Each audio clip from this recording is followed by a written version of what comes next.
We're getting into it. We're back into it. Hi, Lucy. I also saw Toasty in chat, too. Except, what am I doing?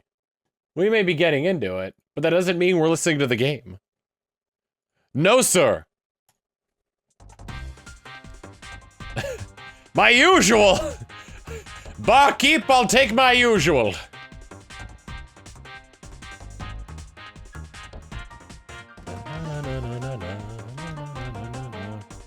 My birthday is this weekend. It's on Saturday. I'm planning a big crowd control stream with multiple games. I'm gonna try and finish my Ocarina of Time randomizer run. I want to get a group together for Lethal Company with crowd control. I want to play Star Fox 64 because that probably had my favorite clip that we've ever had from any crowd control game. And then ending it off with Mario Party 3 with crowd control. Yep, the vomit comet.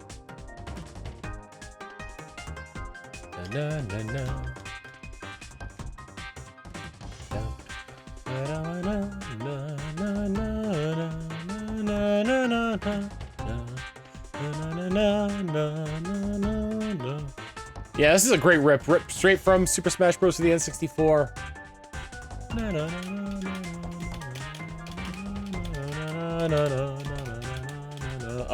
Oh, let's get the predictions up. Start prediction. Will Tom get the shiny Quagsire, yes or no? 5-minute timer.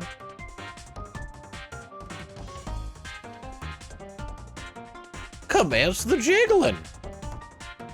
I am not gonna do the, Did I have a fun time doing Star Fox 64 crowd control? That was very fun.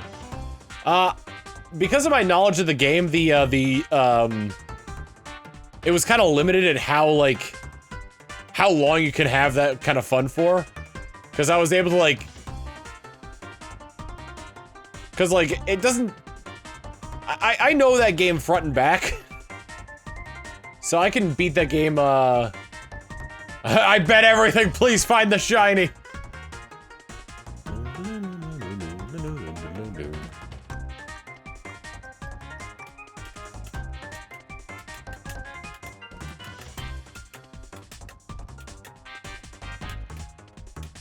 Alright, what do we got? First one! Nope. Without crowd control, I could probably unlock expert mode in Star Fox 64 in around an hour and a half. Maybe like 2 hours. Because I think they only give you 30 minutes at PAX, and I'm able to get through the hard section on that. Tachi Glass, better thing for the raid. Head boop.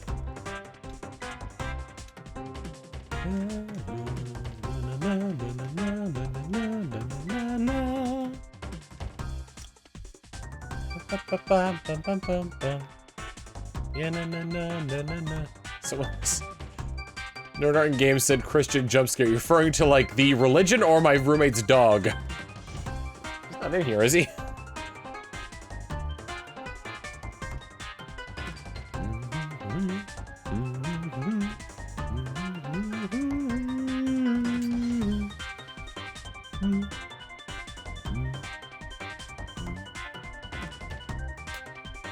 The hype train ended. Oh, this would have been a good stream to turn on the double spinning edge. I'm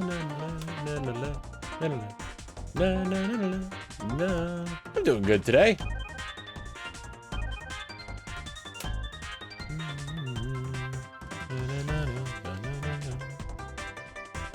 Don't Giga Drain the Quagsire. That will kill it.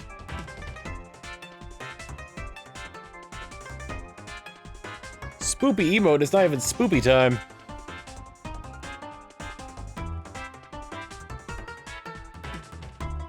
I should do something for St. Patrick's Day. I haven't done something for, I haven't had a good St. Patrick's Day stream in a while. So I'm not gonna, what was I saying? I'm not gonna conclude the prediction when I end this first part of the stream. It's gonna stay up through disc only, and then it'll keep, or maybe I should, because they're two separate streams. So there's gonna be two different Will Tom get the shiny Quagsire predictions. One before disc only, one afterwards.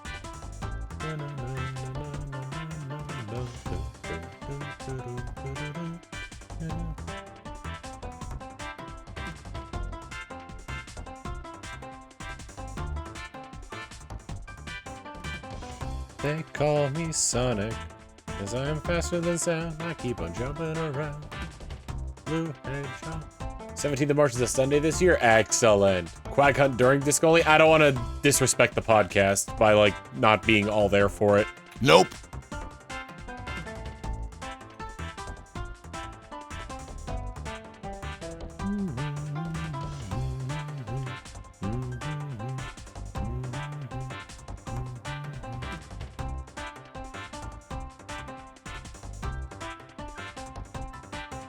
I think I've mostly seen St. Patty's Day spelled out with D's as opposed to T's. It might be personal preference, it might be just how you spell a shortened version of St. Patrick.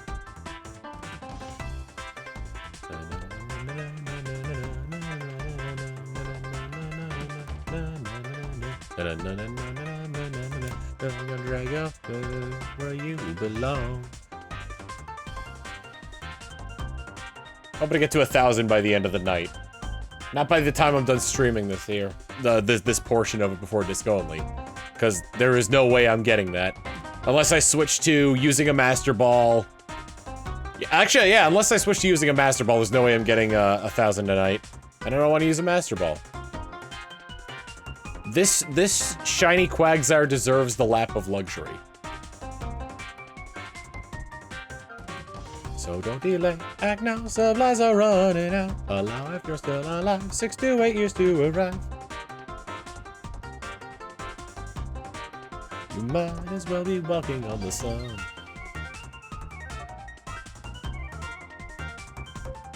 Paddy is short for the original Irish name for Patrick.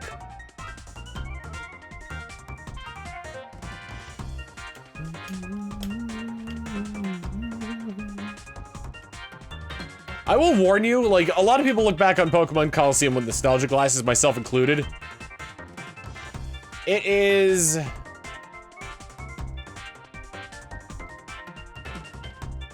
So here's the thing. It's a very short game padded out by the battles.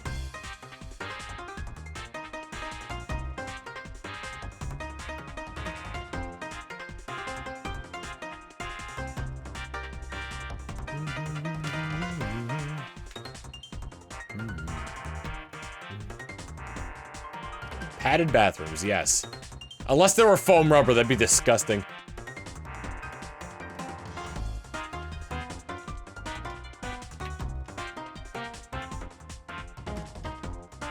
Nope.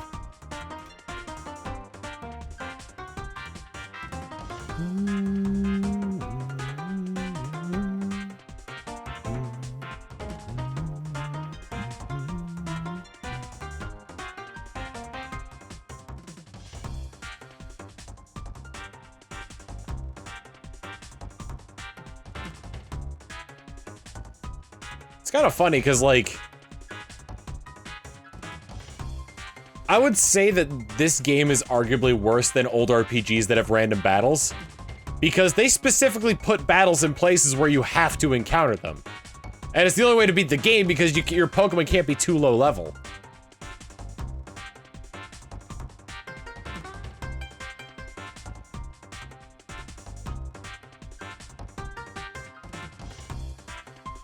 On top of that, on top of that with this game,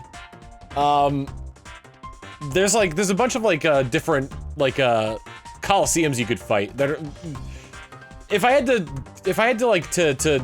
put a list on their structure for the Colosseums, they're like mini Elite Four challenges. And they're necessary if you want to be high enough level to beat the end game. Not even the post game, just the end game.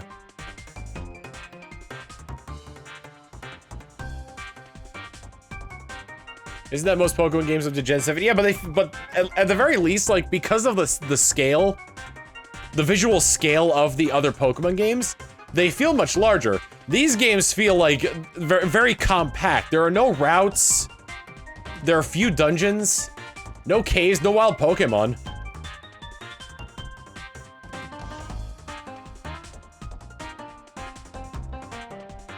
Wild Pokemon were introduced in XD, but even then you encounter them by baiting them.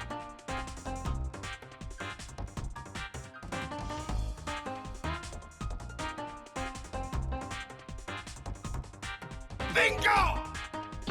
Panzarius, thank you for 45 months of tier 2, sending a spirit bomb of luck to today's hunt. Thank you.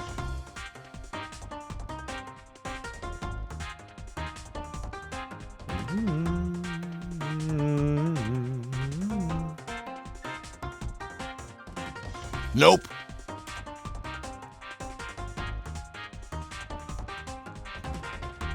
Oh, the constant notifications in Pokemon XD.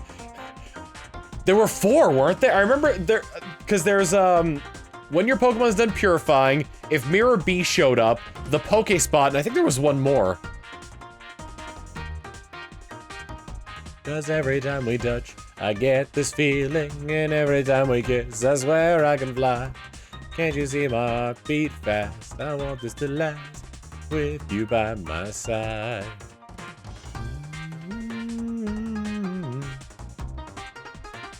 Oh yeah, Egan's emails were like, were constantly getting cut off because he doesn't know how to use technology.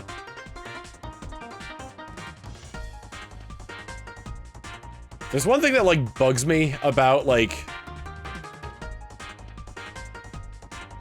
If there's one thing that bugs me about a sequel where the main characters don't appear, it's XD, I think, is the worst, like, perpetrator of this, where they just don't talk about the main character of the last game at all.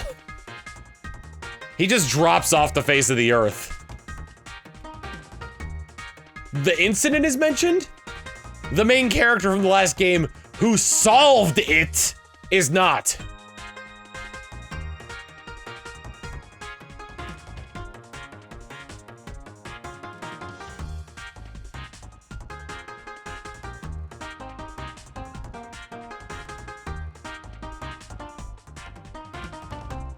And when it's so cool when the previous Pro Tech comes back as the secret boss. I think it's what XD was like. There were rumors that that's what XD was supposed to be.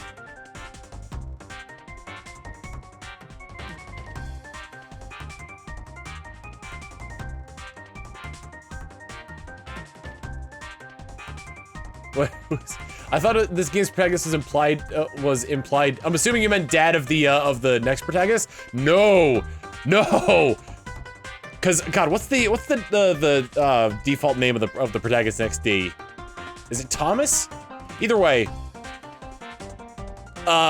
Wes is like Michael. That's what it is. Wes is like 16 in this, and the game only takes place 5 years afterwards, and I'm pretty sure Michael is like 13. Nope. Yeah, the rumor was that Wes was gonna usurp Evis and take over Cypher for himself. But I guess they like, well, or maybe that I don't know, I'm not entirely sure because like the way the story goes in XD is that like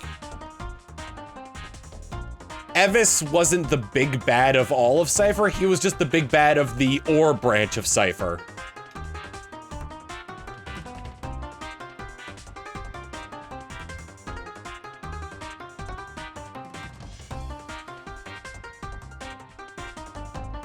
How old is Wes? Like 16?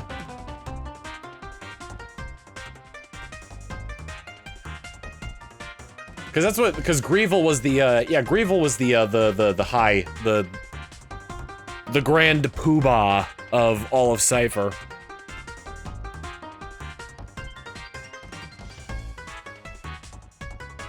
Well, we just have no idea what happens to Wes.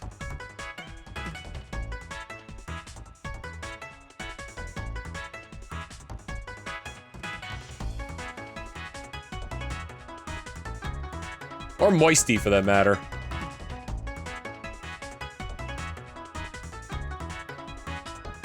AKA Rui.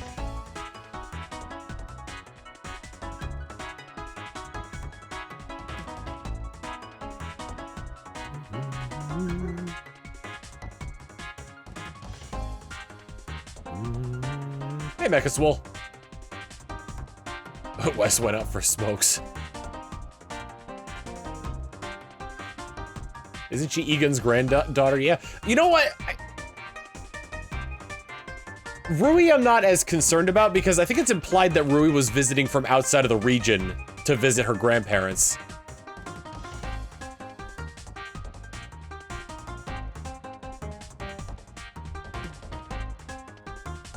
But Egan never mentions her, that's right. In XD.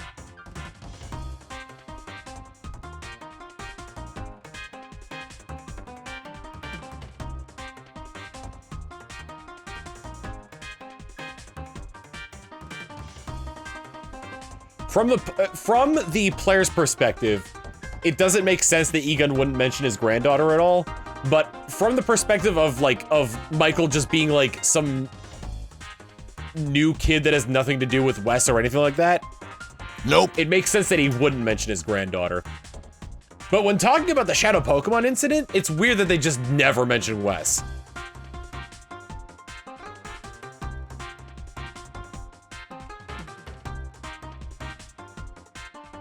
What was the development time for XD?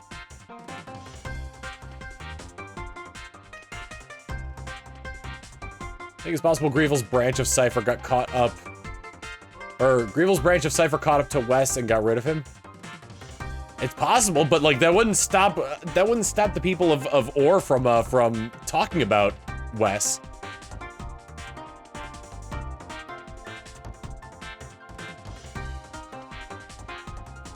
I don't even think they say a boy did it. I think they just said like when the Pokemon, like when the Shadow Pokemon incident was solved or something like that.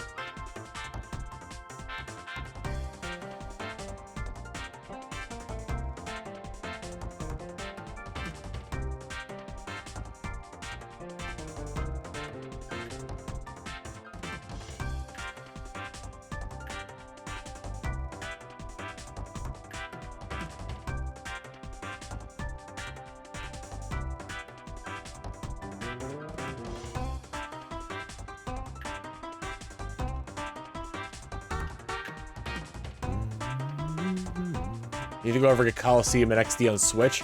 I mean, like, I don't know how much longer we have on the Switch's life cycle.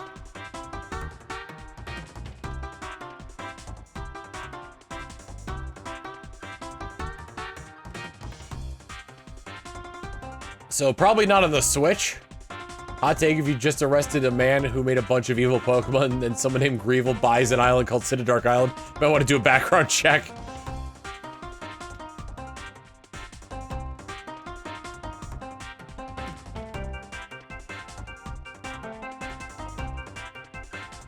I mean, here's the thing. We could see a new console either this holiday or like next, or the beginning of next year.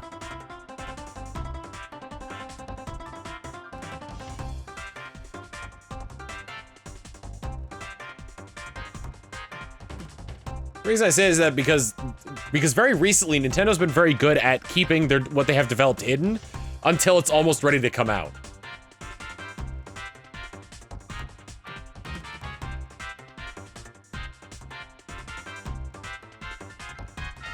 I see you driving around town with the girl I love, and I'm like, fuck you.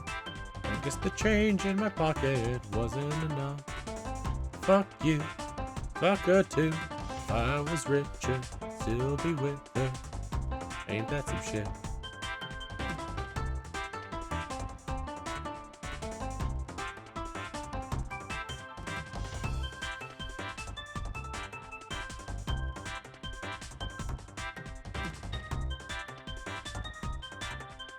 Scarlet and Violet didn't leak at all, except for like Tandemaus and Knackley on the map in the US trailer. Oh yeah. Nope. Man, that's wild. I mean, like Nintendo's also had a ton of leaks in recent time, so it makes sense that they would they're putting much greater security on stuff.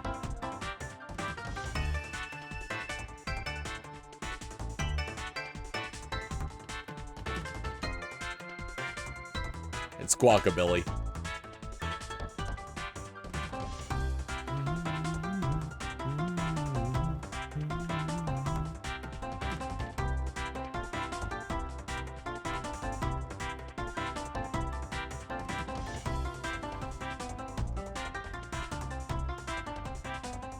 Xenoblade 3 leak. I think I don't remember if it leaked or if or are you talking about when when Jenna Coleman accidentally broke NDA at a Doctor Who convention. Or at a Doctor Who panel.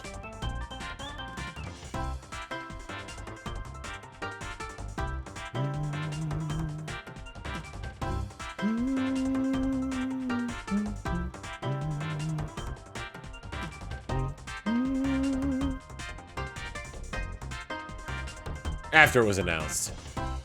I don't remember.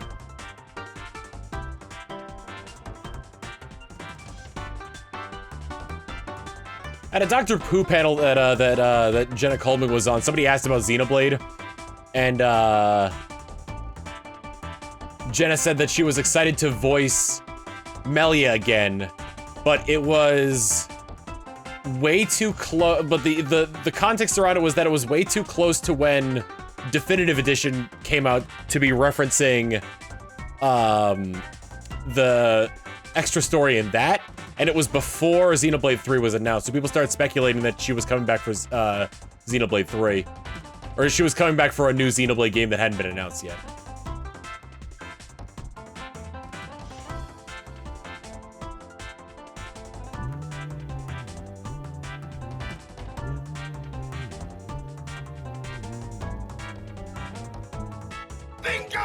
Lucian, thank you for the 12 months of tier 1. Evil J. Brian with the 12 months of tier 1 saying a year of where is my mind gone?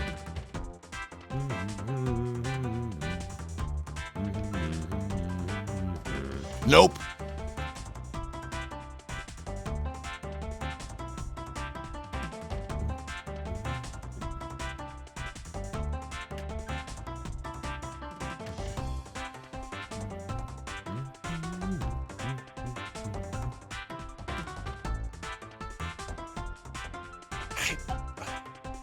I've got like the YouTube chat up, and like that thing happened again.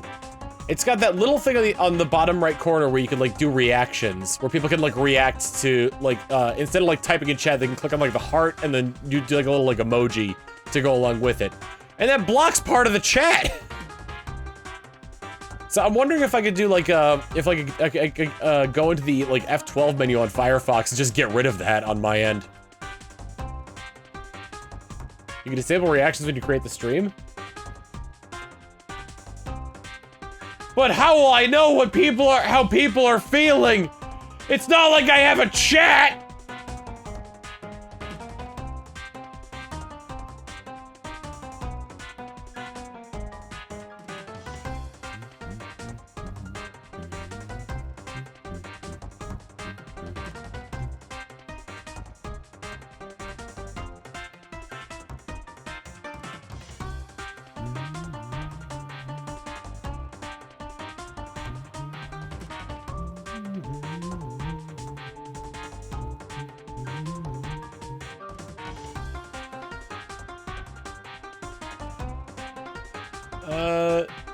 Jute Kaji, thank you for the raid.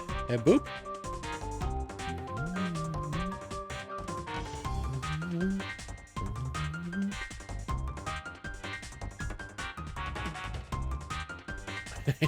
You can't just have chatters announce how they feel! That makes me feel angry!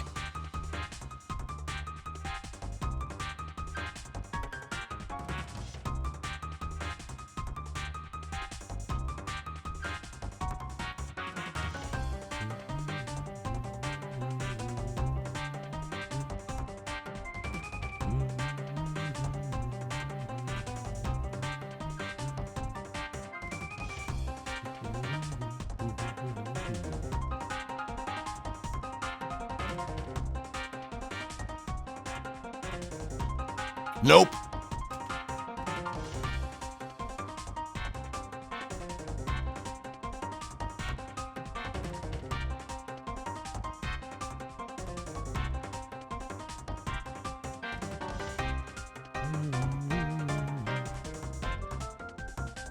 Kinda wanna do, Zygarde.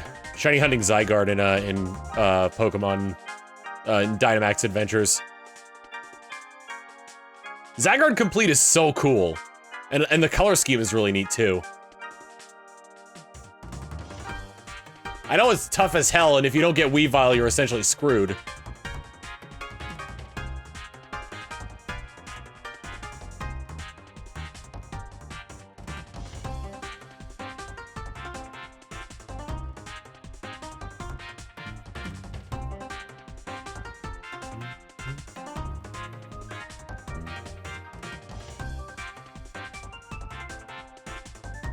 I never got Zygarde complete in the Gen 7 games. I think I just gave up on grabbing the cells.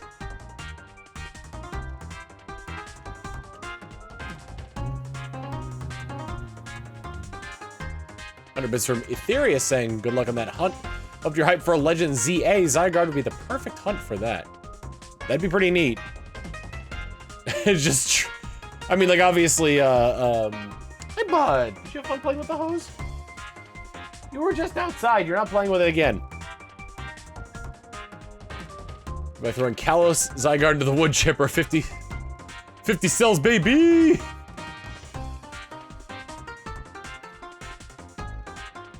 If you bring over Kalos Zygarde to Sun and Moon, does that do something for you? Like, allows you to skip out and getting a bunch of cells?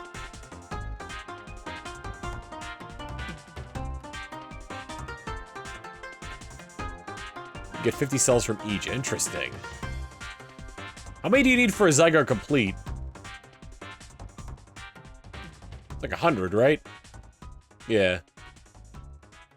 But there's also 100 cells just laying around in the Gen 7 games. Oh geez, the song came to an end. Horse race. Nope.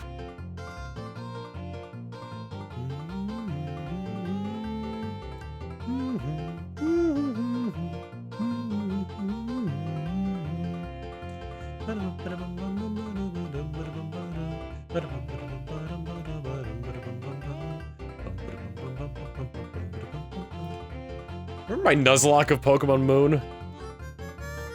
That gave me a lifelong hatred of Pyukumuku. The first one I encountered countered my my Mudsdale, which was one of my strongest Pokemon at the time.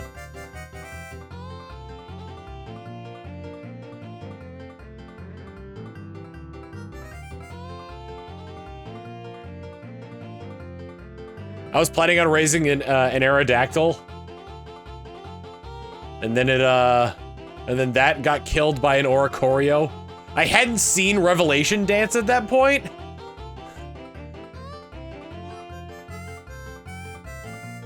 And it learned very quickly what that did. Especially against a very squishy... Oh yeah, the Mimikyu encounter.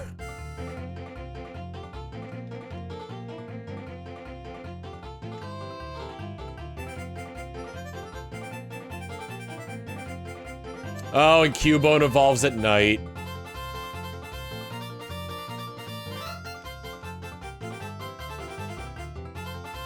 I think Tim uses that reaction to Mimikyu in his countermeasures for me.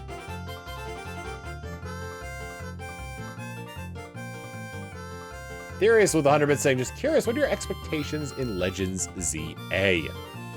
I'm hoping they bring back some of the mechanics from Arceus. For example, I'd be much more interested in having Frostbite than Freeze.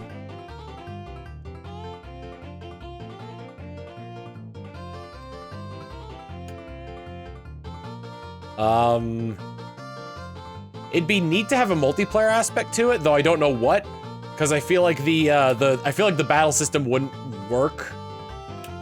I feel like the battle system wouldn't work as well. What am I trying to say? I feel like the battle system wouldn't work as well in the Legends games as they do in the mainline games. I see across both YouTube and Twitch chat, I see bring back the shiny noise. Nope.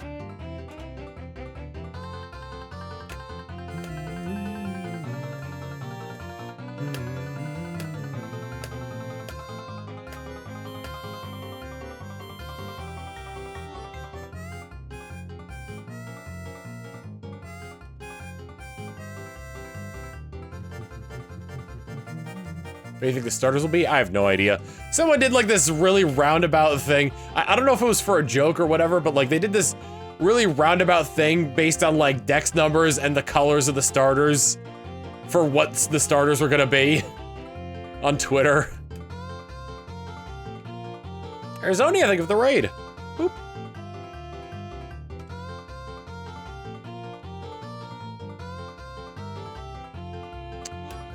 I think we are, like, listen.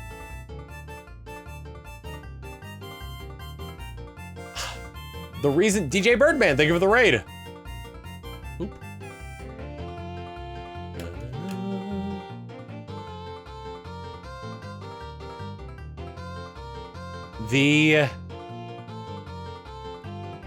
Here's what I'm thinking.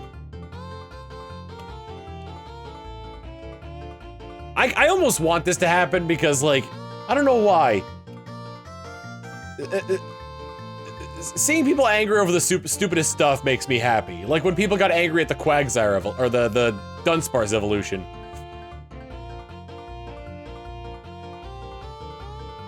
Mega Colosseum Charizard Z.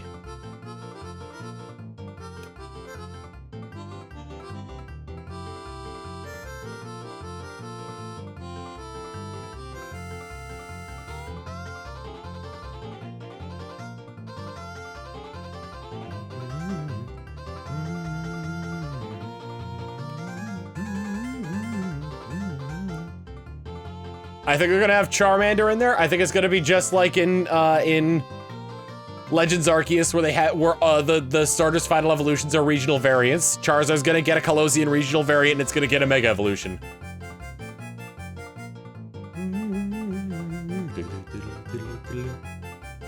Hey! Woo!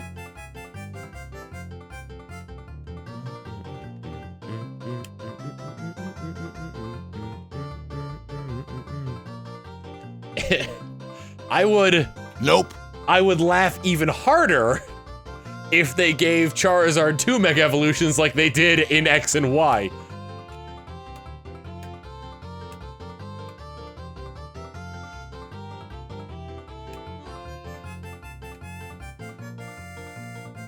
ZY and ZX? I'm thinking more Z and A.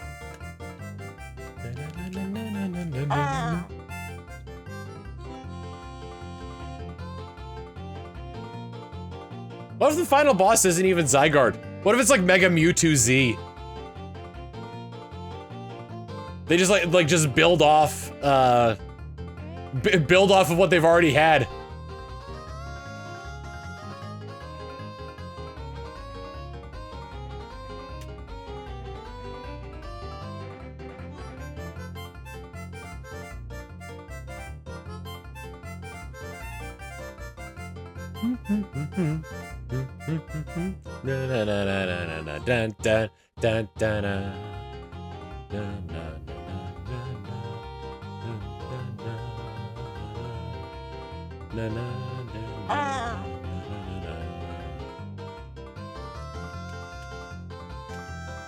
Orcast Nightmare VT saying, Tom, hear me out. Mega Colosseum Mewtwo Z is the final boss. It'd be interesting to see man-made Pokemon with regional variants. Mewtwo, Genesect, Porygon.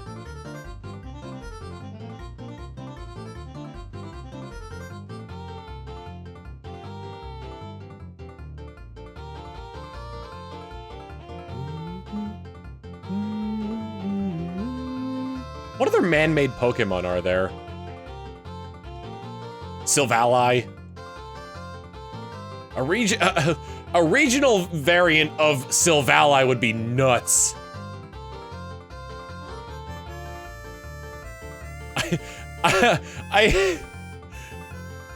I said all three of those. I was like, what other man-made Pokemon are there? I was like Porygon, Genesect, Mewtwo. What other man-made Pokemon are there? Porygon, Genesect, Mewtwo. Magyarna is man-made.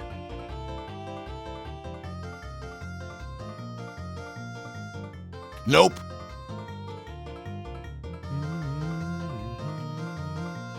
Was Castform created at the Weather Institute? That's true, Golurk is man-made. Claydol's man-made.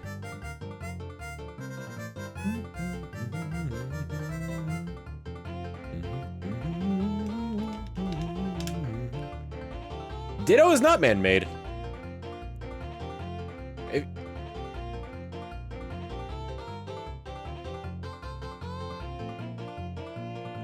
Creators of the game, creators of the game already came out and said that that Ditto is not failed attempts at cloning Mew.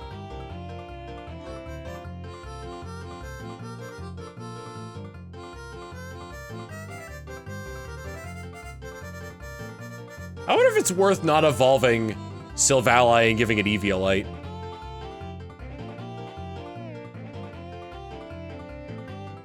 Does Kyurem count? If you're talking about Kyurem White and Kyurem Black, they're more or less like natural.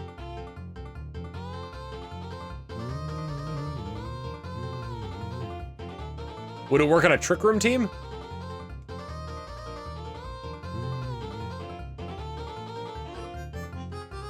Genesect is an ancient Pokemon that was modified by Team Plasma.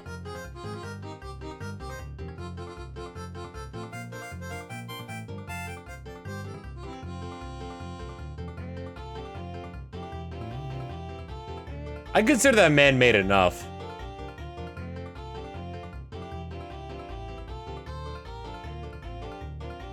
Bayonet I wouldn't consider man-made because that was the will of the Pokemon that brought that was the will of Bayonet that brought it to life. You dig?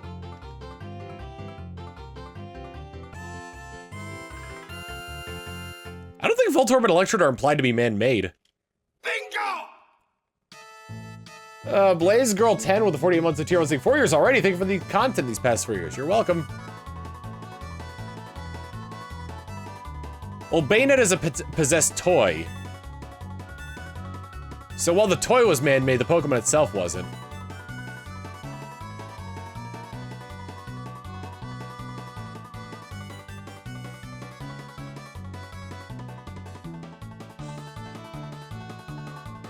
I feel like intent needs to be like a part of it. So someone's asking if Yamask is since they're human souls.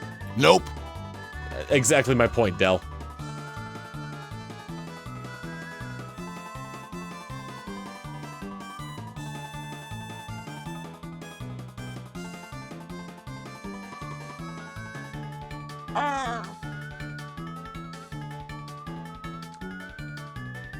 The Galar, yeah, Baltoy and Claydol were made by were man-made. The Galar fossils are an interesting one.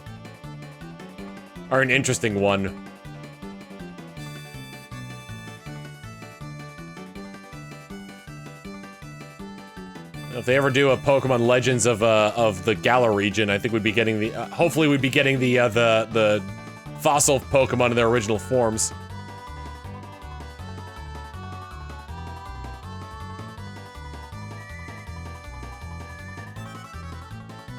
I count possession as? I wouldn't count it as man-made. Happenstance? The doll wasn't made to house the Pokemon.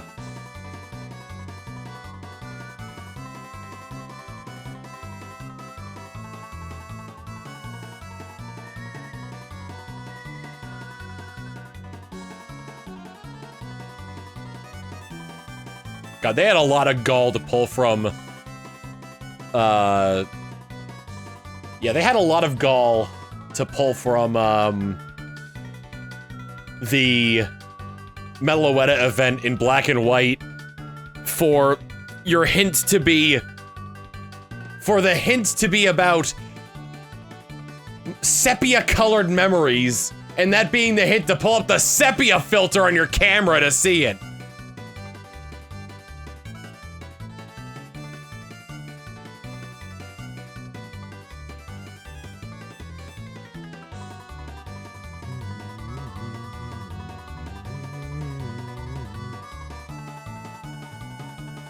So in Pokemon Scarlet and Violet, there is a, you can get Meloetta in it. It was very well hidden. I don't know if it was found by data miners or people actually searched for it. But, you get two hints from people. One of them is about, like wanting to spin in a meadow, and the other one is about hearing music on the wind. And you have no other hints other than that.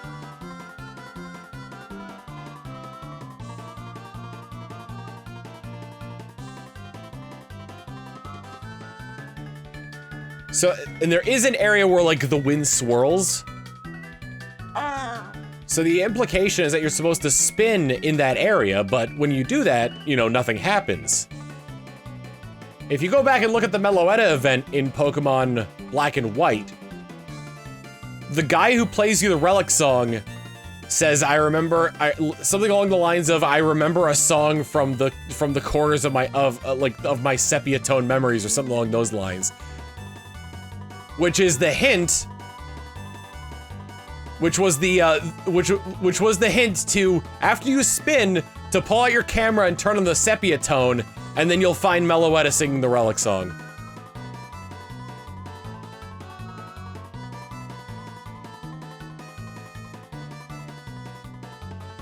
It is very much like the Manaphy quest in Legends Arceus, because you needed the a hint from the Canalave library in BDSP in order to get it.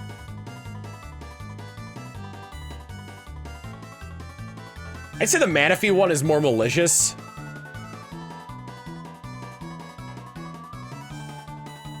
Well, I guess it depends.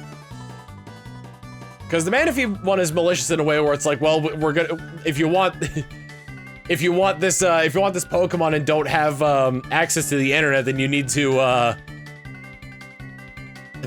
to bolster our sales more by purchasing another game. However, the Meloetta one is more along the lines of, if you don't have the internet and you can't get this, well, you need the internet to download the DLC anyway, so.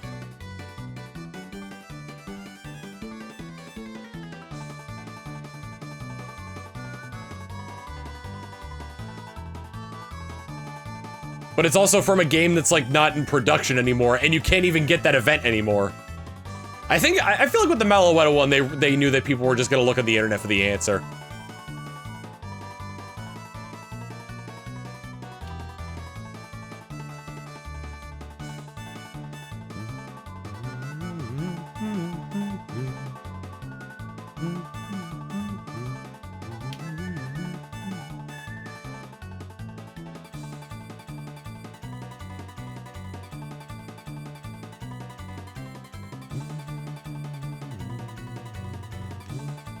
Nope.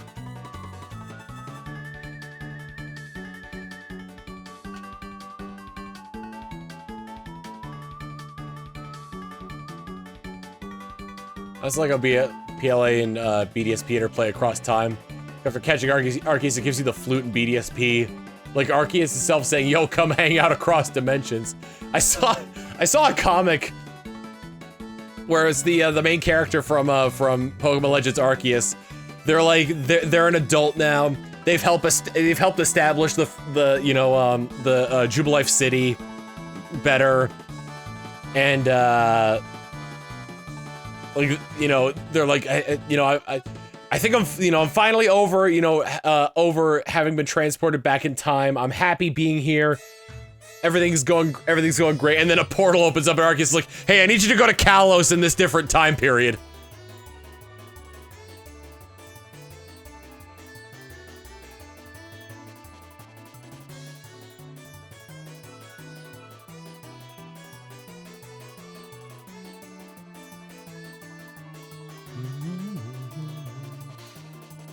Bingo! Sleepy Ash 136 with the Amon's tier 1 saying 8 months. How time flies. Hope you're doing well, Tom. I am.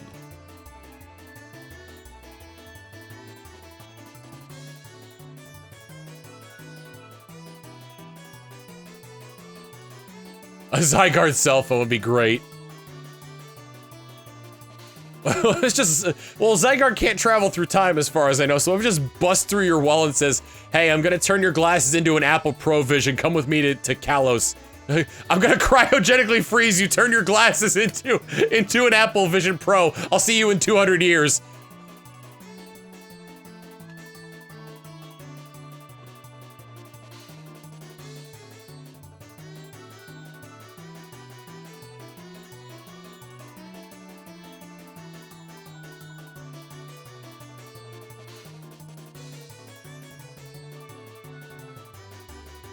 Zy Google glasses.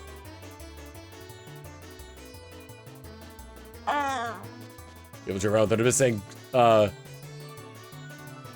Zygarde busting through a wall. Kool-Aid Zygarde? Oh yeah!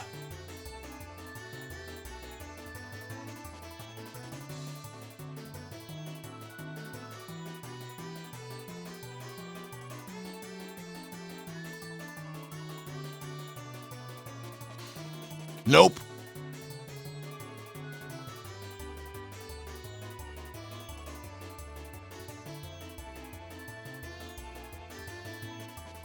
Oh yeah, the space-time distortions brought the Rotom appliances.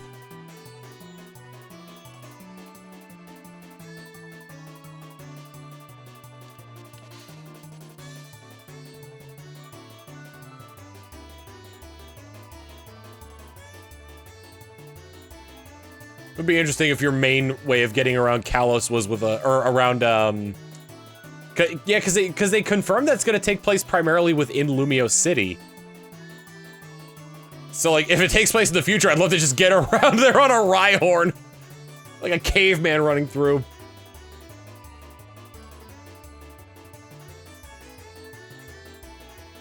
I'm pulling out my corkboard here because it's like, oh my god, Legends Arceus takes place in the past. In the next generation, we had gotten Pokemon that are from the distant past and the far future. Could it be the next Legends game takes place in the future? Pepe Sylvia, Pepe Sylvia!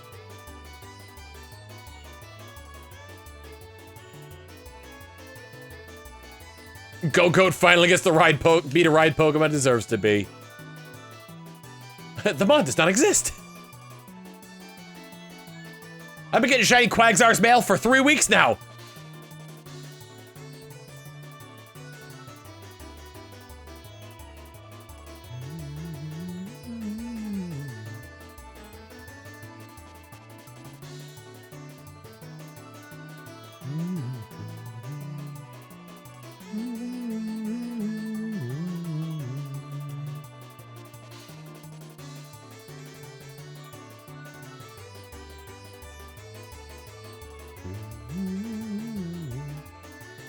Colosseum Mr. Mime is just black and white. Shiny 100 BDSP mythicals in 1 week. I was so psyched. Damn. Does that include the Manaphy?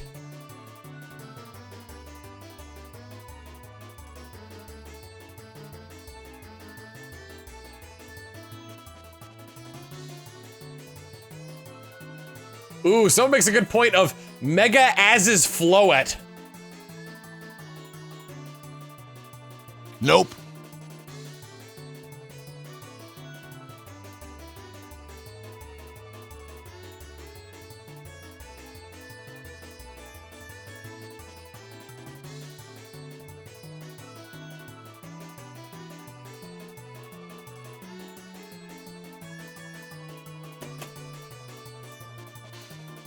Mega Meganium. J Linebackers Underbit saying the fate of Lumio City rests in the ownership of this one empty lot. Oh my god, it just becomes a like a dragon, yeah, like a dragon game. Just becomes Yakuza 0. Oh my god. Still trying to find the person who owns the lot.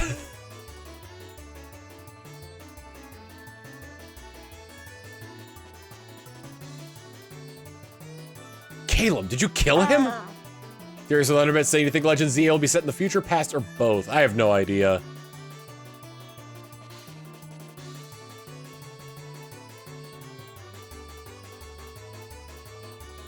I feel like, yeah, like someone brought up like Mega Quagsire, and I feel like it would have to be like Mega Slowbro. It would have to be the same but supplemented in some way.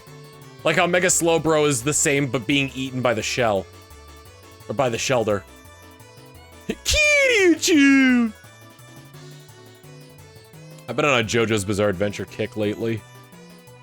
I gotta rewatch part 6 because the ending is so hard to follow.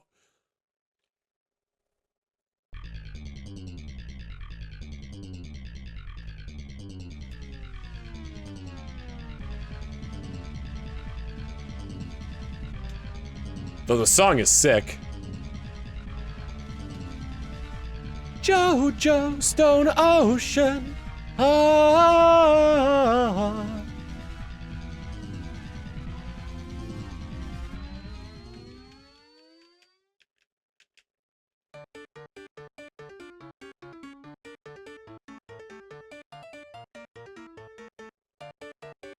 Part 4 is good.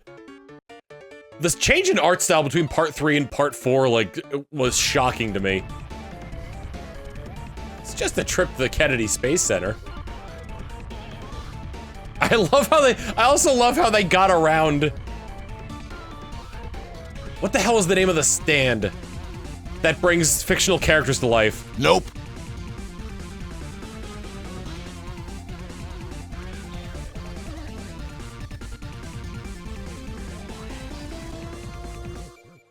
But like that was Bohemian Rhapsody, how they got around like the whole like Mickey Mouse thing. They straight up named Batman, but I also think that Warner Brothers produced the Part 6, the Part 6 anime.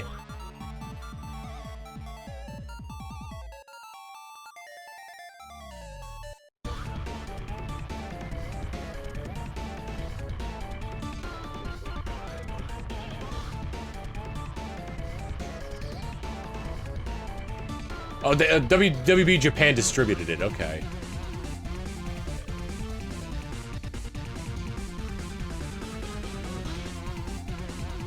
Rocky was allowed to draw non-muscle men because he separated from shonen. Shonen Jump? Or like shonen style anime. So his character started looking a bit more feminine after Part 3. Gotcha.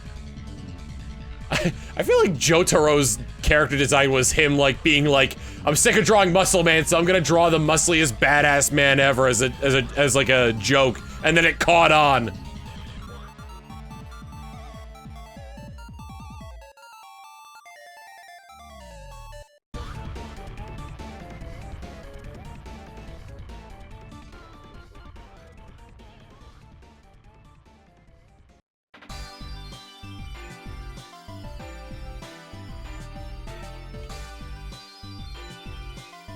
Yeah, the hair cap that's actually not his hair, which we found out in Part 3 because he takes it off to play video games against the younger Darby.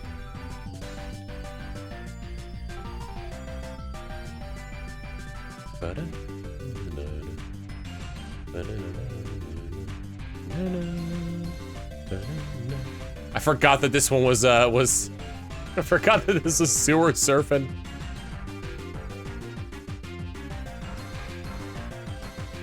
I need to make alerts that have like variation to them. Honestly, like with all the character, like the in-joke characters we have, I should probably make one that's like see if I can get the individual drawings from Cal and just like have those be on roulette.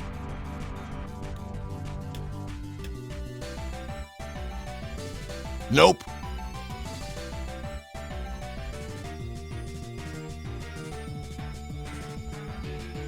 And then they'd all, and like, they'd all have a different voice line associated with them. Had assassins inside me! Like John Alerts, yeah.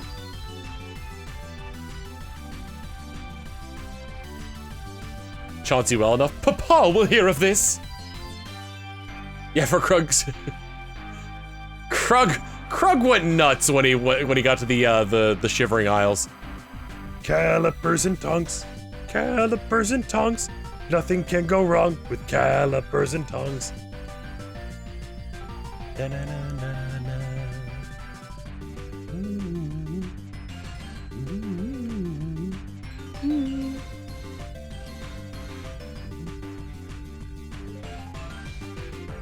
There's a one dude who wanted to make a sky raft last week with calipers and tongs. Also, my god, what the hell were they thinking with the Museum of Oddities quest? Holy cow, that one is so hard.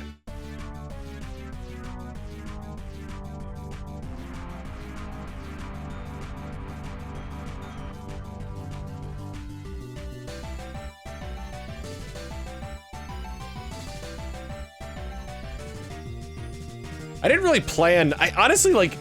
There's some stuff I didn't really cover in my Oblivion Let's Play,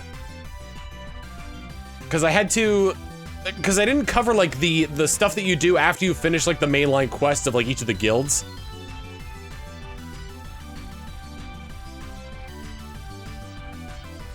So like I never did anything with it because I basically like finished the what is it called? The Dark Brotherhood, and then screwed off to the Shivering Isles. And I accidentally did the Knights of the Nine DLC at the very beginning because I didn't know where that was.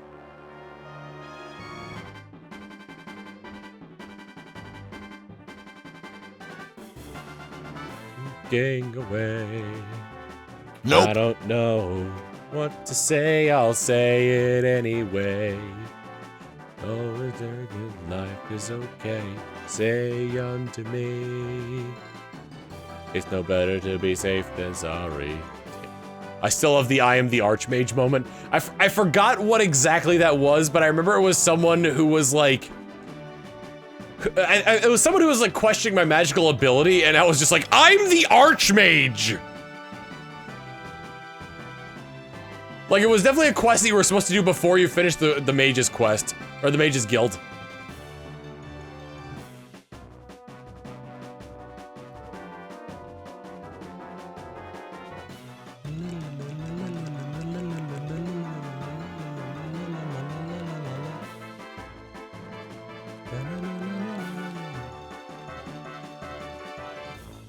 Knights of the Nine DLC is rough DLC to do early. Like, you actually sin all the time, and that loses you the gear. Not only that, but every single person you talk to after that was like, I used to think you were a hero. Came ready to bring all the best luck possible. Thank you, Drew. I appreciate that.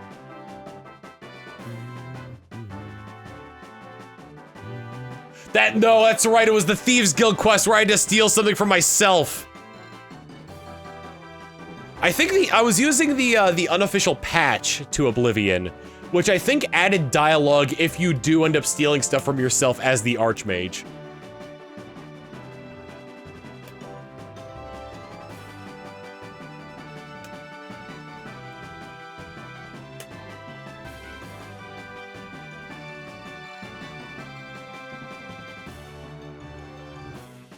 Love you instinctively. What happens when I attack this character? I don't think I instinctively did that. I think the comments were asking me to do that.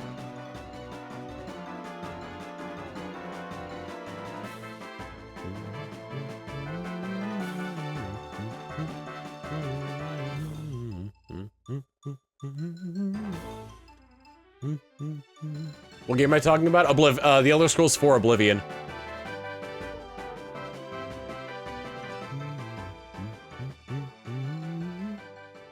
Are you winning, Tom? No. Nope.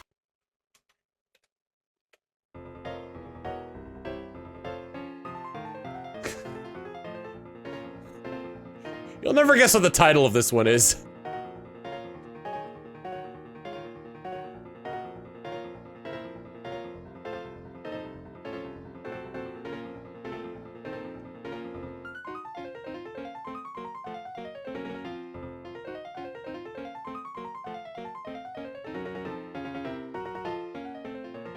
Cynthia theme nice mix? No.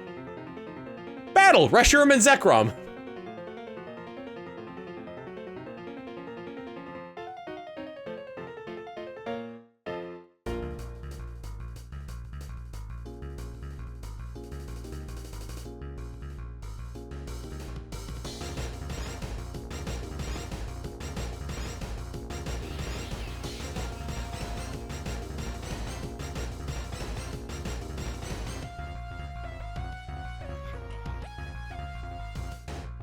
Bio-lizard?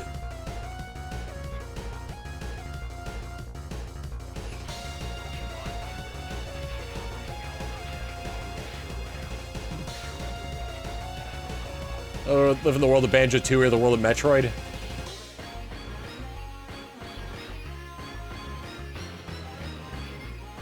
Probably Metroid, because presumably I wouldn't be living on one of those planets with X-Parasites, Metroids, and space pirates.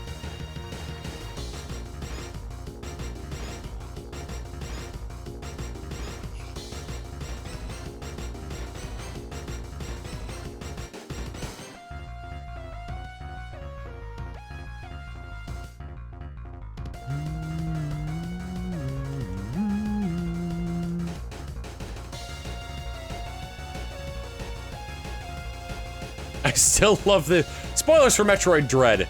I still love the meme that came from that after you get the Metroid suit, where it's the news report that says woman literally too angry to die, and it's the close-up of her face like enraged.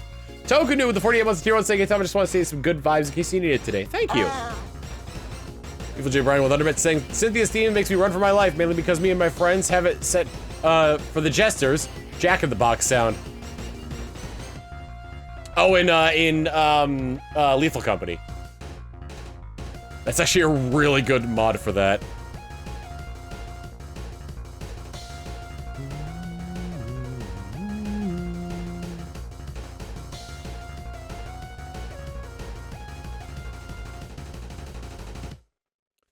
Metroid Dread was really cool.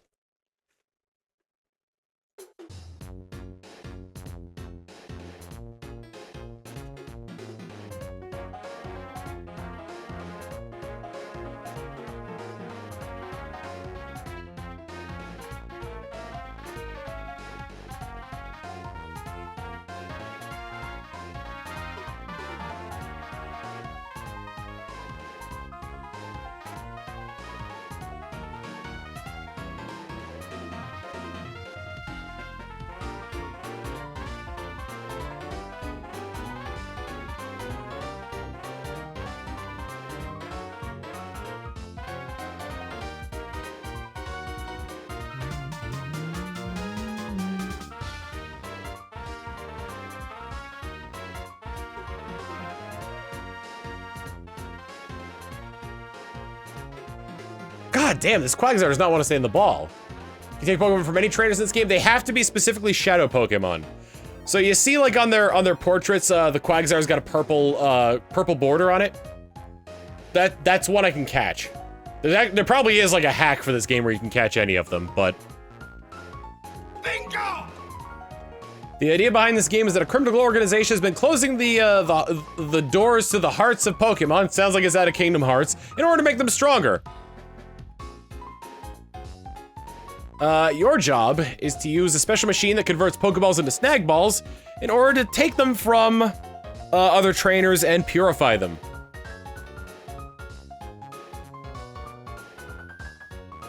And in this game, that is the only way to get Pokemon. So you have a very limited pool of Pokemon in this game. Shiny Hunter John with the 5 months of tier 1 saying, ah! Oi!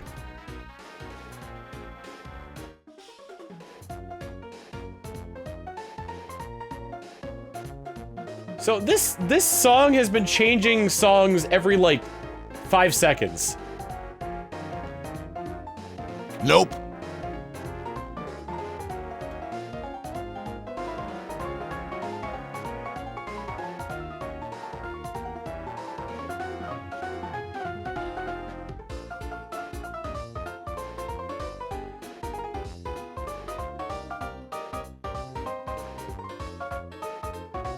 But what I was saying before about Metroid Dread, I think it's a super cool game. Expounding more on like the lore of Metroid.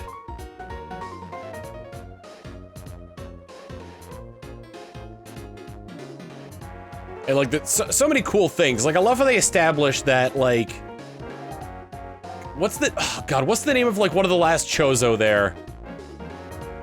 The one that gets converted into an X.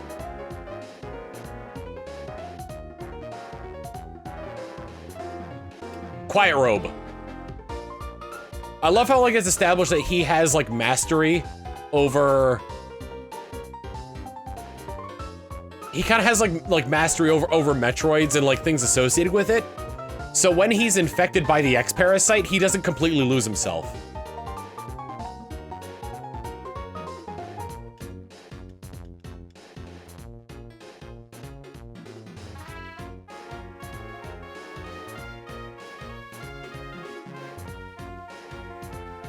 Pokemon region you think is the most dangerous to live in? If you don't have a good, interesting. So like, in terms of like the wild Pokemon being like terrifying to encounter, I don't know. For survivability, definitely ore.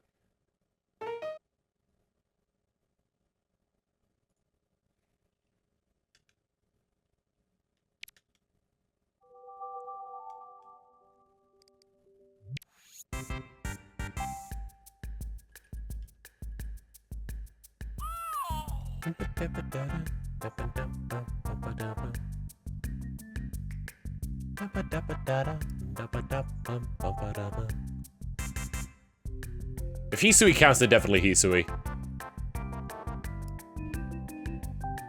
Getting attacked by Paris at every turn.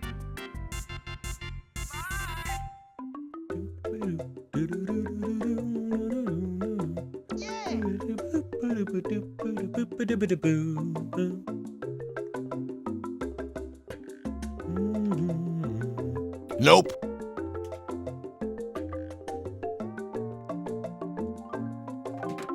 I'm gonna take a break here.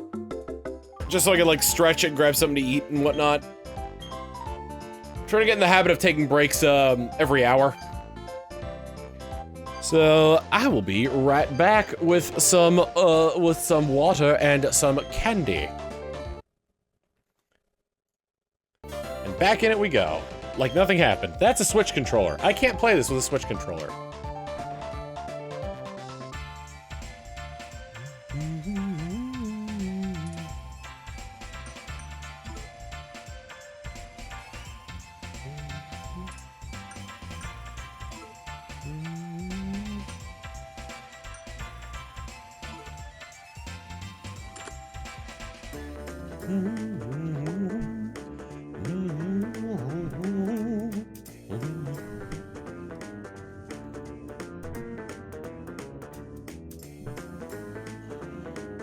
The boy did his tricks. Have you tried hard enough? Never.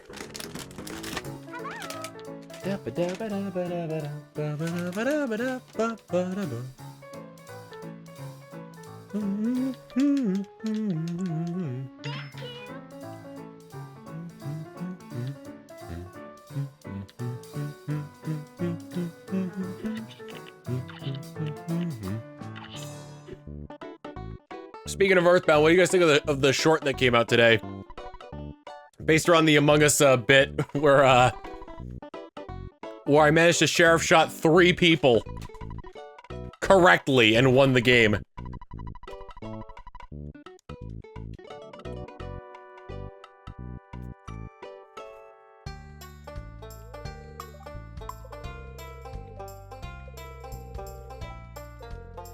Austin made good use of the Persona soundtrack in that one.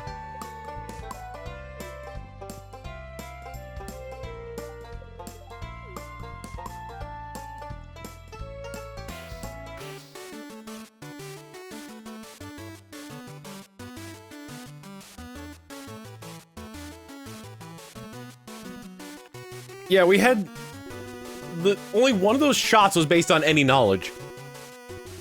The first one was based on the Pact. Because Matt and I are the Pact. Nope. When one of us is the sheriff, we have to shoot the other one. The second one was just a random shot at sidearms. And the third one was based on Cortilli saying that Larry was the minor.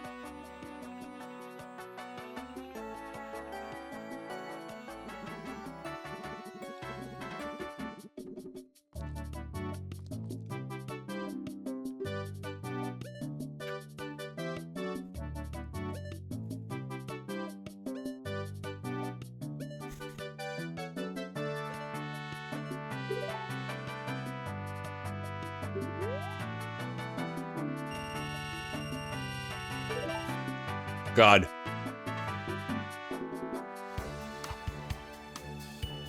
Yeah, I'm just thinking.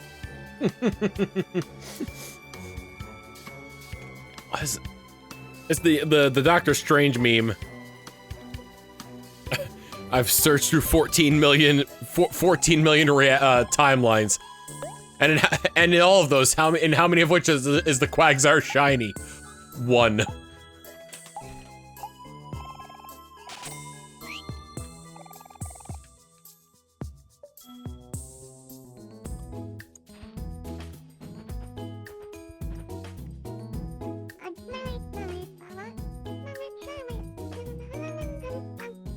So it's impossible for the Quagsire to be shiny for the original trainer. Because of the way shiny locking works in this game, It only works for the opposing trainers. What happens is when the trainer sends out the Pokemon, if its personality ID matches the trainer and secret ID of the trainer, then it re-rolls the personality ID so it's not shiny. Well, matches in a way where it would be shiny, rather.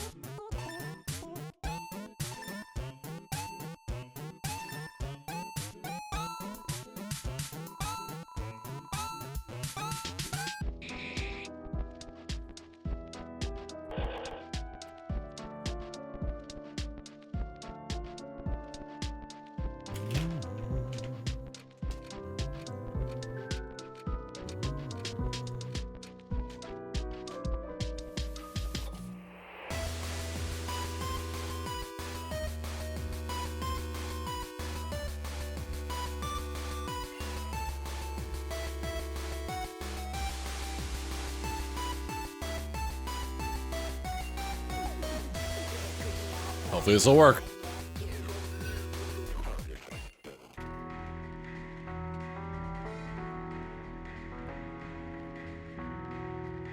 Is there a way to check whether you share an ID with the NPC trainer? I learned that the ID of the NPC trainer is changed every single time you encounter him. Or rather, on every single first encounter, I believe. Nope.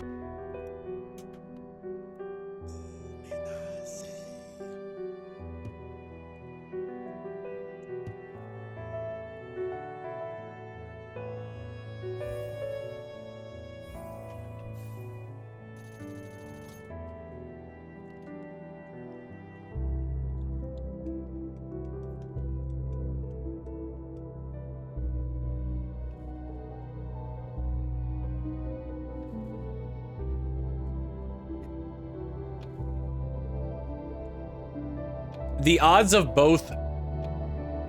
So how many... Let me see. It's such an astronomically low... Let me see.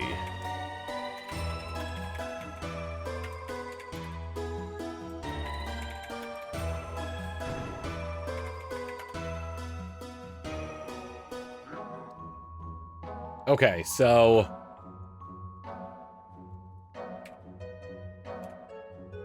I typed in a number and something really funny came up.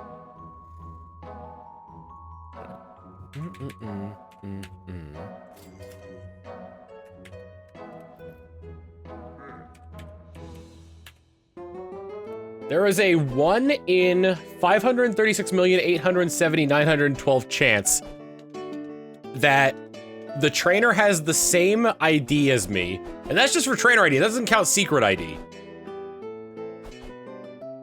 That the trainer has the same trainer ID as me, and that the Pokemon would be shiny.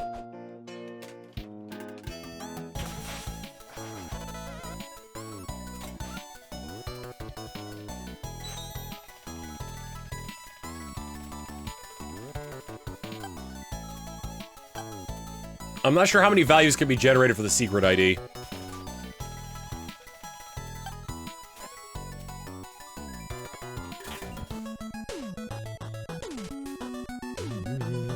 God, I love the Scott Pilgrim game.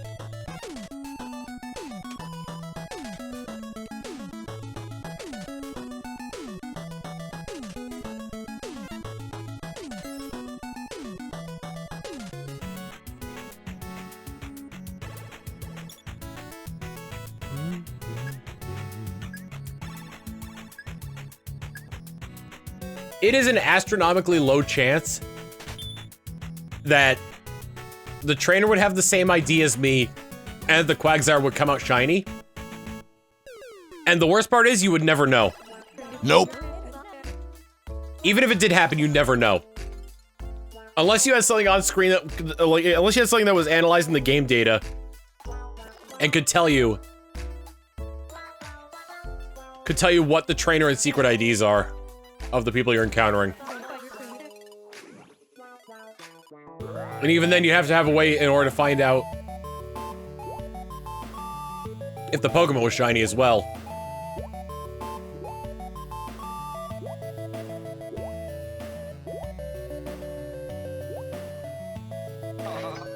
Scott Pilgrim stream 1. I don't want to get copyright claimed by Anamanaguchi. Or rather, their record label.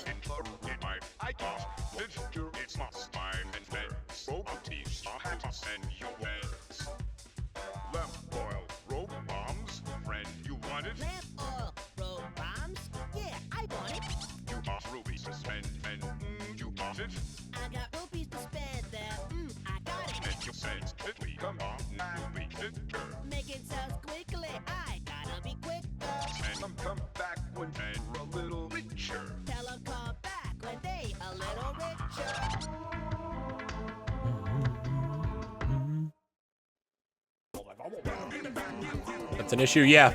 That was an issue when the Scott Pilgrim game first came out. People were getting copyright claimed on the Anamanaguchi music.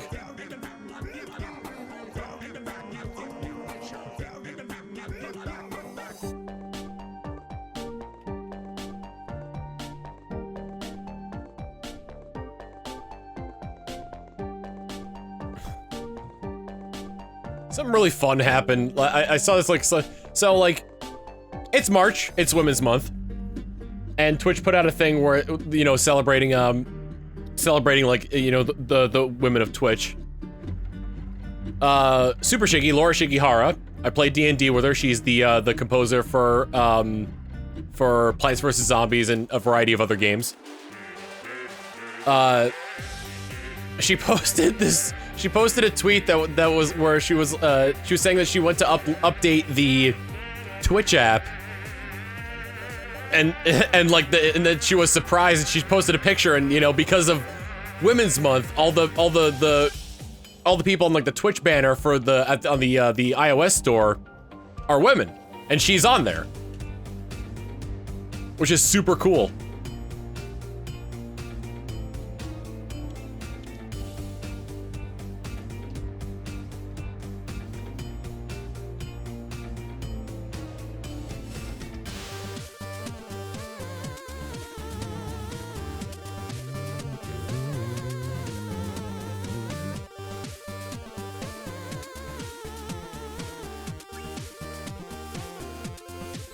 I'm having trouble remembering the name of the game that Laura came out with.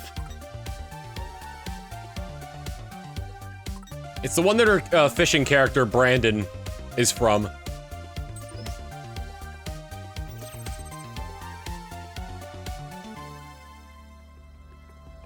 Bingo!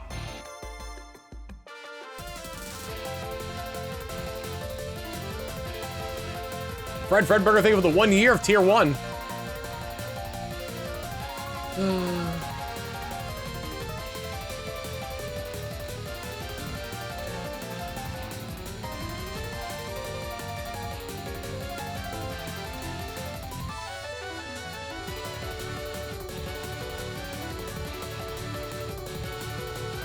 Also see Materia Collective. They follow me for some reason. Mr. Saito, that's what that game is called. Nope.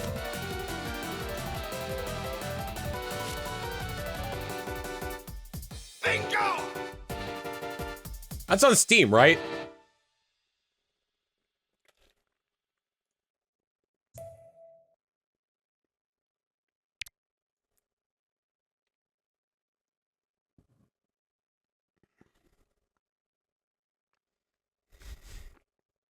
I just put on like, just gonna put on like a Soundsmith or an Uncle Dane video and just have that running in the background while I'm playing this.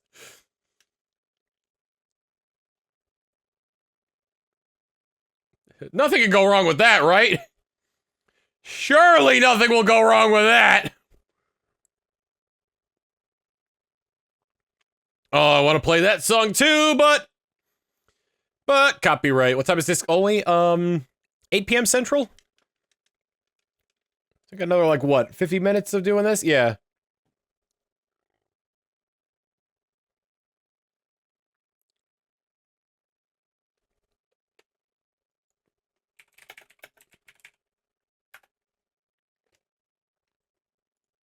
Under Mr. Gorgonov saying, do a music callback to Sword Quag Hunt and do Silva's Delfino Plazo.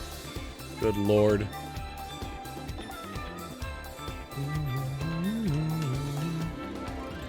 That does feel like a turn your brain off and listen to a podcast kind of thing. The only reason, I mean, like,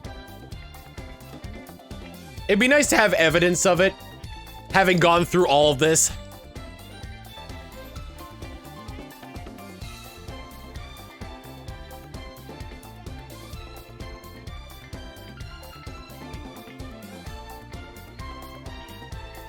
Are you gonna continue doing attempts through disc only and just not say anything? No.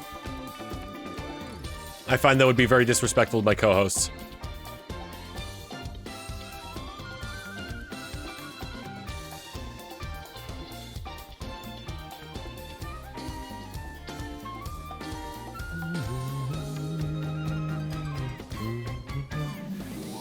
I remember I got the shiny Wooper, and it had the wrong ability.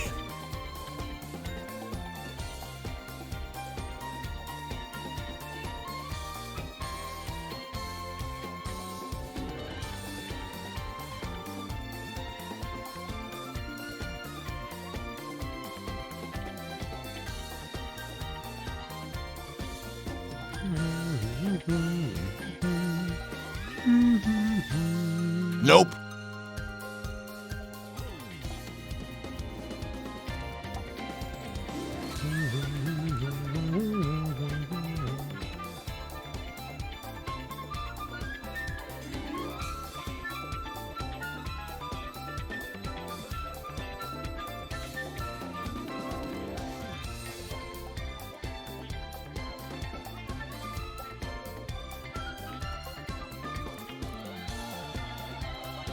I wonder if Pokemon...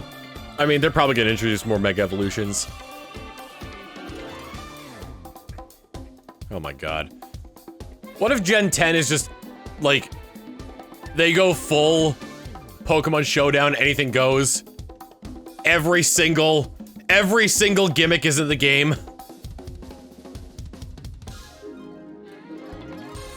Mega Evolution, Terastallizing, Z moves, Dynamax.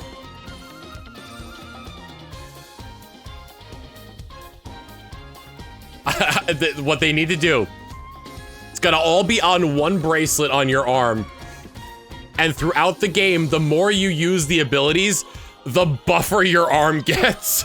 Just the one.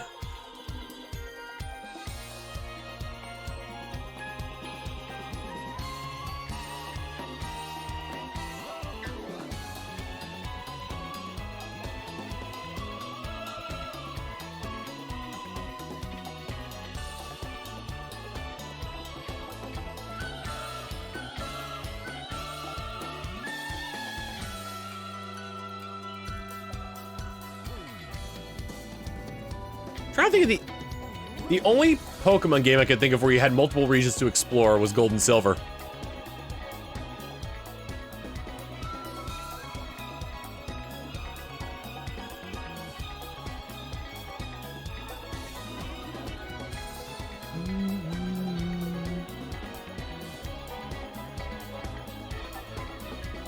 The Mega Z-Max Terra Bracelet. Scarlet and Violet. I wouldn't really count that because you're just in a biodome. You're not like. That's like if I said I was. That's like if I said I've been to France, but I was just there for a layover. Oh, there's Kitakami as well.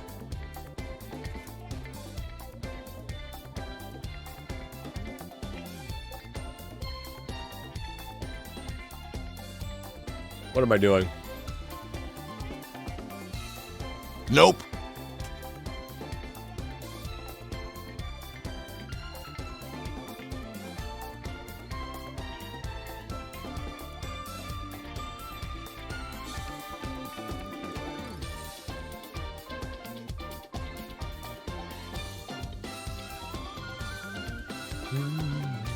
Blueberry Academy gave me Duel's Kingdom vibes. Actually, kind of, yeah. I don't think there were any snowy parts to Duel's Kingdom, though.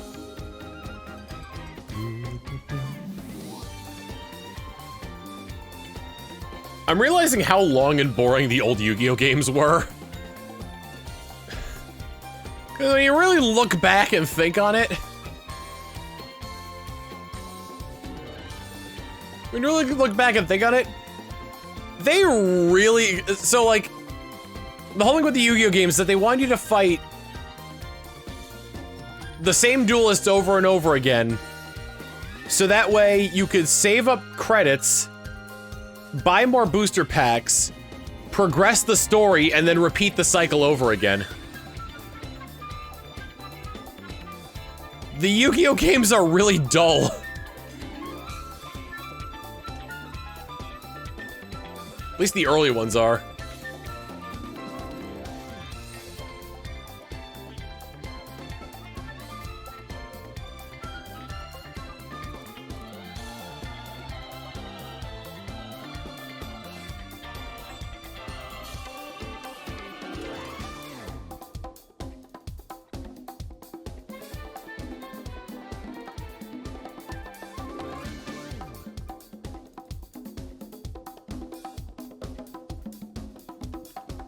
It's Yu-Gi-Oh! The Yu-Gi-Oh! Video games basically are RPG style grinding.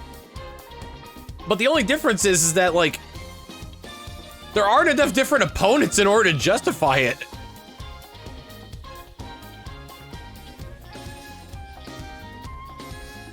It basically boils down to I know which duelist is gonna give me the highest payout of credits. So I just have to keep fighting them over and over again.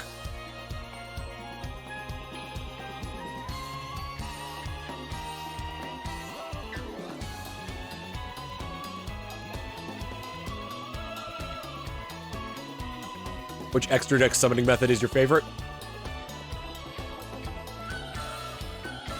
It took me a while to learn all the ins and outs of it. Pendulum.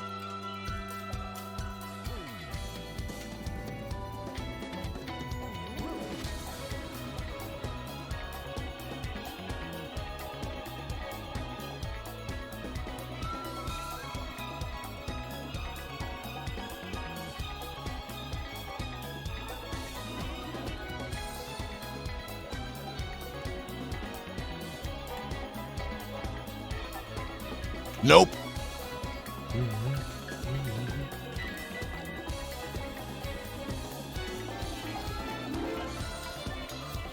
You know, Pendulum before it got completely nerfed in the next Master Rule set.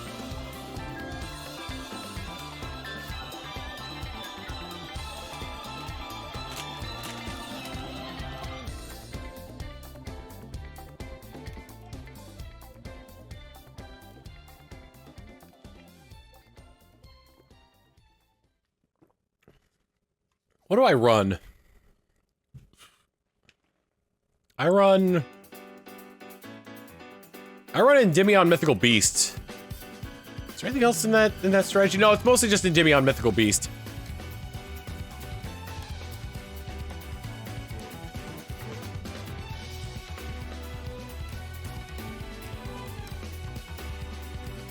I liked Yuya. Wait, which one was Yuya? Was that the Arc 5 one?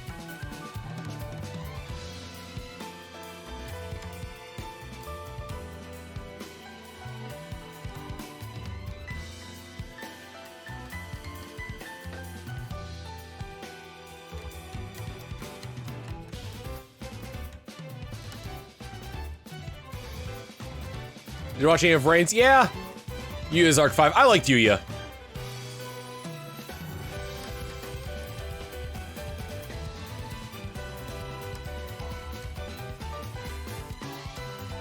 One of my favorite things. So there's like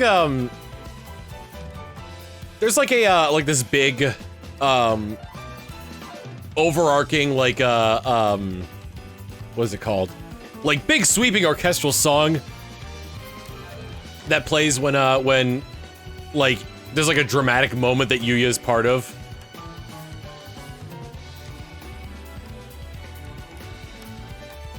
And like it's different from his usual it's different from like his driving theme where he's like his high tempo like this is where I turn things around theme. It's different from that. There was a fan theory that spoilers for Yu-Gi-Oh! Arc 5. Oh god, what's the name of the antagonist?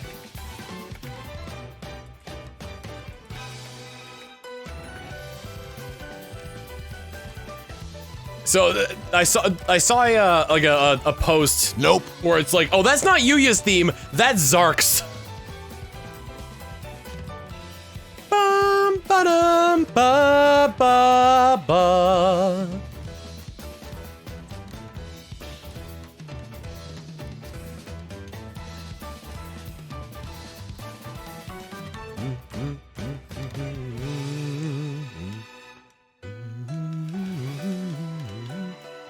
I also like how in Arc 5 they managed to make it so it's like there's a reason for certain characters to return.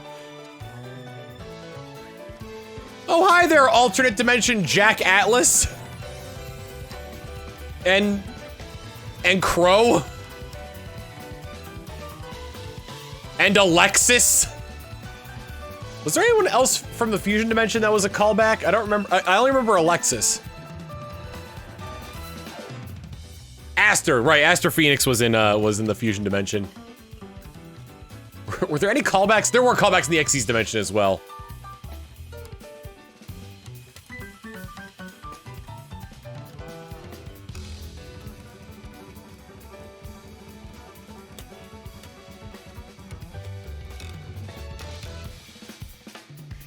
I'm feeling the Aster.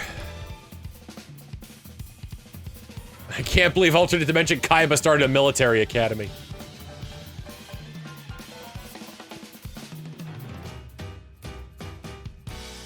And everyone from the fusion dimension used ancient gears.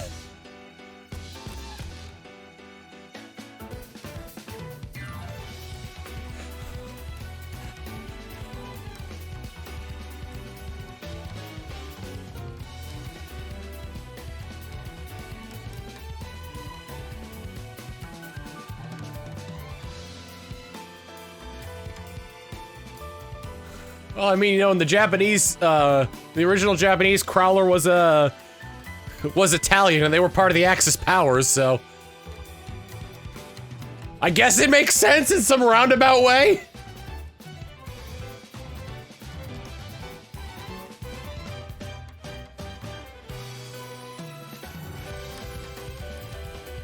God, that just reminds me of that one Archer episode where they're hunting down, what was it? They're hunting down, like, they have a target that they're trying to kill. And, they were, what was it? Like, they forgot who what the target's name was and what their nationality was. But Archer just goes, the only thing I remember is that their nationality was part of the Axis powers during World War II. There was, on the tour, there was a German guy, an Italian guy, and a Japanese guy. And it turned out that it was the tour guide who was Irish because Archer mistook the Irish for being part of the Axis powers. Nope.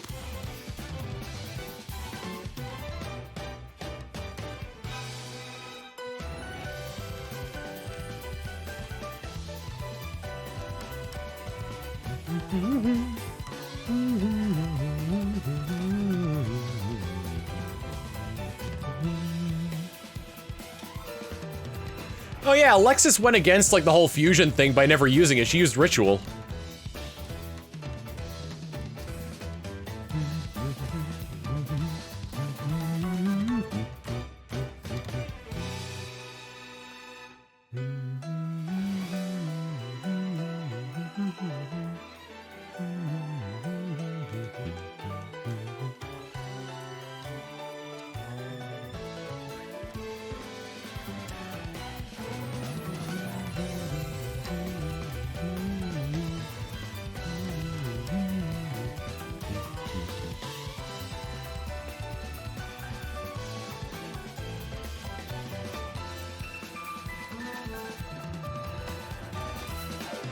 What's the name of the protagonist from Brains? Because I only know him by his username. I just know him as Playmaker. Yusaku, okay. I watched that in the original Japanese. Every time they go into Brains, Into the freeze! Like, they couldn't have picked a harder set of syllables for someone to pronounce.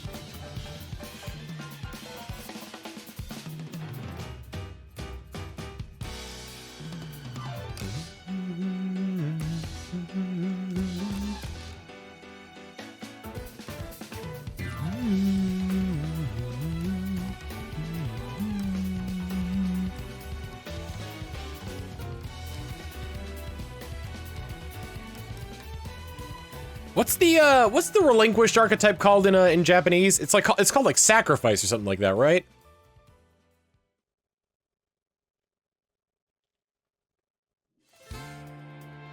Whoops.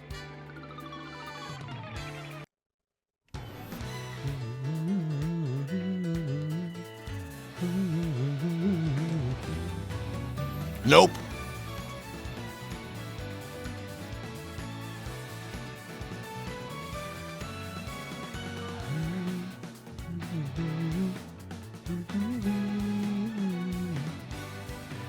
Wasn't what the heck was it? Wasn't Firewall Dragon banned for a long ass time before it had to? I find it so funny. I find it so funny how like they don't errata a lot of cards in Yu-Gi-Oh! But they had to for Firewall Dragon because it was this damn protagonist's card.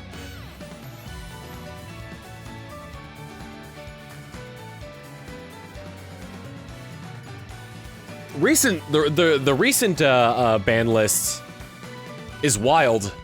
Upstart Goblin got released to 3.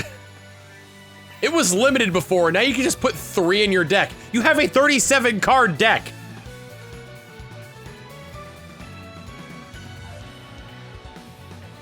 Yep, Snatch Steal's legal now.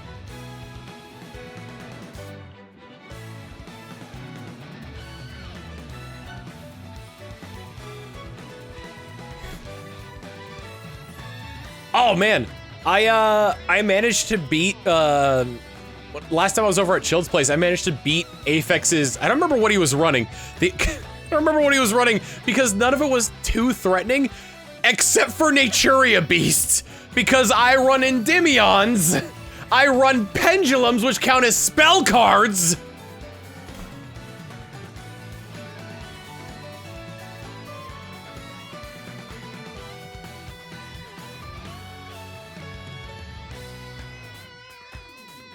Pot of Greed should be an anime-only card.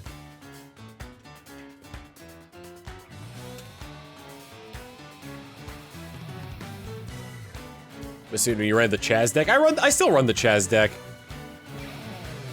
I mean, like, the most fun version of the Chaz... I mean, like, here's the thing. You're playing Solitaire for a long time when you're running the Chaz deck. Depending on what you want to get out. But, God... If they could just do a retrain of either the pieces of XYZ Dragon Cannon or XYZ Dragon Cannon as a whole. Because, like... Having one of the cards be a normal monster that isn't searchable because it's not a union monster is so frustrating. Your best bet to get it out is Unexpected Die. On top of that, XYZ Dragon Cannon can only be special summoned from the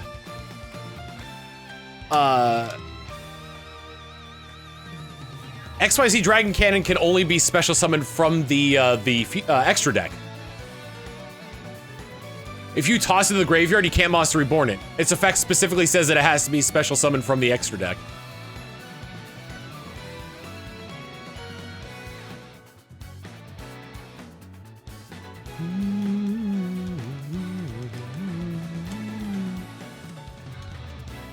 And because of the 2 cards they put out, I can see why they kept it that way. It would just be so nice if it was just a little bit easier. The 2 cards that go well with XYZ Dragon Cannon, or that XYZ Dragon Cannon can become, are A to Z Dragon Buster Cannon, which is 4,000 attack and defense. It has 2 quick effects. One is that it can break apart into its components, XYZ Dragon Cannon and ABC Dragon Buster. And its other effect, which is significantly better, is that it has you have, it's basically discard one card, Omni Negate, and it's not once per turn. So I can see why they're keeping XYZ Dragon Cannon kind of like stuck there. The other one, which isn't nearly as which is powerful but has no protection, is Armed Dragon Catapult Cannon. That one is a fusion between VW XYZ Dragon Catapult Cannon and Armed Dragon level 7. Now here's the thing, it used to be really hard to get that one out because Armed Dragon level 7 was hard to get out on its own. But they made it easier with the Armed Dragon Thunders, because if you special summon them, then their names if you special summon them, just in any way, it doesn't have to be through the effect of the previous level of Armed Dragon. If you just special summon Armed Dragon Thunder level 7, its name becomes Armed Dragon level 7. While it's on the field or in the graveyard. But it does require you to get the XYZ VW fusion out, which is complicated in and of itself. And they both gotta be in the field, but its effect is really good. Its effect is as follows. Nope. Your opponent cannot play any cards that share a name with cards that are currently banished. On your opponent's turn, banish one card from your deck, then banish every card on your opponent's field and in their graveyard.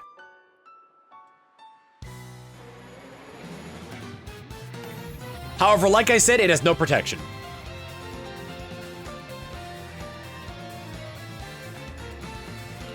I beat an Exodia deck in Master Duel with that. My opponent was just doing all of like the first turn draw as much as possible to get the Exodia pieces FTK kind of thing. Couldn't do that.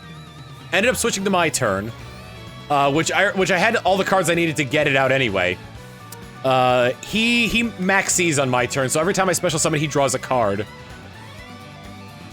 By the time I get Armed Dragon Catapult Cannon out, he's got 4 cards left in his deck, which means he has which means I'm pretty sure at that point he had 4 of the Exodia pieces in there, and he had a 1 in 4 chance of winning the duel right there. So you know, his turn comes around. He starts off by playing. He doesn't draw the Exodia piece. He plays Swords of Revealing Light to prevent me from attacking. I take that as my opportunity to activate my effect. Bingo! I'll read that in just a second. To activate the effect, banishing everything on his field in his graveyard. He's got a lot in his graveyard at this point because of his because of the amount of cards he was drawing. And the cost I chose to activate Armed Dragon Catapult's effect, Armed Dragon Catapult Cannon's effect, was to pitch Necroface to banishment. Necroface is a very interesting card. When you summon it, it returns all cards that are banished back to each player's deck. Shuffles it. If Necroface is banished, both players banish the top 5 cards of their deck.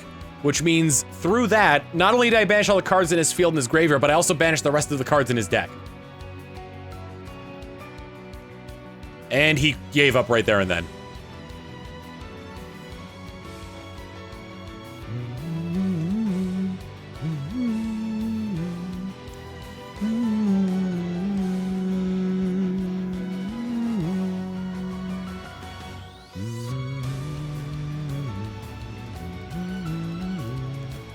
Remove his entire deck from play. I removed the 3 cards he had left in his deck from play. The rest were in his hand or banished.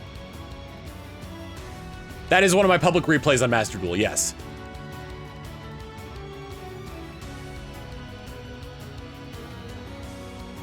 That strategy revolved around a few cards, honestly. The biggest ones... Nope. So the way I played it is that I think he played Dark World Reckoning or one of the Dark World cards that makes you draw a card and discard one. So I drew my card and I discarded Oja Magic, which when that's pitched to the graveyard, I can add Ojama's yellow black. I I add Ojama's yellow, black, and green to my hand, which if I don't have if I don't have one of those in my deck, then I can't add the other two. Dark World Dealings, thank you. Then I also had Ojama Red. I think I had an extra Ojama in there as well. I probably had Ojama Blue, but at that point I didn't need it. Normal summon Ojama Red. Ojama Red's effect is that when it's normal summoned, you could special summon as many Ojamas from your hand to the field as possible. Like if you want to. Then I linked all of those into Saryuja Skuldred, where if that's summoned with 4 materials, then you draw 4 cards and place 3 back on the bottom of your deck. I was able to get some of the cards I needed. I needed Oja Match. No, I needed 2 copies of Ojama Simulation, and I was able to get both of those. And I had like plenty of Ojamas to spare as well. I think I used Oja Match a couple times as well, just to get more Ojamas. But either way, Ojama Simulation. That effect is when you activate it, you reveal 1 fusion. You reveal 1 Light Machine Fusion monster in your deck, and then you banish Ojamas up to the amount of materials that card has of different names. And then you special summon those materials to the field. You could banish them from your graveyard, the field, or your hand.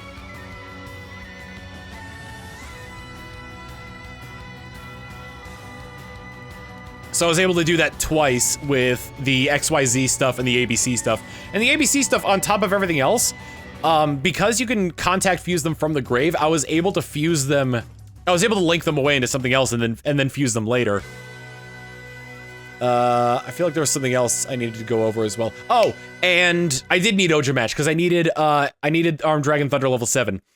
Because one of Saryuja Skuldred's effects is that you can just special summon a monster from your hand.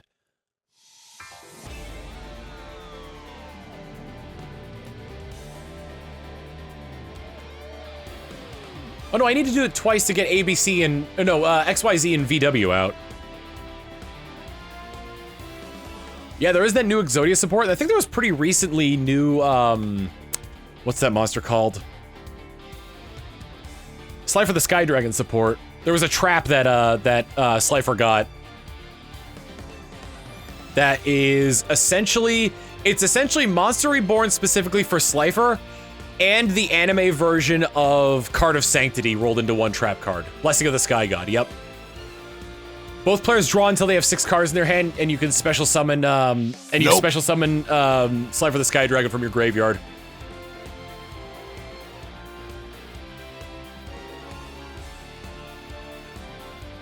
Evil Twins got a single card buff recently. My buddy Raven runs that deck. Funnily enough, it's so funny because like he was like talking about becoming a VTuber for a while, and like he was like. Before he had the VTuber, he was running Live Twin, Evil Twin. The funny thing is, I've seen like HoloLive art from like official sources, like direct connections to HoloLive, that look like the exact style of the Live Twins. I think it was for Gura and Callie.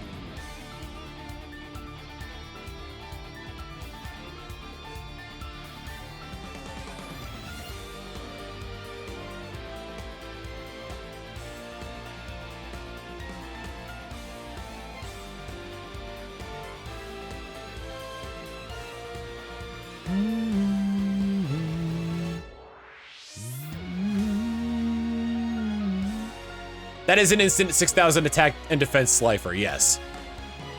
However, for all intents and purposes at that moment, Slifer's a beat stick, and I'm pretty sure its effect still applies where if it's special summoned, it gets sent to the graveyard at the end of that turn. So, you better do something quickly because you just refreshed your opponent's hand.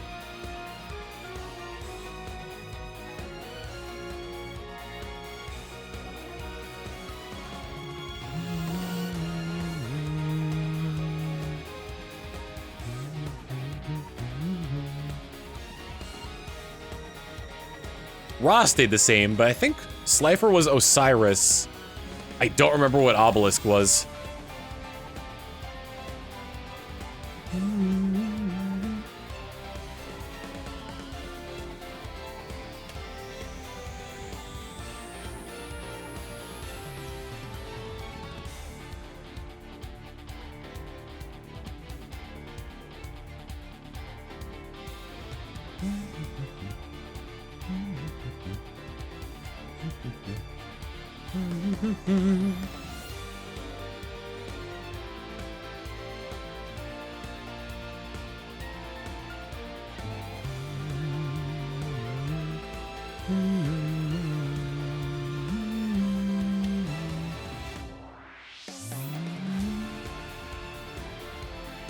Oh, did Obelisk not change at all?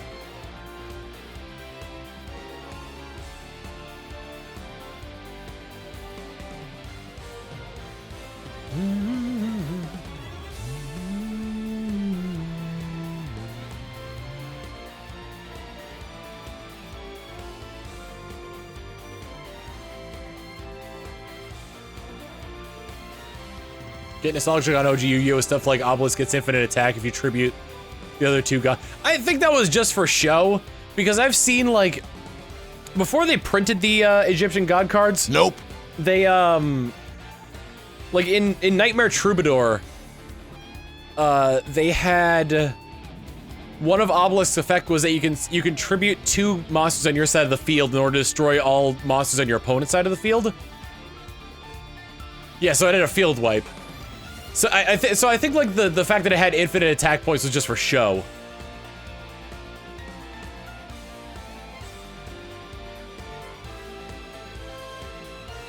Because wiping the board and attacking is essentially game over in the anime because of the 4,000 life point count on that. Hi, Trisman.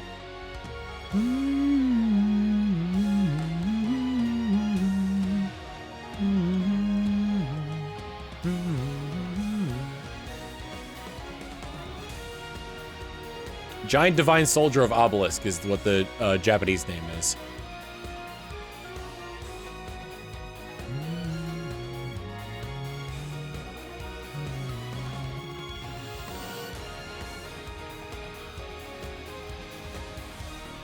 I mean, they did kind of make up rules. What time is it? I've got 23 minutes before I gotta be on for disc only. I want to listen to New Battle. I like New Battle.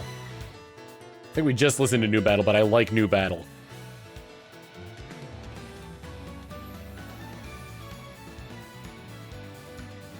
I mean, they did make up rules on Yu-Gi-Oh! Cause like, I don't know when the Konami game card game came out, but like, the biggest reason why Yu-Gi-Oh! Shifted from its like season 0 counterpart, where it was mostly about like, where like each episode had a different game associated with it entirely, to Duel Monsters, was because of how many fans were writing into Kazuki Takahashi asking how to actually play the card game.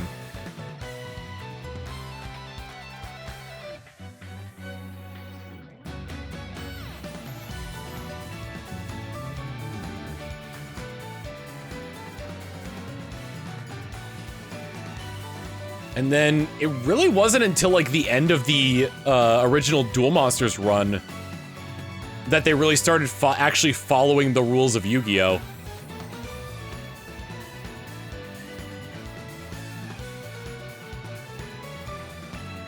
Because even in like Battle City and other ones, they would do BS like, oh, like, I waited for this perfect moment in order to special summon this particular monster that gets destroyed, and then special summons immediately, which gets destroyed, which means you draw cards every single time it gets destroyed and resummoned. Which means you run out of cards, so I win. Ha ha ha ha ha ha.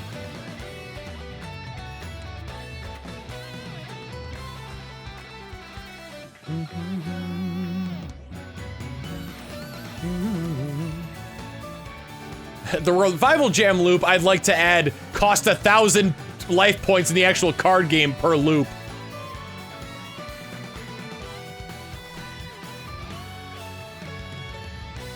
I think I have each of the cards for the Karibo brothers.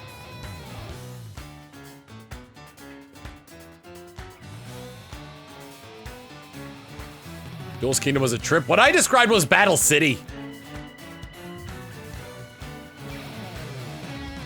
And like all the BS Merrick did in like the summoning and unsummoning of Ra.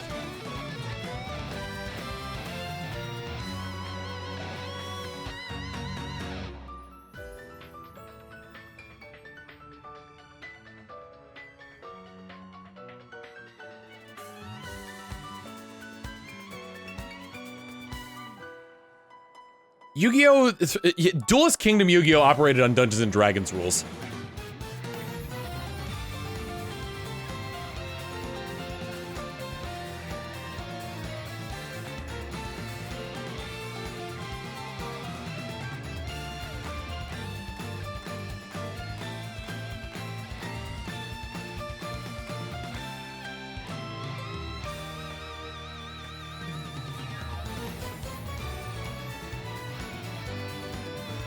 What was the one joke little Karibo had? Where, like, they went back to the wing... Where, like, for one line, he went back to the Winged Dragon of Ra. I'm trying to remember, he, like... There was, like, this whole thing about, like... There was a meme for the longest time about little Karibo ruining fandoms. Stop ruining Yu-Gi-Oh! I guess that blame sort of shifted onto Team 4-Star and Dragon Ball Z. Bingo! Luna Frey Belmont with 3 months of Prime, thank you very much.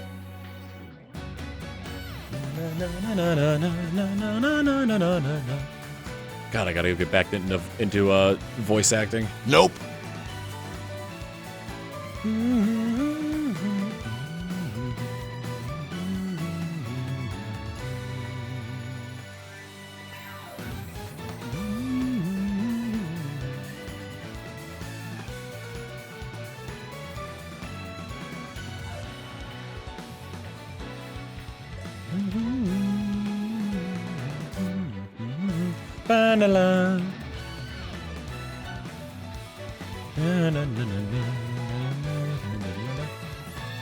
I have to switch. At some point, I've got to switch the alarm noise on my phone off of the default one. Because I'd use that to get up early, and every time it went off, it would scare Manatee. So now whenever, like, that's like the one, like... You know how, like, there's, like, dogs that are afraid of, like, fireworks and, like, you know, various other things. The only thing Manatee's, like, really, like, afraid of, aside from the vet, is that, I mean, like, he's afraid of a lot, actually. But the thing that, like, makes him go from, like, 0 to 60 in, like, in half a second is the default iPhone alarm. Because every time it would go off when I need to wake up, it would scare him.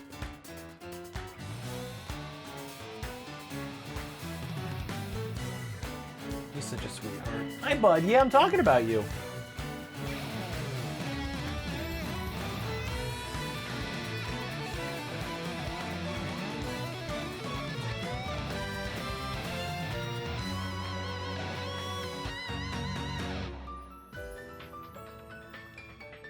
What was the... I remember from the... Because they would do, like, meta jokes about their own stuff all the time in the Kai versions of, like, the TFS abridged, DBZ abridged stuff. There was the bit where... Kami and Piccolo fuse. And they're like, do you think this bit's gonna get old? And Piccolo goes, nah, it's not, no, it's not Ghost Nappa.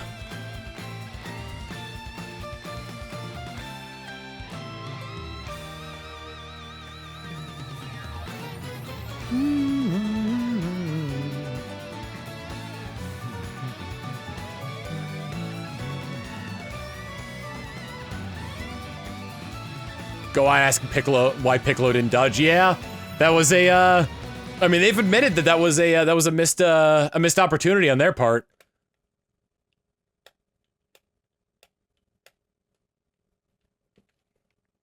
Ooh, I'll take Road Taken. Nope. I should play Fates again. Just on my own, it doesn't have to be on stream. I should just play Fates again.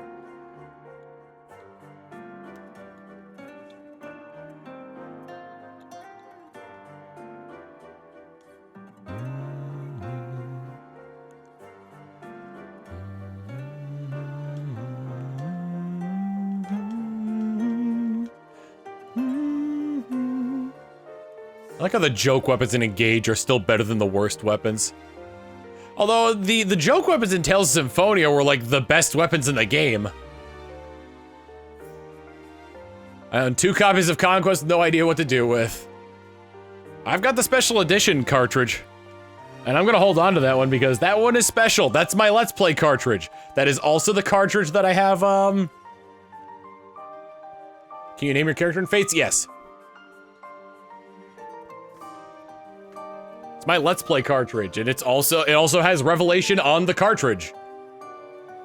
As opposed to needing to use the now defunct eShop to buy it. $300 loose. That's wild.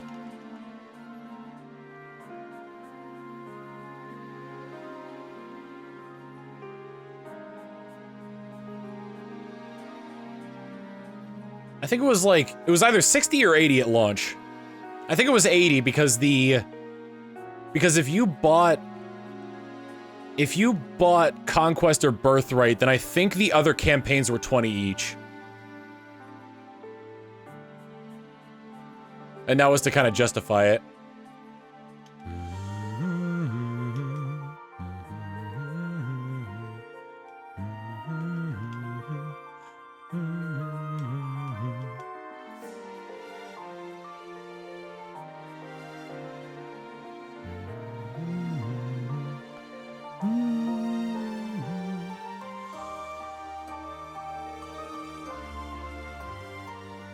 Like, one big thing I regret when I was living in Connecticut is not going to New York more often.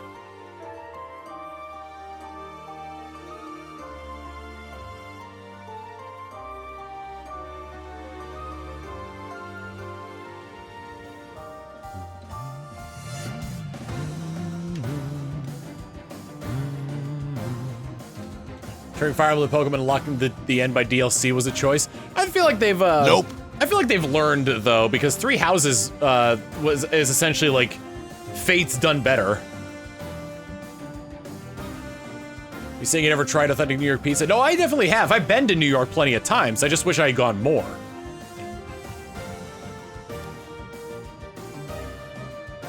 There's a macaroni restaurant in New York that's, I don't remember where it is, but it's like, the macaroni there is delicious. It's called Smack.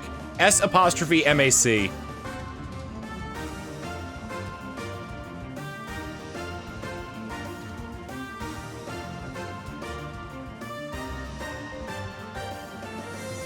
Smack in East Village, yes. Either you just looked that up or you must have gone there. I love Idoru with the 100 bits saying, if you play Tokyo Mirage, you're gonna do it on stream or on your own. I don't know if I'll ever play it. I should see how much that game goes for sealed because I haven't, I'm a New Yorker. There you go. I should see how much that game goes for sealed because I haven't opened my copy of it yet.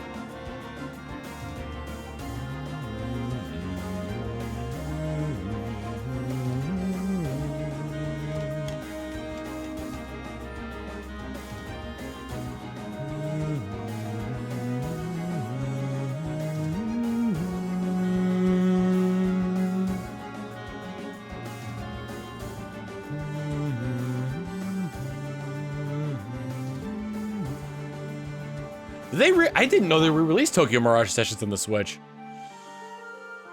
Trust me, a little bit saying the name reminds me of the Spee mail about cereal. You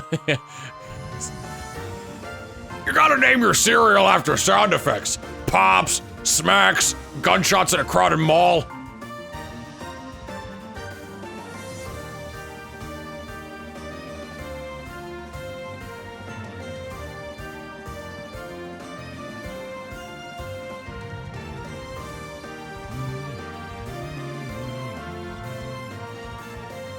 Controversy about the Switch version being censored, Wii U English version even for Japan, wow. The Wii U version had increased sale because of it, interesting. How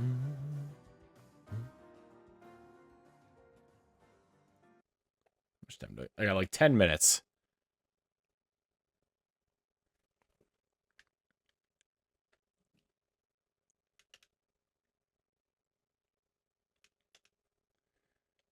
I don't think I'm definitely not getting to 950 at this point. We're gonna do 1,000 at some point, but I'll do the payout once the I feel bad for Lucy because she poured her heart and soul into me getting the shiny Quagsire, and it doesn't seem like I'm gonna get it. Bingo! Flameburger, thank you for the Prime Gaming sub. You're alright, bud. It's okay. Nope.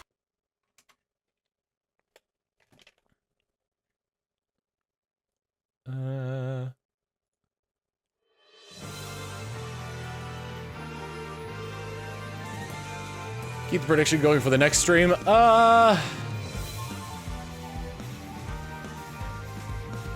No, because like if I start this, because I'm probably gonna get a lot of extra viewership from disc only. I want to give them a chance as well.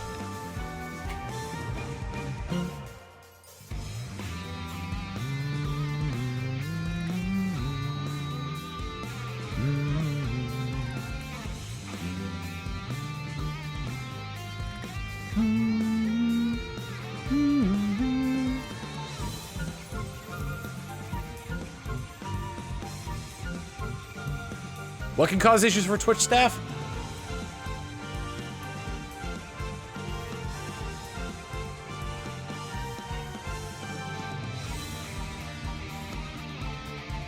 Someone link this cover. It's called Road Taken Flame from Fire Emblem Warriors.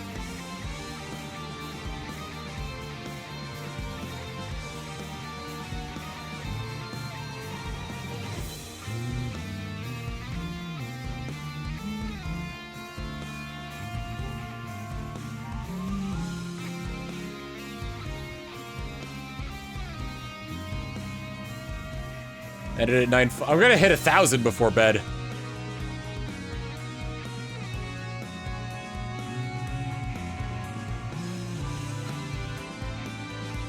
Nothing in Fire Emblem, nothing in any video game was scarier than the support conversation between Camilla and Tharja.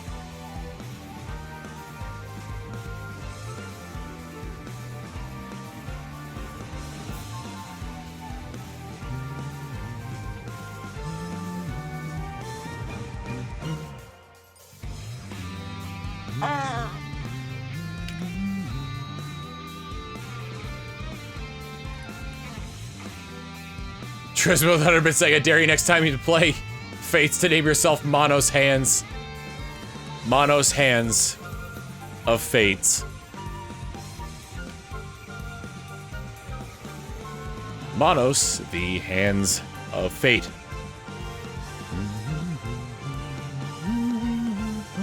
Nope. I can probably do one more before disc only. Daniel Bonin, thank you for the— I did miss your sub notification, thank you for reminding me. Daniel Bonin with the 49 months of tier 1 saying 49 the number, 49 spelled out, and 49 in Roman numerals.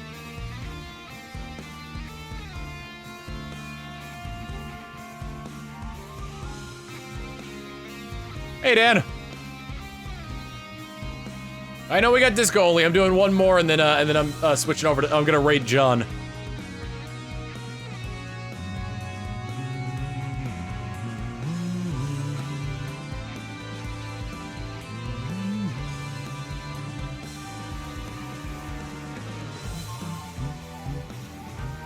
I know, I'm just saying, ah! You mean Camilla and Rajat? No, Camilla and Tharja. Rajat is... Yeah, I don't think... Yeah, no, Rajat's not in Fire Emblem Warriors. Fire Emblem Warriors was like, is a Dynasty Warriors game with a Fire Emblem skin on it. And it pulls from a bunch of different Fire Emblem games. It pulls from... It only pulls from 3 Fire Emblem games. I mean, it probably pulls from more in the DLC, but it pulls from, Shadow Dragon, Fates, and Awakening, at least. Yeah, mostly Shadow Dragon, Awakening, and Fates.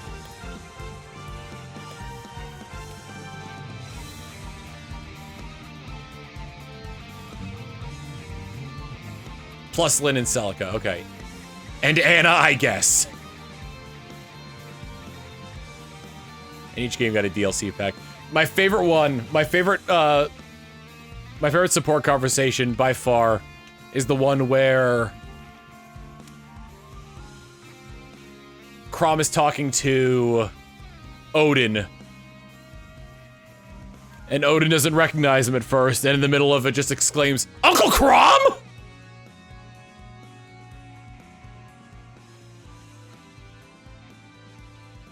Man, they really extended the fade out in this song. There's 10 seconds left of this video. Oh wait, wasn't it Odin? I thought it was Odin specifically because of the Uncle Chrom thing. Because, like, he wouldn't recognize him. Or I guess or maybe it would have been Chrom before all the time travel shenanigans. Nope. Well, whatever. Anyway. I'm gonna make this one VOD on, for the YouTube video. So, to those of you watching the YouTube VOD, this is gonna continue immediately. To those of you watching on Twitch and the YouTube live stream, this will continue later. As in after disc only. We're back! I watched the entirety disc only. It was hilarious. Thank you. So you think you'll break 1,000 before catching the shiny? Most definitely. I'm a little bit concerned, though, that my Wavebird keeps cutting out. I opted to not use a controller with a cord, so my console didn't fall off my desk again. Should a dog hurricane come through.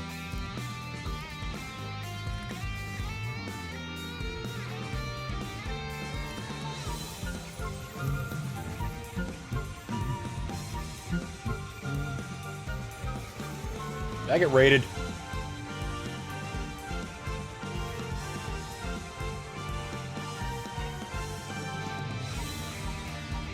Stop prediction. Will Tom get the shiny? John did raid me, okay. Let's go! How many of you coming from John's stream have seen me shiny hunt this Quagsire before? And if the answer is no, do you need an explanation?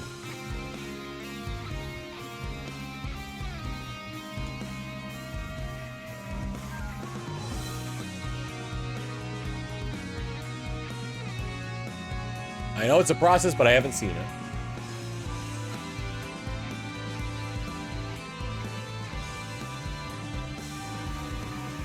I'm finished chewing on my Skittles.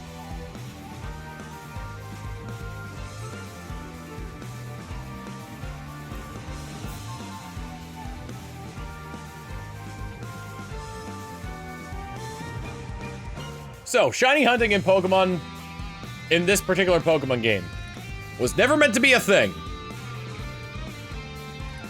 They tried a rudimentary version of shiny locking in this, where when the opposing trainer sends out a shadow Pokemon, it checks to see if the personality ID of the Pokemon matches with the trainer ID and secret ID of the trainer. If they match in a way where they can be shiny, it will re-roll it. However, when you catch it, nope. It doesn't re-roll the personality ID based on your trainer ID and secret ID, being that it has the potential to be shiny. However, that means you can only know if it's shiny after you've caught it.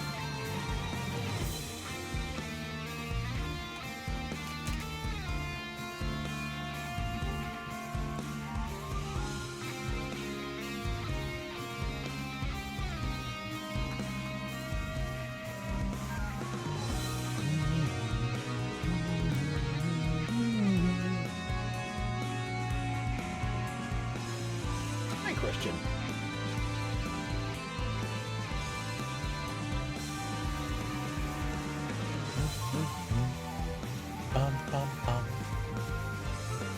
You mentioned before you're going to do RNG manipulation if you get close to the server shutdown, right? Yes. However, they have not announced, they have announced the 3DS and Wii U services going down. They have not, however, announced Pokemon Transfer Pokemon Home going down. On the site that talks about the 3DS and Wii U services going down, they specifically list Pokemon Transfer and Pokemon Bank, not Home, Bank, as two of the services that will not be shutting down along with the 3DS services.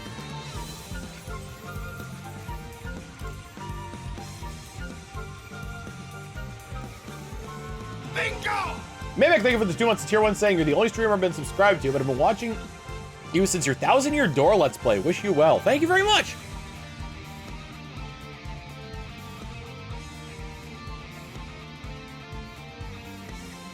Pokemon Company kind of takes forever to do anything. So I imagine, like, hopefully their timetable is similar to their timetable for getting games to work with Pokemon Home. We are getting the Pepto-Bismol, Zyre. That is correct. Did the music get quieter?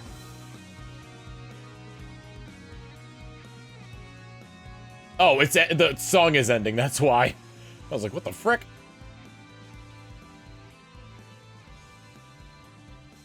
Road Taken is such a good song. I do want to listen to Conquest from Awakening, though.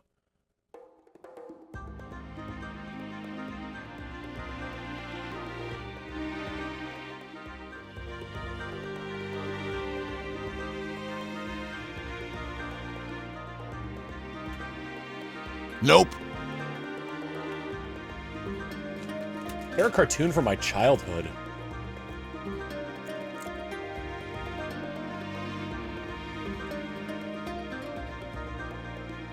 I didn't have Cartoon Network, so a lot of my favorite shows are going to be Nickelodeon shows.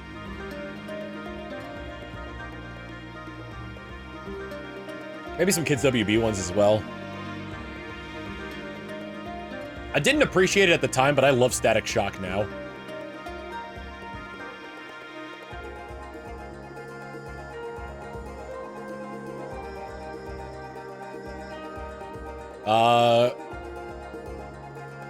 Ones that I loved when I was a kid. Danny Phantom was a good one. Rugrats is good.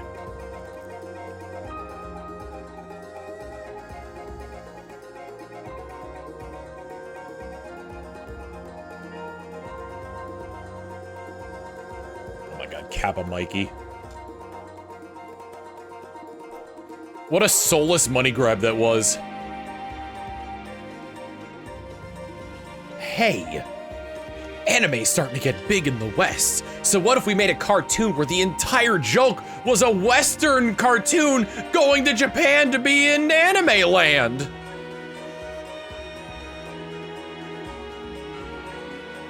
I always think of like Rave Master and how the theme song to that was done by Real Big Fish.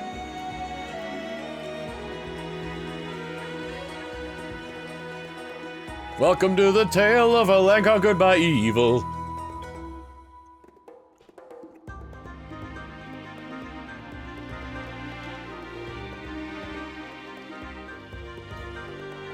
He who wields the sword must then become the master, seeking out the stones with a carrot-nosed dog.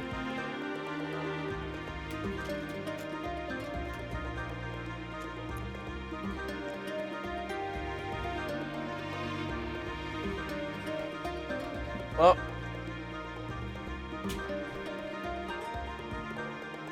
Man, do you want to play? Come here, Christian, come here. Oh, hi. Hello, big head. Bingo! Easy. Hey. Oh, easy, big guy. They're just wrestling. I gotta keep an eye on this for a little bit. Sorry.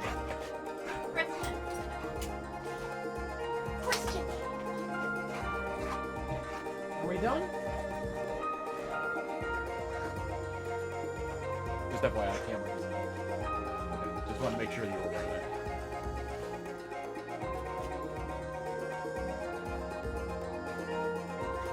Hey, bud. We're having a good time. Manatee's not yelping.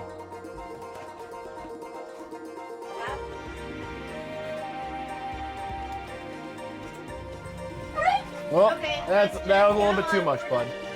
We're done. This way. You just said goodnight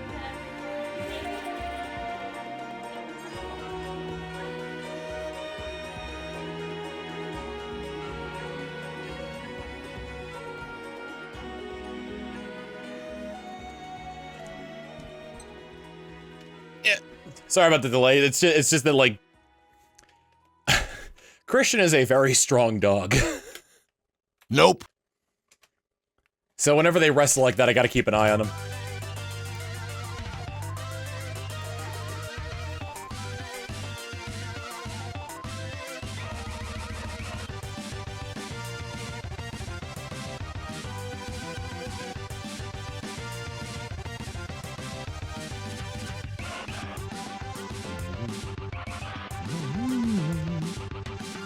I think Christian is American Bulldog and Pitbull, but we don't know because he's a rescue.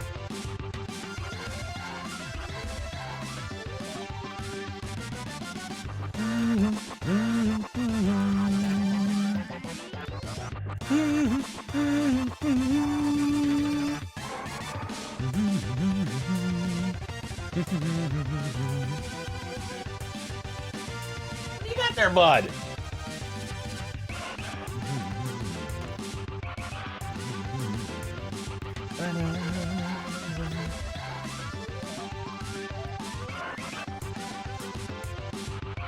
What, can you leave for a second? Oh, what are you doing? Ready? Go get it.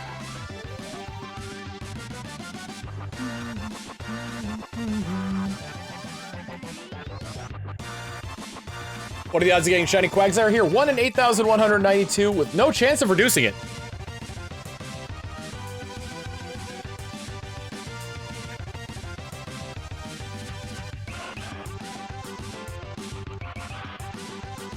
I remember Duel Masters. I remember that was kind of done more or less as a joke dub, because I remember one of the characters singing the opening theme.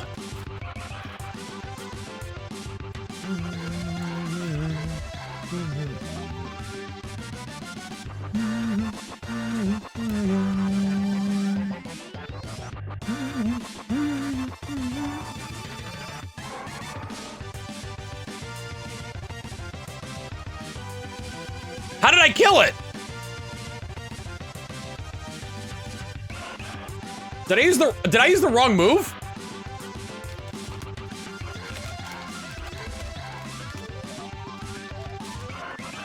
Crit wouldn't have mattered because I'm using False Swipe and Spore. I used Leaf Blade, damn it.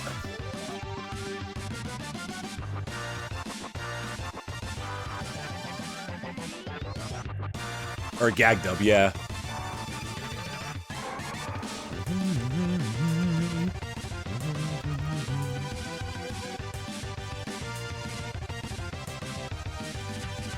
I'm not counting that because I didn't see if it was a shiny or not.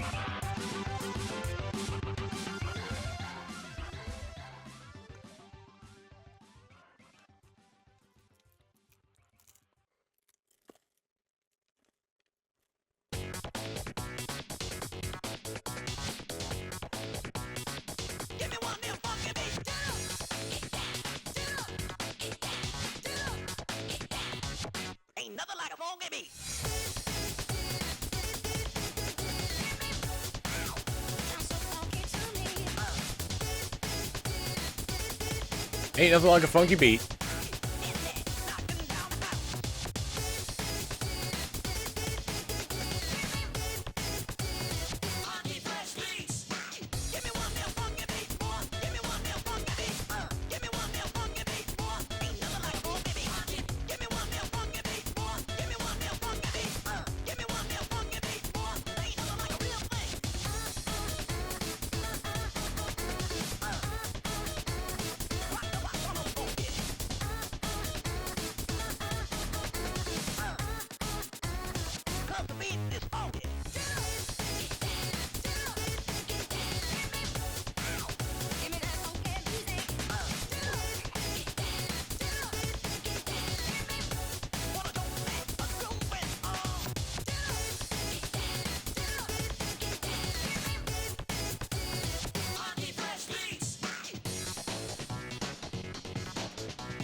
On one of my breaks, I need to wash my hands. This is, ain't nothing like a funky beat from, Lethal League. This is composed by Hideki Naganuma, whose Nope. music you might recognize from games like Sonic Rush and Jet Set Radio.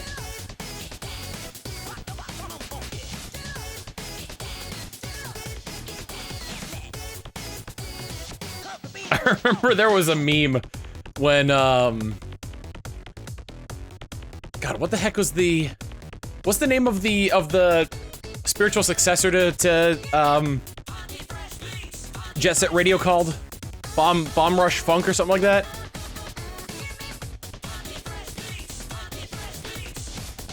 Bomb Rush Cyberfunk. I remember there was a meme going around during that time because Hideki Naganuma uses a lot of samples in his songs.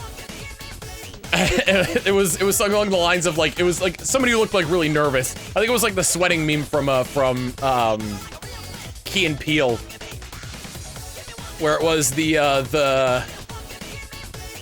caption was the Bomb Rush Cyberfunk devs waiting to see if Hideki Naganuma is gonna reference is gonna sample Malcolm X in his songs again.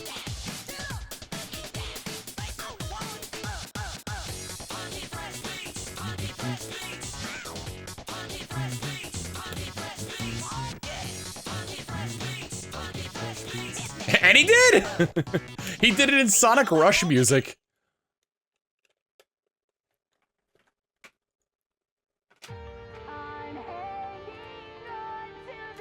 He did in Bomb Rush Cyberfunk as well?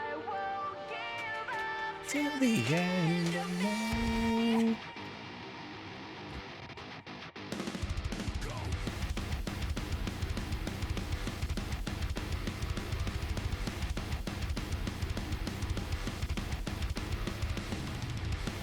I forget if it was Malcolm X or Black Panthers. I just remember that the sample was too black, too strong.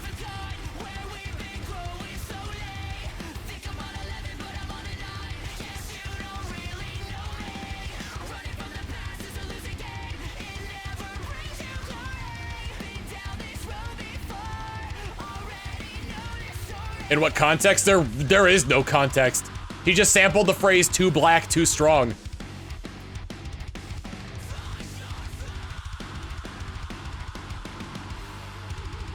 I think this was I think it was the final boss theme to Sonic Rush.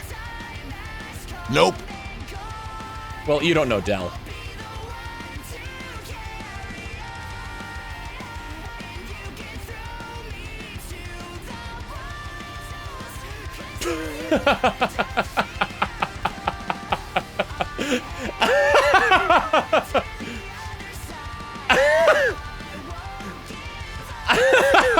Hold on, can I? Wait, I can't.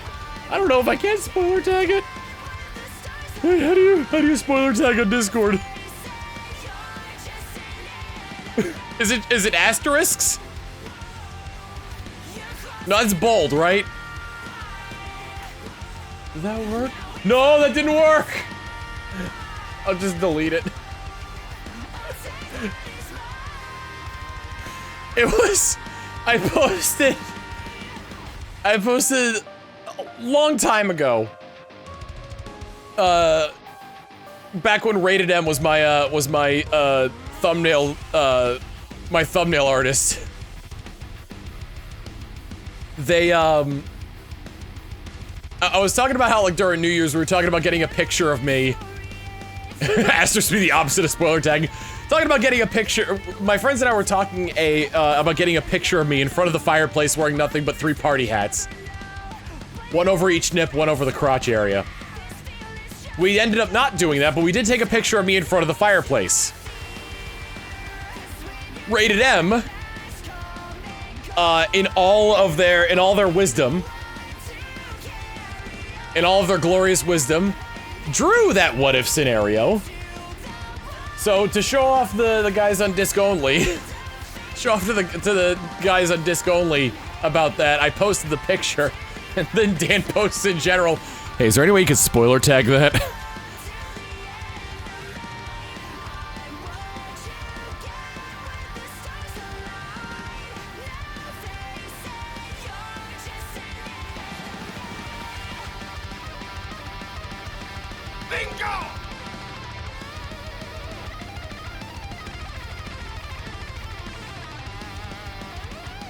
There's no link, though. I posted it. It's a direct picture.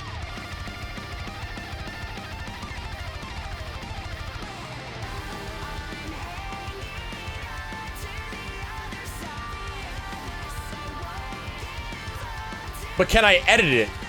But can I edit it so it has the spoiler thing? I didn't see that when I was editing the text.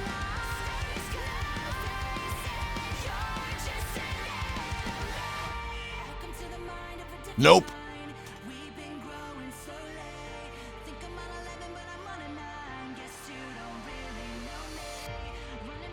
You can't edit spoilers on images, sadly. Alright, yeah, then I deleted it already. I mean, I still have the picture, but I just deleted it from the Discord.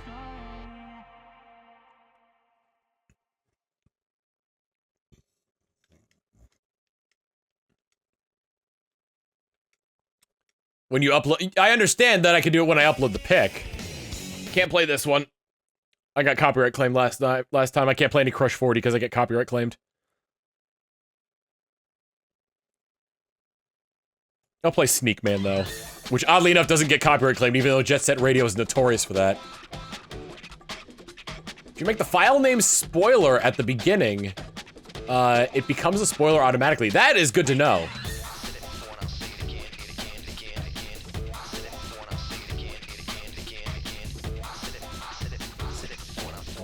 Say again.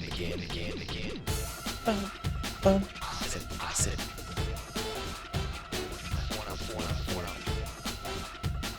Say it again.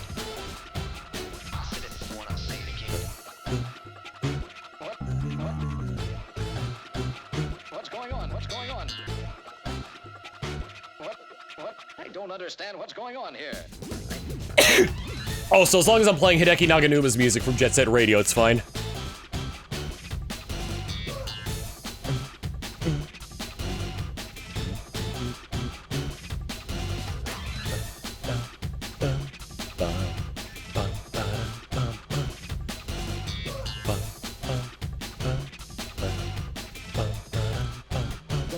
Give me a break.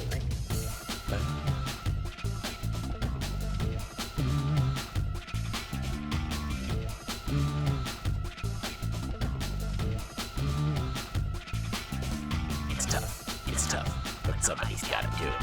It's tough, but somebody's gotta do it. It's tough, but somebody's gotta do it. I don't understand what's going on here.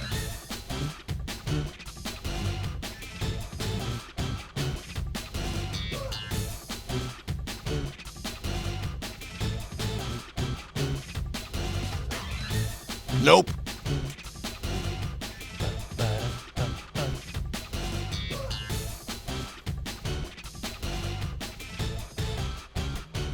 Give me a break.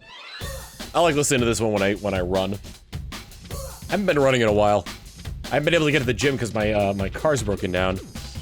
There's a community center in the next neighborhood over to mine, which is like right across the street, that has a gym. But I'm not sure if I'm allowed to use it because I'm not technically part of that neighborhood.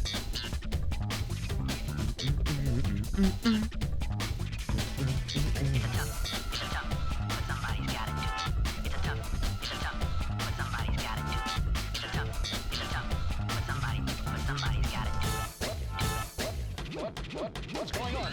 Grind all the way to level 100? Yep.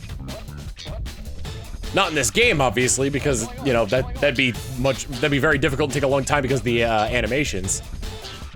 I don't understand. I leveled them up in Emerald, and then transferred them back into this. So many Elite Four fights, and they are not very high levels.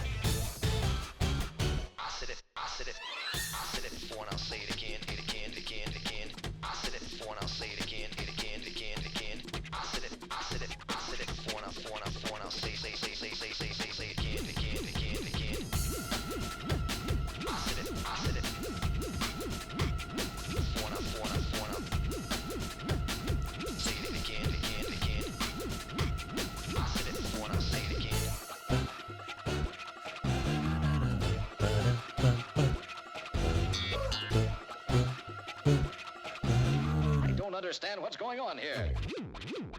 I didn't. Can't play that. No, can't play this either. Oh, what about the Storm Eagle Sega Genesis remix? I like that one. You can transfer them? Yeah. When you beat Pokemon Colosseum, got a, if you have a, GameCube to Game Boy Advance link cable, once you beat the game, the Trade Center at the basement of the Pokemon Center in Fennec becomes available. That was Big Shot, yeah.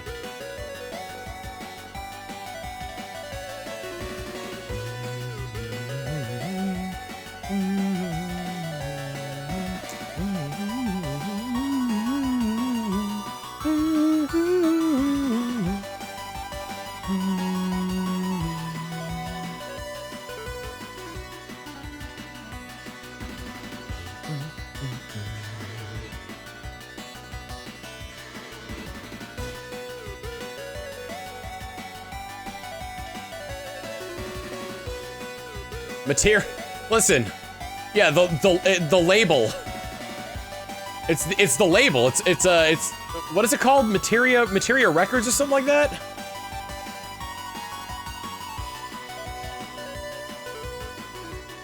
Nope.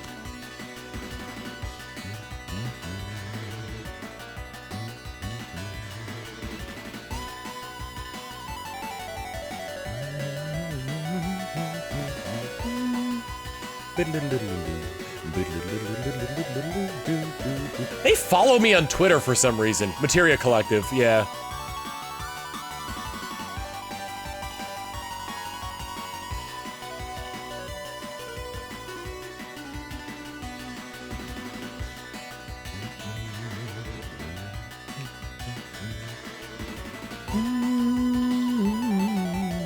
Surprised Toby hasn't just split from them. He's probably under contract.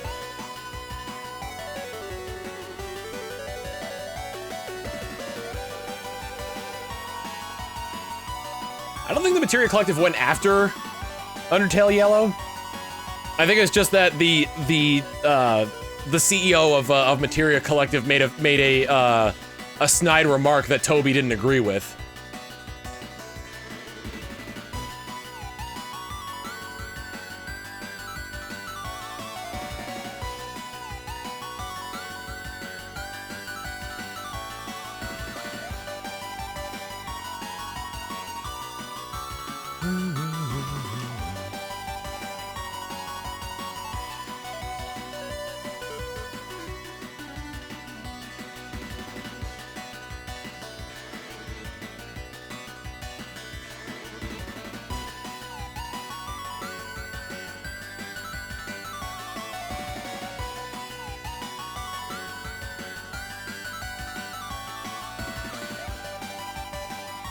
Never heard of Materia Collective. They're the license holder for Undertale and Deltarune music.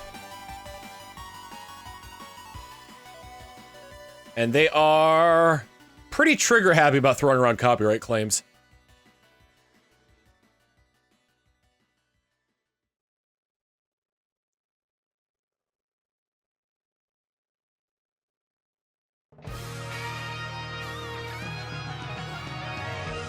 That last song, that was a Storm Eagle stage for Mega Man X.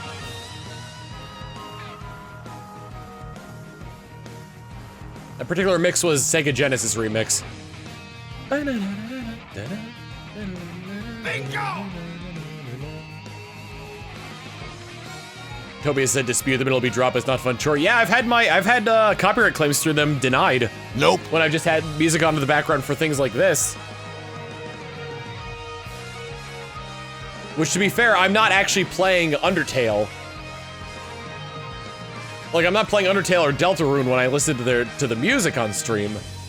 But I've had copyright claims denied. For you know, if I'm doing this and listening to Undertale music, then there's a non-zero chance I'll get a copyright claim that won't get released. K-Head, thank you for the 100 months of tier 1 saying Kaioken times 100! I think Goku's body would just explode at that point.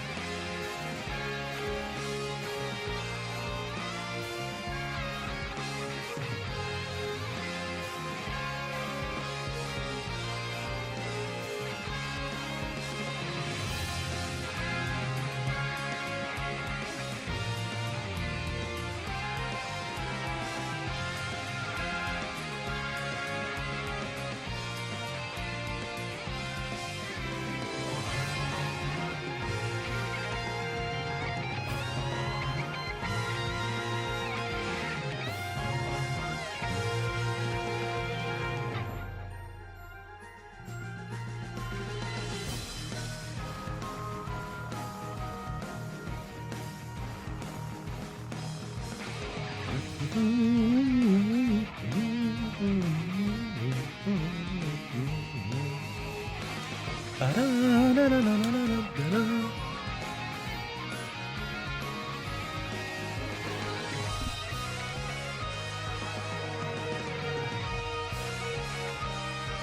wanna get a little smokies?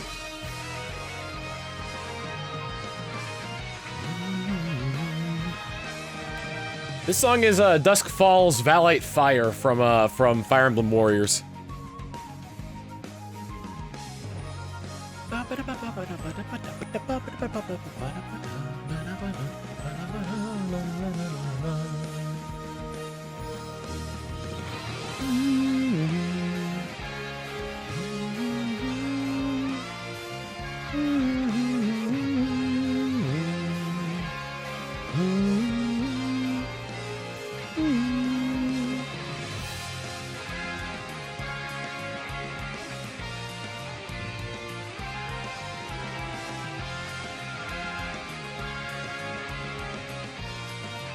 God, I'd love to play El Ventodoro on here.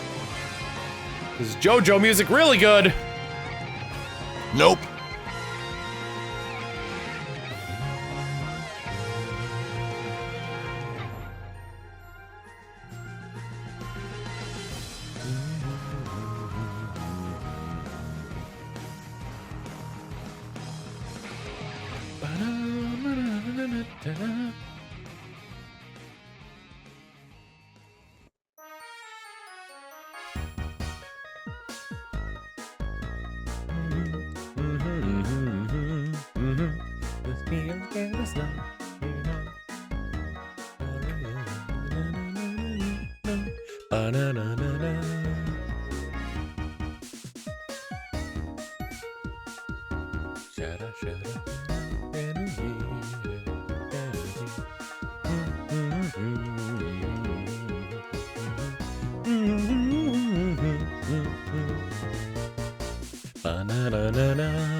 It's Toothless, but he's dressed like Callie.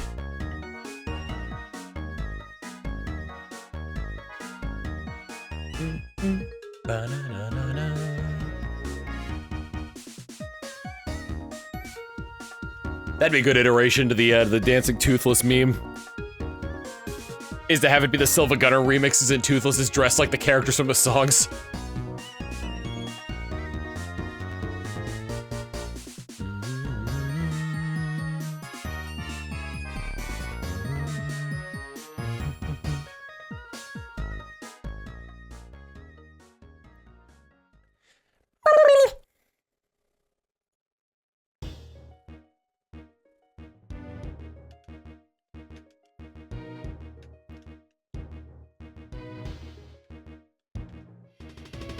Hey, Toasty, thank you for the raid. I didn't realize you were streaming at the same time you were chatting.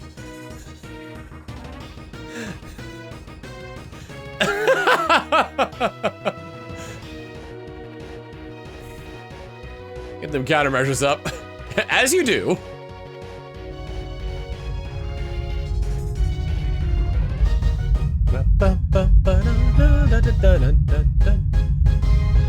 I put other streamers on while I hunt. What have you done?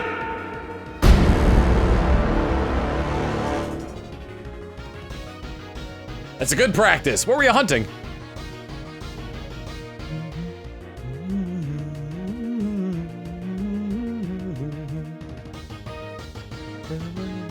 Nope.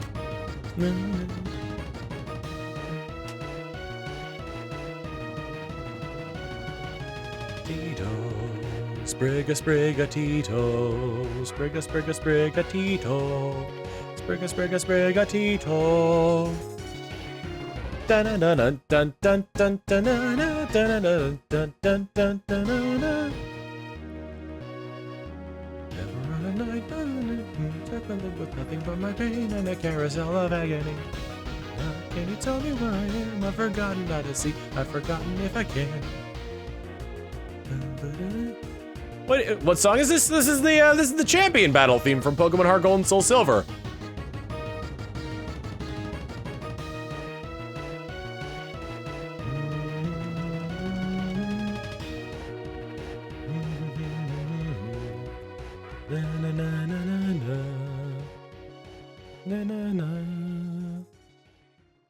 There's a few where I'm not sure if it's okay to play them because they... Anything that's lyrics, I'm wary of. The...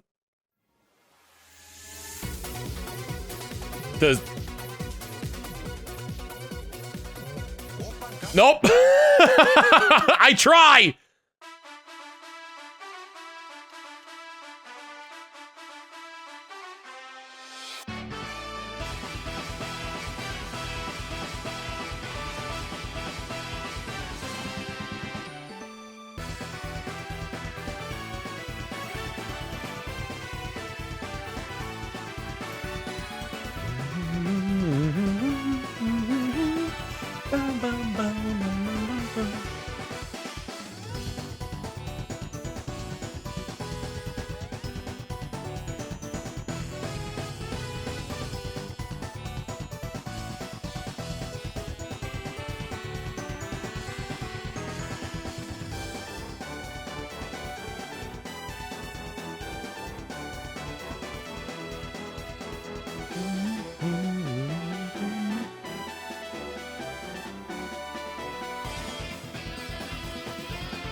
So there was the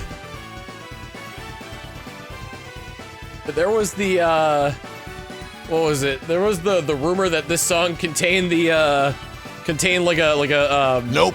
series of notes to it that was from another Toby Fox song about a pregnant man.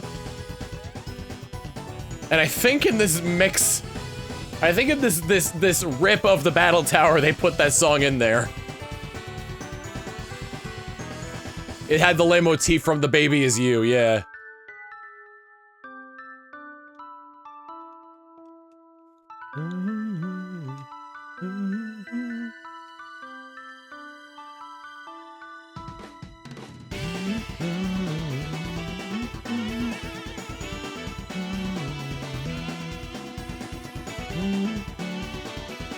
Song whose subject was specifically made despite the rules of the Homestuck forum. Incredible.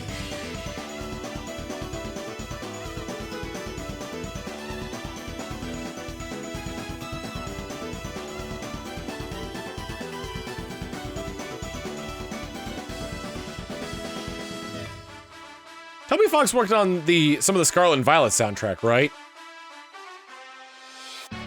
Like, Area Zero just reeks of him. We are gonna hit the 1,000 mark tonight, yes. Terror Raid and Area Zero were him. Ooh, Gangplank. What do we got? It's in a different key. Uh-oh. I got a whiny baby behind me. Come here. Come here. Come here. You were just outside. You've eaten already. Where's your toy?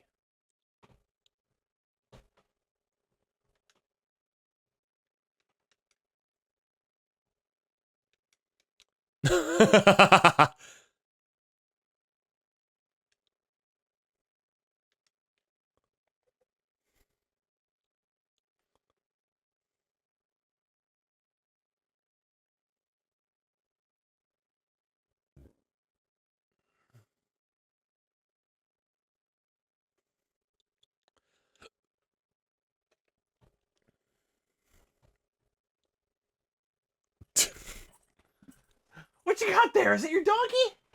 You got your donkey, buddy. Rah, rah, rah, rah. Ah, rah, rah, rah, rah.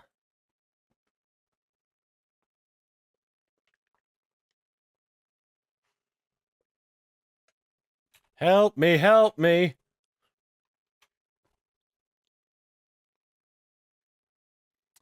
You can see his little snoot poking up.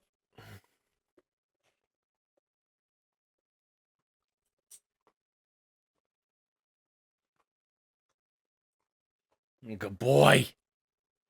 Whoa! Can't have lyrics! No, stop! The instrumentals are already enough to probably get me copyright claimed. Ready? Go get it.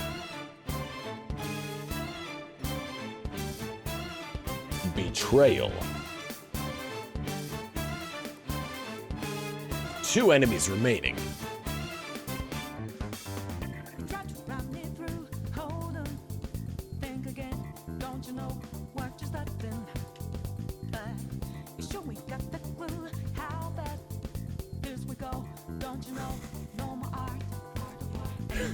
Shit.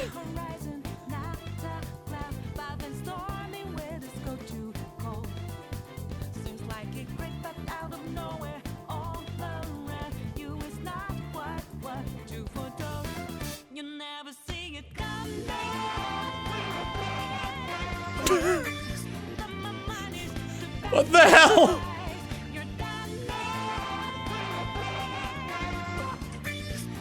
I have no idea what this is!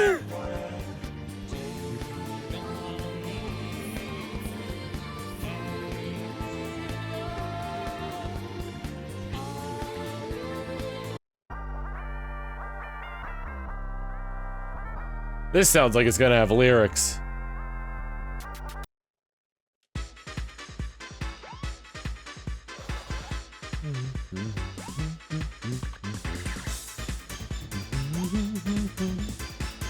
What you got there?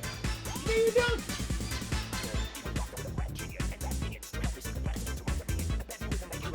Oh, you alright? Get a little coffee?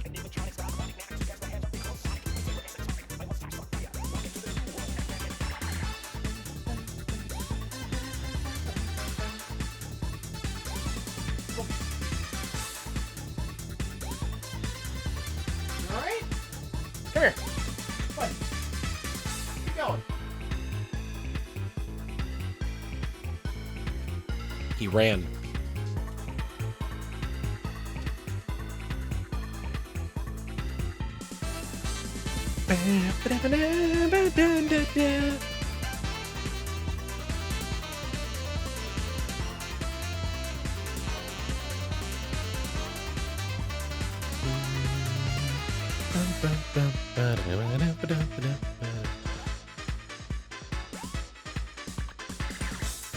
God, I want to play that song from Pokemon Day.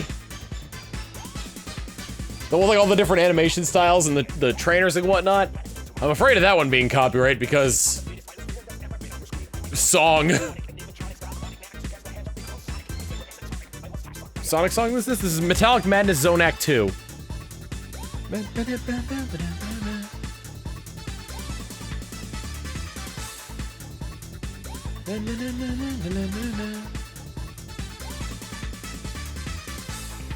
Pokédance, yeah, it's really cute. They posted it on Pokemon Day. I keep thinking I hear the dog behind me.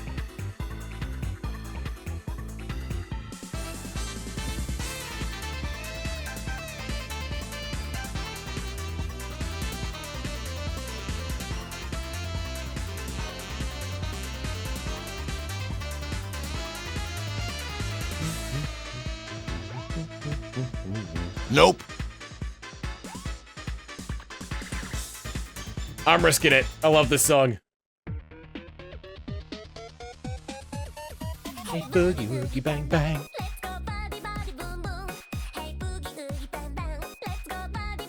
And it was animated so well. And they credited all the animators. That's what shocks me the most. Hey, you are my buddy. What? Hey, you are my buddy. Hey, you are my buddy. Hey, you are my buddy. My body, come, come, come. My body, get up and bounce. Choose your body, and let's move your body. Let's enjoy and Get closer day by day. Come on, choose the body. And let's move your body. Let's enjoy and get They're in the description of the YouTube video.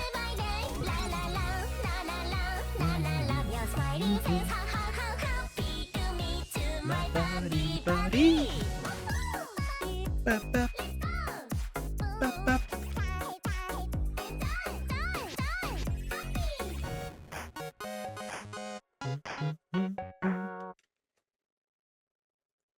It's super cute. I love it.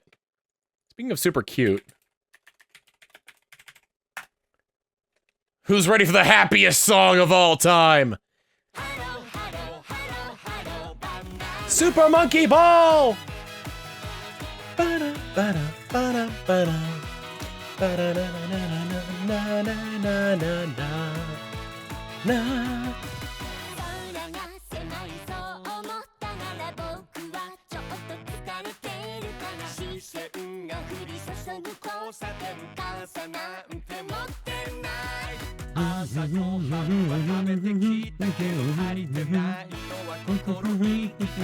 Chigo!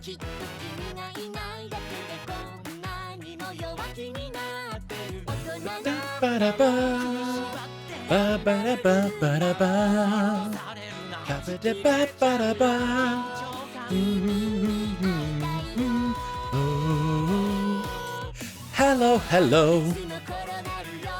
Hello, hello. Hello, hello, hello, hello. Hello, hello. Say hello. Kimi wa itsumo.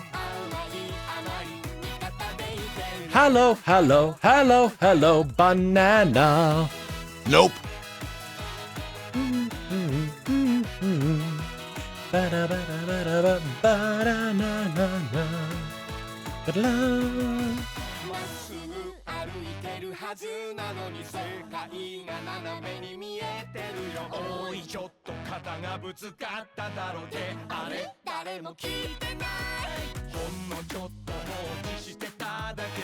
Doughboy, thank you for the raid. Chigo. Get them countermeasures going on here. Dough raid.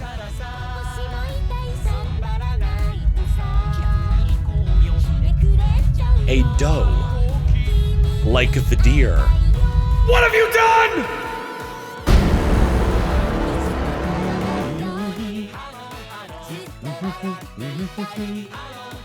Hello, hello. What were you streaming? And am I pronouncing your name right? Say hello, kimi wa itsumo.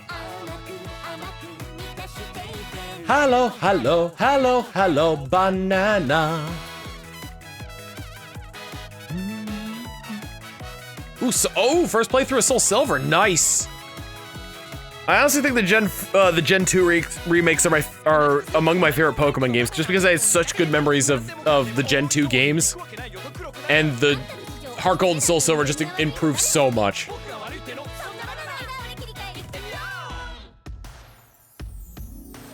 Hello, hello. Hello, hello. Chris is one of my favorite games. I've heard how good the remakes were, so it was about time. Hell yeah. Hello, hello. Hello, hello. Hello, hello, hello, hello. My love, banana! Hello, hello. Hello, hello. Hello, hello, hello, hello. Hello, hello. Say hello, kimi wa itsumo. Hello, hello, banana. Nope. No, we're not saying hello to banana. How's that going? It's going. It's going. This is not all in one go. This is across several streams because it takes so long per attempt.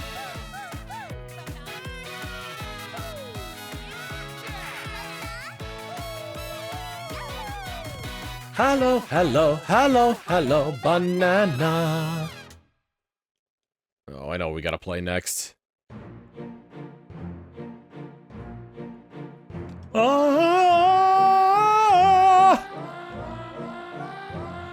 The Waltz of the Meatball Man!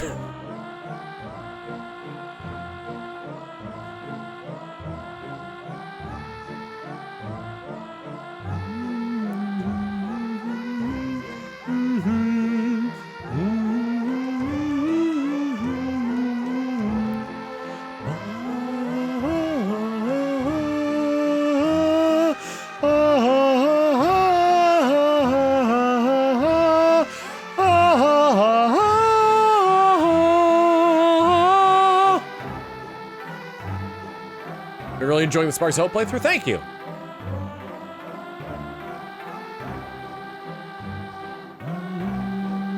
Ever seen the lyric version of the Meatball Man song? I have.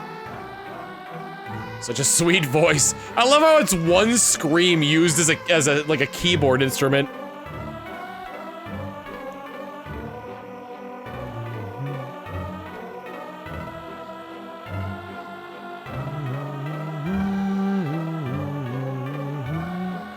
It is the Meatball Man. What do you got there? What do you got? What are you doing? Where are you going? Flying battery zone is fine. Bud, where are you going? You want this? Come here. Ready? Come here. What are you doing? I gotta see what the dog needs.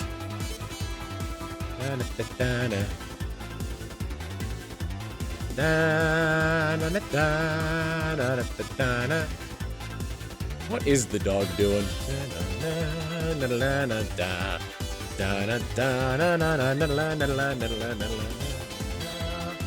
Knock my glasses off.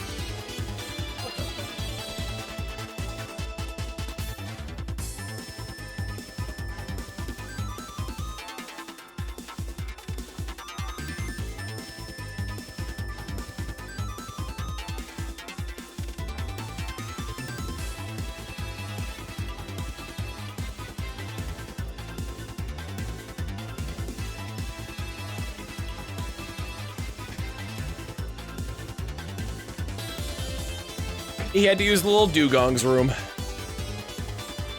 Nope. He did, Dell.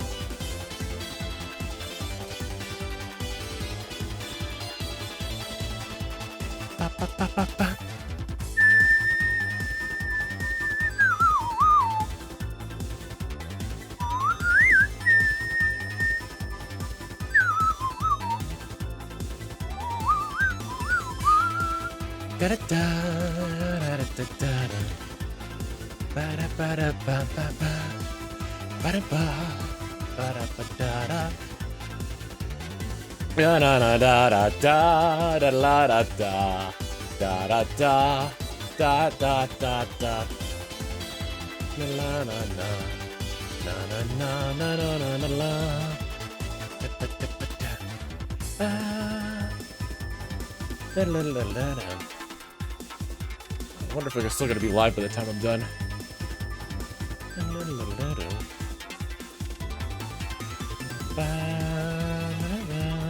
Oh, they're not live at all.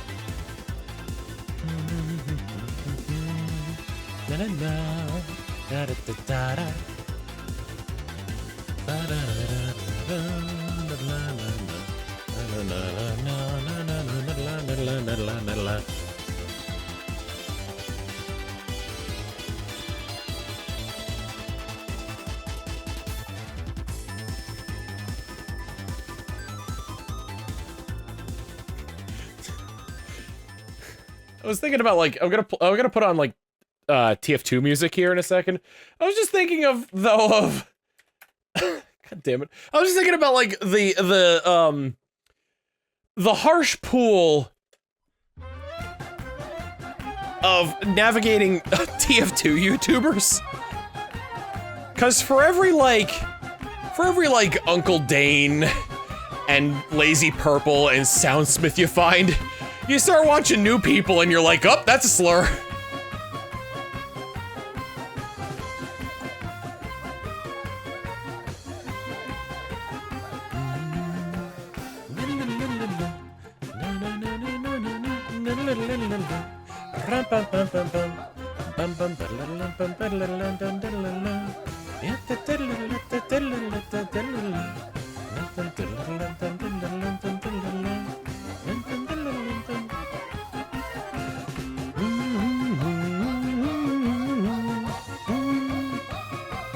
Among the few, like, Nope. I mostly follow Soundsmith, Lazy Purple, and Uncle Dane. But like, there are the other ones they're like, and like the other ones that I've seen, like at the very least, all still use like the ableist slur beginning with the letter R. And that's usually on, like, the safer end.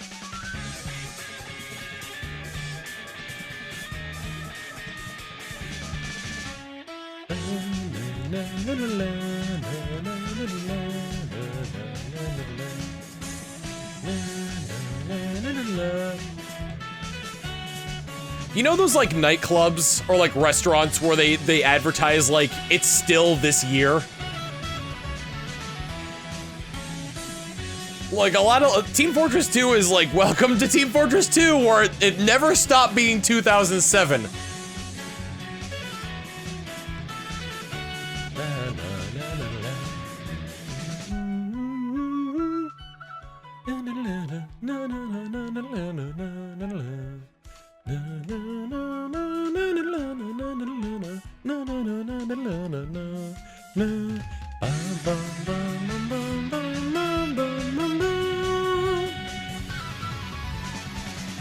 There's still a bunch of, like, you know, good TF2 YouTubers that I still watch. Again, Soundsmith, Lazy Purple, and Uncle Dane. In fact, Uncle Dane was how I found that, I guess a combination of Soundsmith and Uncle Dane, because Soundsmith edited that video, but, Uncle Dane and Soundsmith were how I found, Character Select Extended from Super Smash Bros. Dude, Soundsmith's Man's Guide to the back-to-back ones he did of the Backburner and the Huntsman were nuts.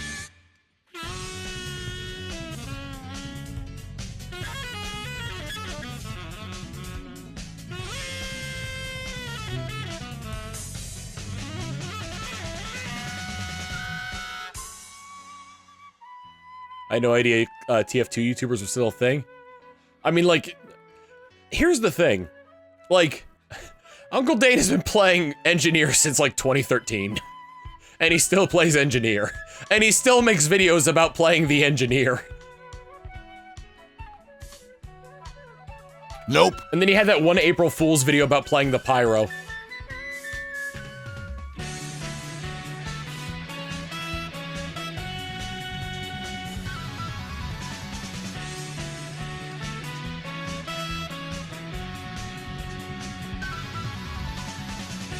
TF2 is arguably still making Valve money, and there's like 3 people on the staff for it.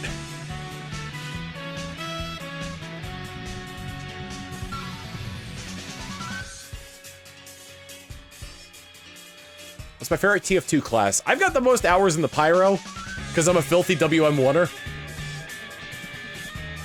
For those who don't know, WM1 is literally what it sounds like. It's holding W to walk forward and holding down M1 for primary fire. My favorite class to play, though, is probably Scout.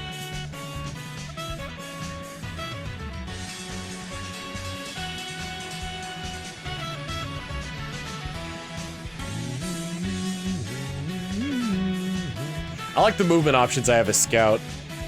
I also discovered how to do the super jump as Scout, where you aim if you aim the shotgun at a certain angle, and then jump at the same time, the jump will go higher than, specifically the force of nature. That jump alone will go higher than the jump and the force of nature combined if you did them individually. Soldier's fun too. I'm getting into Sniper more, but like the... Bye, Doughboy! Have a good night. I've been playing Sniper more, but I've been mostly playing, I've been playing a subclass I refer to as the Pyro. My 3 weapons are the Sydney Sleeper, the Girardi, and, that knife that makes it so it crits on, when it would normally mini crit. The Bushwhacker, yeah.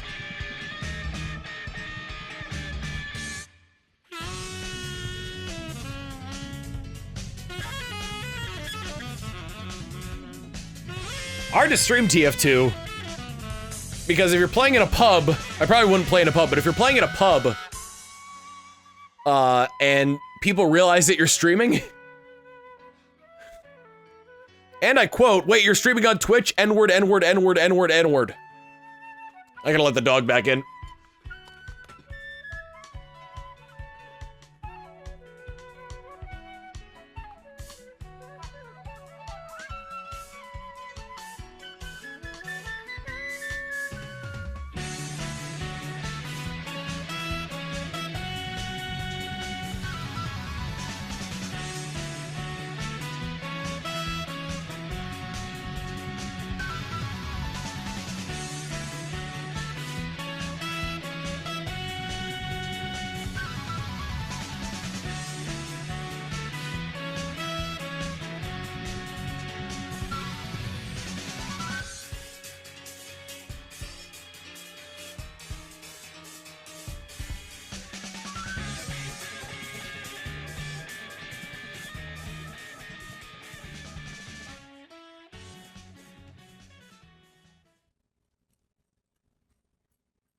Where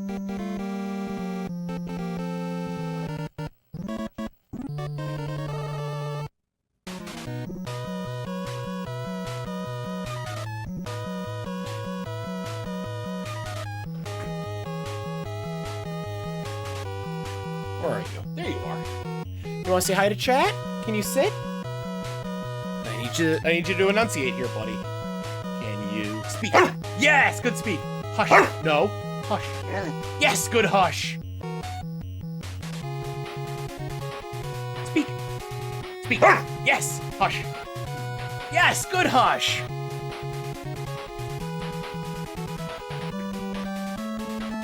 Good boy. That's all I have. Lick my hand. Oh, you're such a sweet.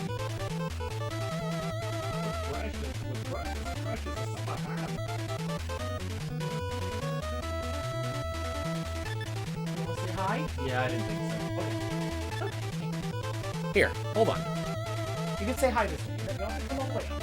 There you go. There you go. Baby, can you look this way? There he is. It's the boy. Alright, go on. Thank you, buddy. You have blessed the stream.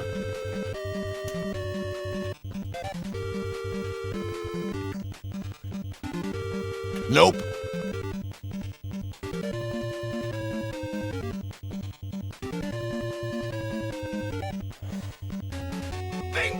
Yeah, but teaching him how to speak quieter. You can censor chat through stream nowadays. I mean, like, it depends on if I'm streaming alone because I'd want to have voice chat on. Then I realize, wait a minute, no I don't. Plus the bots are a giant problem. Crystal Clear Entertainment, thank you for the raid.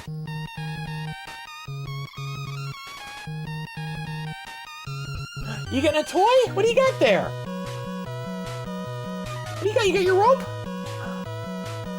Oh, you got your duck.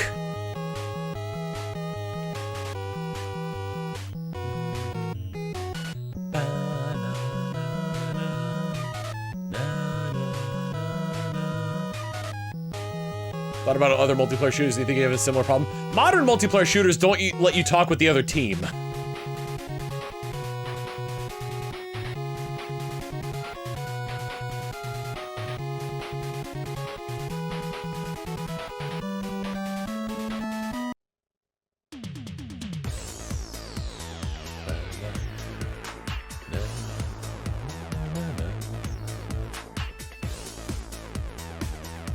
Oh, what were they thinking in the mid-2000s? Like, let's be real. It did give us, like, hilarity listening to people get, like, inexcusably angry over a video game. But my god, what were they thinking?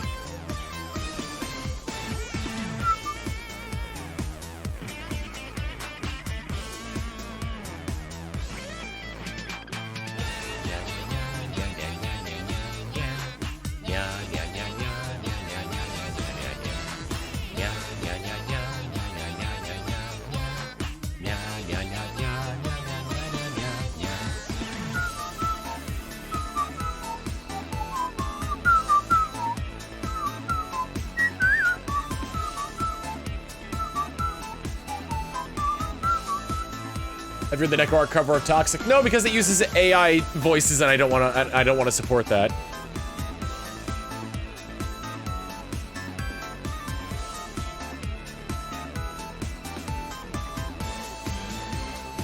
I've said my piece about AI. It's got a very limited use in the creative field. It should be used as a tool, not as a replacement.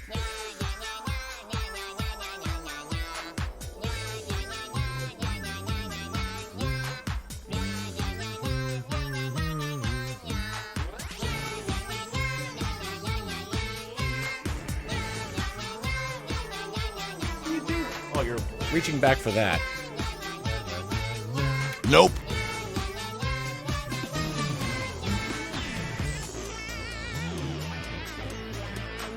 Heard about the HoloLive beat-em-up being made? There are a few HoloLive fan games, aren't there?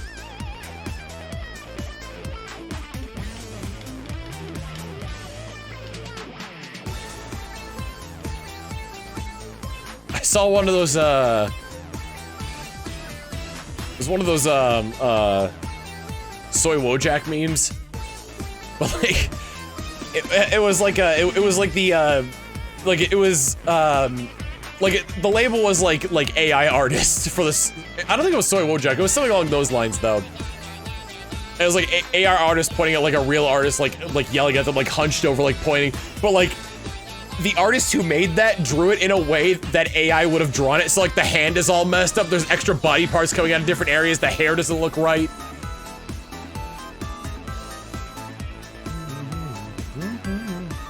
Holocure is like a Vampire Survivor game, right?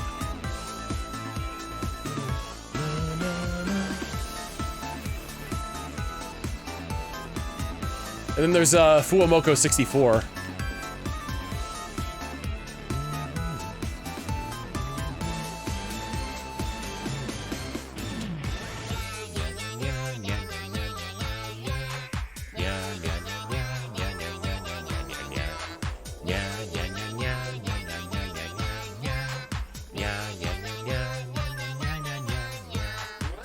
Vampire Survivor X bullet hell at times. Ah, so the fact that it's gone more anime girl style has turned it into Toho. What's the name of the song? Great Cats Village R, Neko Ark's theme. I love how Neko Arc is more popular than the character it came from.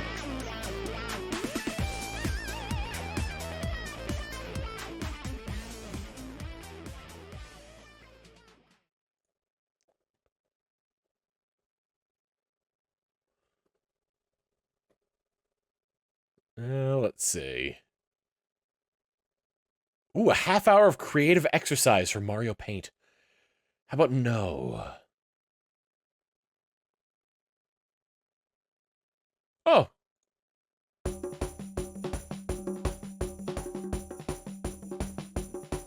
Yeah, conga time! I could do this for a living. I don't, but I could.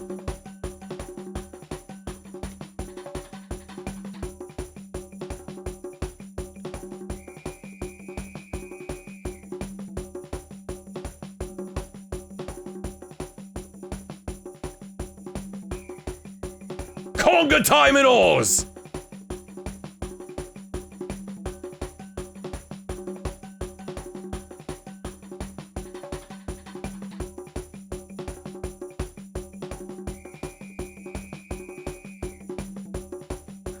Nope. I don't know any of the engineers' conga lines. 100% Lorecast Nightmare VT saying, Tom, gun to your head, how would you explain to a stereotype D&D dwarf that hates elves that the dwarves in Elder Scrolls are technically elves and survive? I would take the bullet. It's always fun seeing people getting the achievement for a certain size conga. Yeah. Yeah.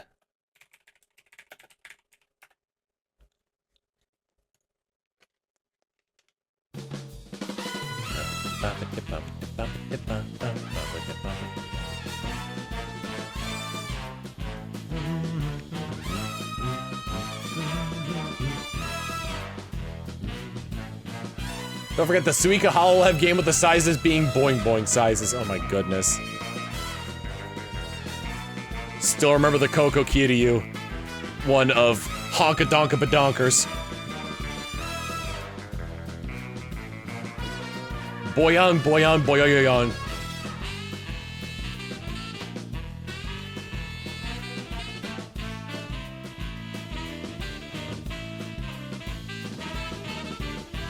And I can't remember the name of the other liver who was trying to pronounce Honka Donka Badonkers. Coco Kiryu, we miss her.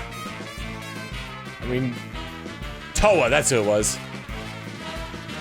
I mean, you don't have to miss her too much. What do you got there? Oh, you got your ball! What do you got there? What, you got your ball? Give me your ball. Want the ball? Yeah, look at you! Ready? Go. Go get it.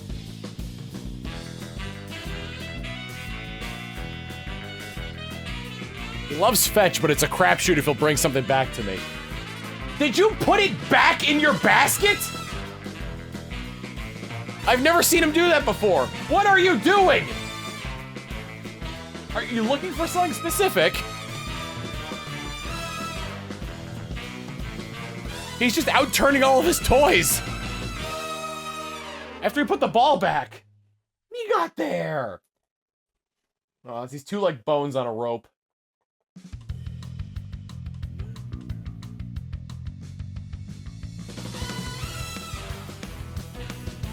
I guess what I was saying is that you don't gotta miss Kiryu, Coco Kiryu too much.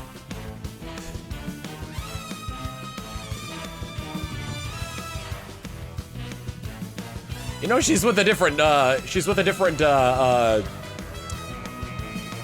network now, right? Under a different name?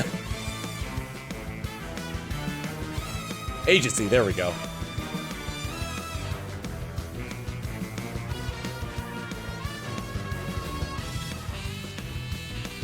Ah, so Manatee is the throw ball, no take, only throw dog. Yeah, more or less. Nope.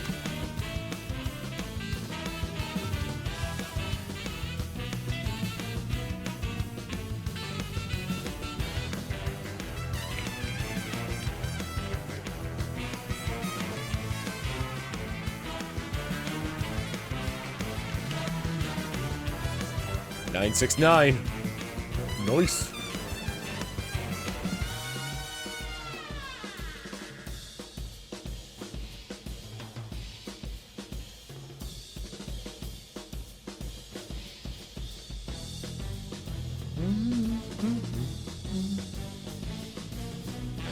I love how unhinged Kason is.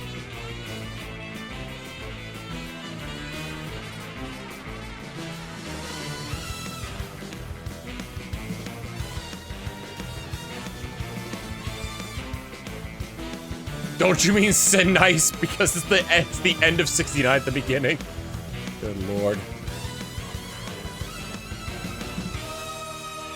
God, that's one song I'd love to play. I don't remember what the actual name of the song is called. It's from NFL Films. But it's the Mermaid Man and Barnacle Boy theme. Dun dun dun dun dun dun dun dun dun dun dun dun dun dun.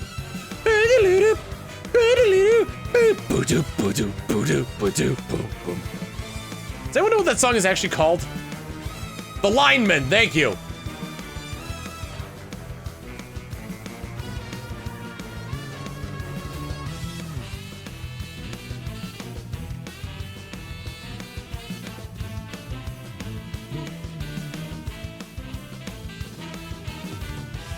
I wish I could be as I wish I could be as comfortable as being like as unhinged as other streamers are.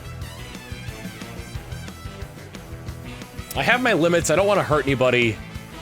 And I also don't want to have like a public image where if people meet me in real life, they'll have this expectation of me that I can't keep up with.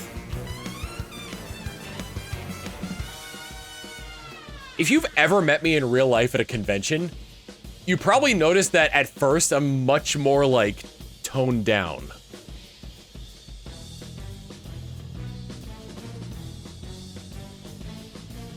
That's because when I'm streaming, I bring more energy to it. Nope.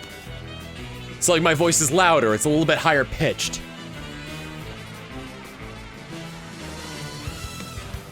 But if you ever met me in real life, I'm probably more talking like this. Hey, yeah, how you doing? Because this is closer to how I actually speak.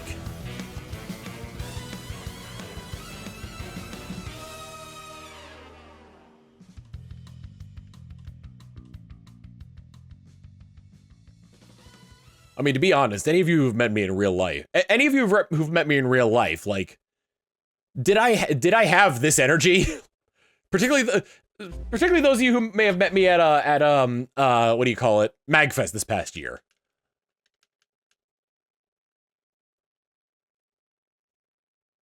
Hey, at lunch next to you at MagFest, and you, well, yeah, but I don't want to just like go on the street and like hack a limb off a guy and take a bite.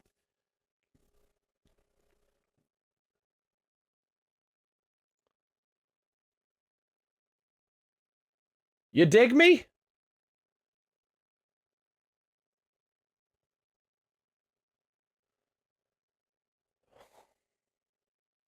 God, I'd love to play that.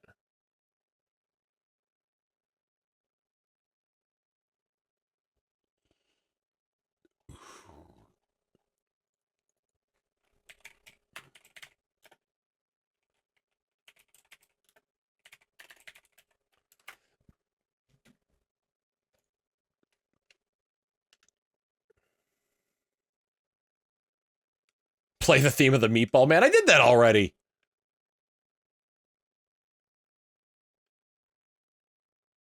Why isn't this playing? There we go. Just had to move the playhead a little bit. I want ethically sourced human flesh. I just don't want to know where it came from.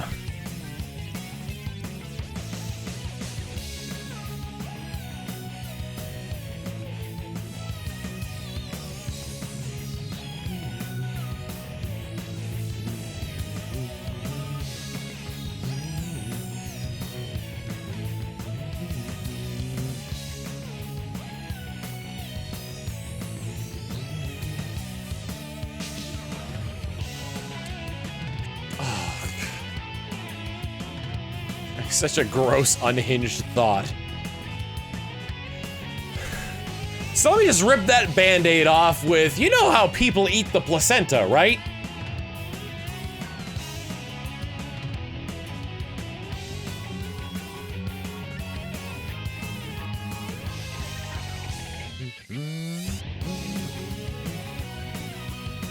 Since that's not necessarily... Nope.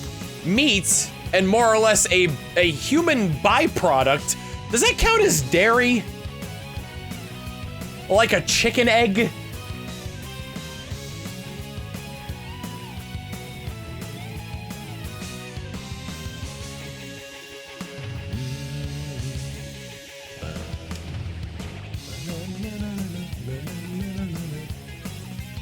What did I just tune into? Are eggs dairy? Yeah. I found out recently that dairy counts as like an animal an animal byproduct, not like the animal meat itself.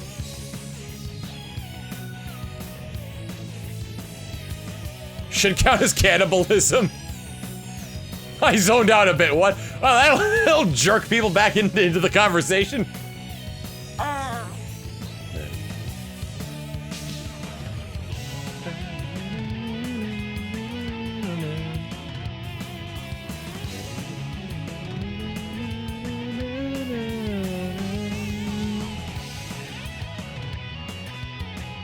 Skill myself a little bit saying, I think you're talking to Steven a bit too much. Today, let's get you to bed.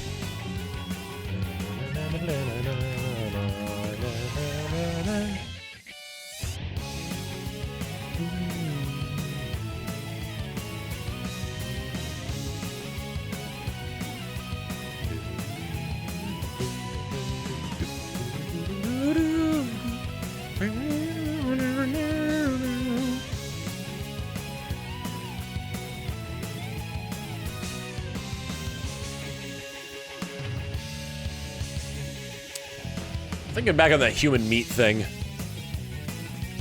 I guess it would depend on how it's prepared, too.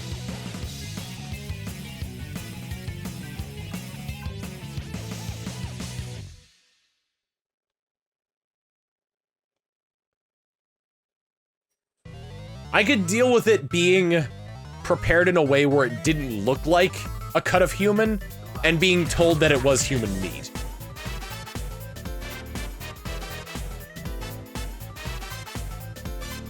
A fricassee of these nuts. Fricasseed wabbit.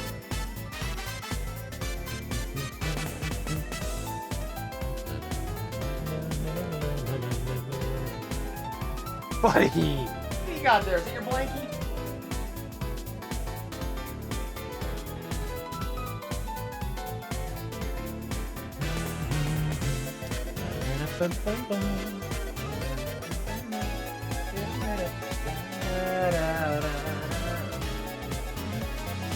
Nope.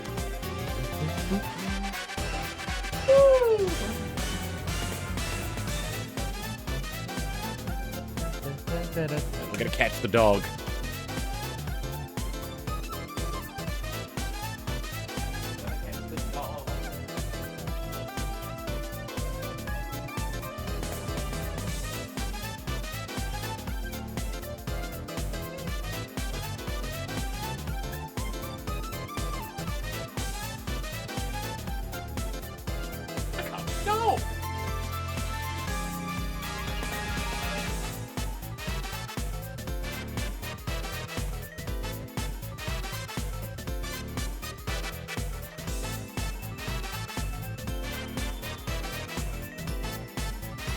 You can't see his head behind Quagsire.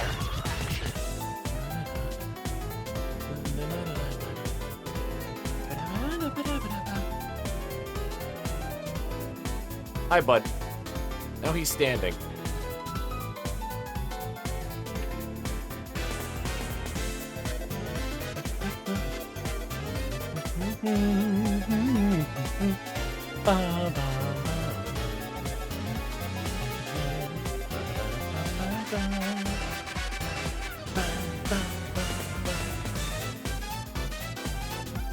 There his face. Right above Quagsire there.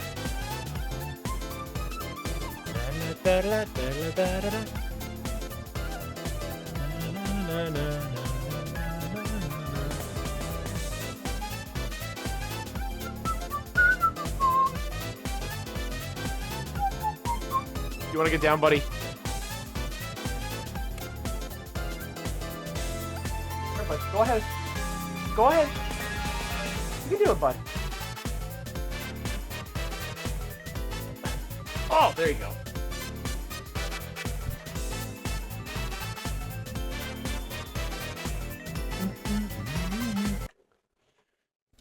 Oh, I accidentally skipped to the end of the song. He's huge? No, he's not. It's camera perspective. He's not big.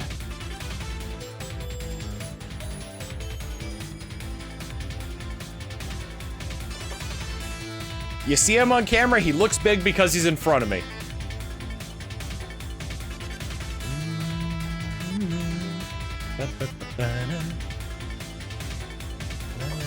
He is a mid-sized dog, yes.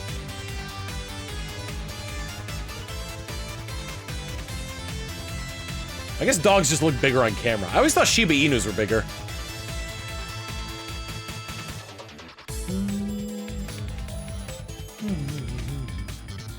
It's actually on the small side of a, for a Shar-Pei even. It's supposed to get up to 60. He's around like 45, 50.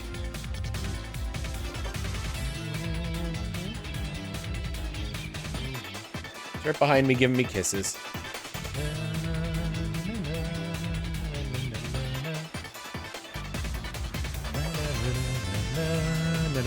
Nope.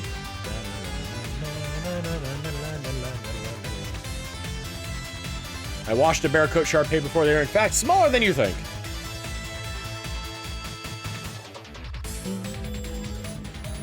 You alright? Oh, you grabbing your beef rib. Good boy, buddy. Go ahead and chew.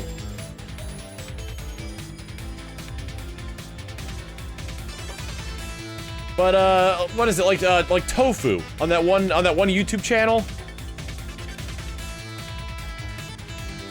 The Shiba Inu that wants your bread.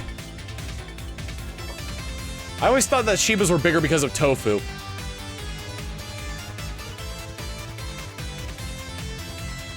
Minasan, konnichiwa. It's me, Tofu-chan. Do you have bread that's taking up too much space? I want you to send me that bread.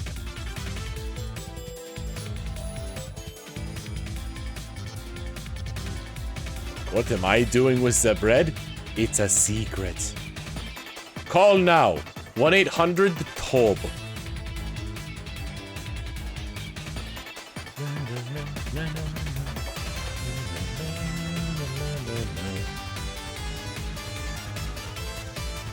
He had one video recently where he's like, a wise man once said, you can't always get what you want. But if you try sometime, you just might find you get what you need. For example, today I saw a lady with a pie, and I thought, I don't need that pie, but my god did I want it.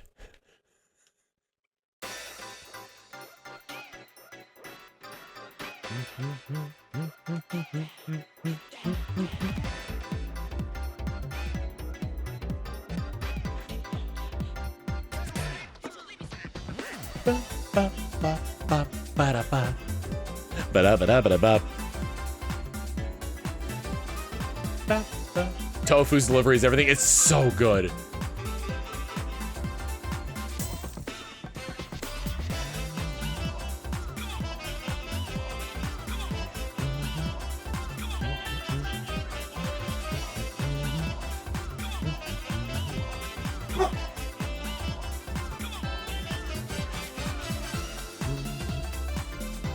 Oh, I got it. Nope. Lord Co9 with the 16 months of tier 1, thank you very much.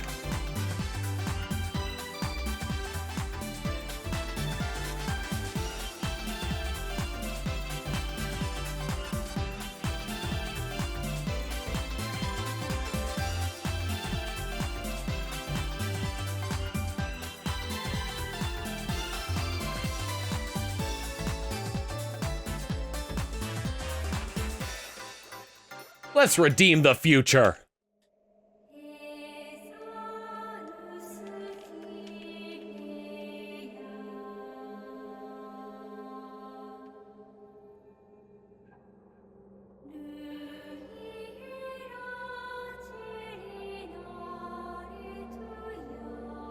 See a little black thing over my shoulder?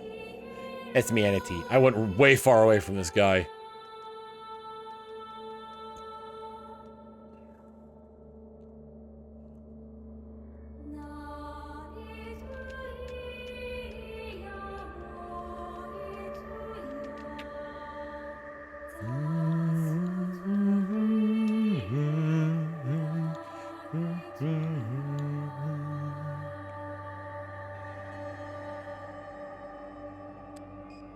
I need to play. I have Xenogears and I have the 3 Xenosaga games that I need to play. I really want to get caught up on my Xeno.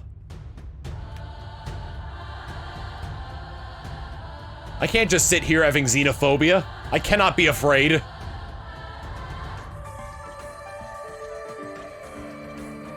I cannot be afraid of the Xeno series. I cannot have xenophobia.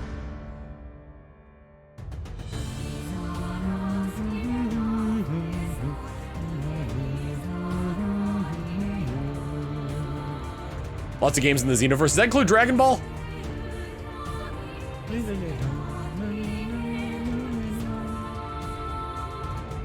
I would love it if just because of the name, like the name similarity, they just put Cosmos into Dragon Ball Xenoverse's DLC.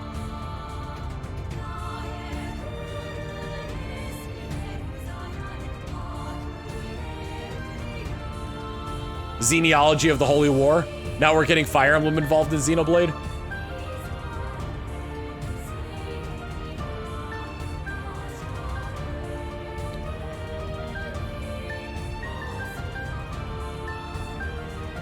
Monolith made a DBZ RPG on the DS, so anything is possible. Nope. That wasn't Boost Fury, was it?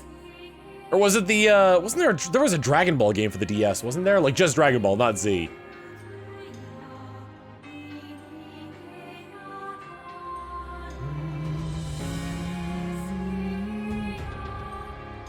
Cosmos should be in more games.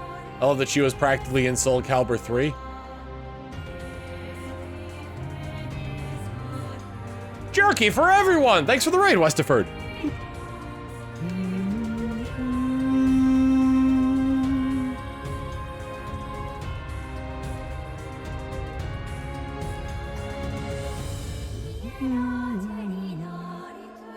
You haven't fought this Quagsire trader at any point in the save file before, right? That is correct. The way you'll be able to tell is that every time I catch the Quagsire, its stats are different. Its HP is different. I mean, sometimes it might be the same because the IVs might line up, but still. It's a 1 in 31 chance, or 1 in like, probably like 20 something chance of that happening.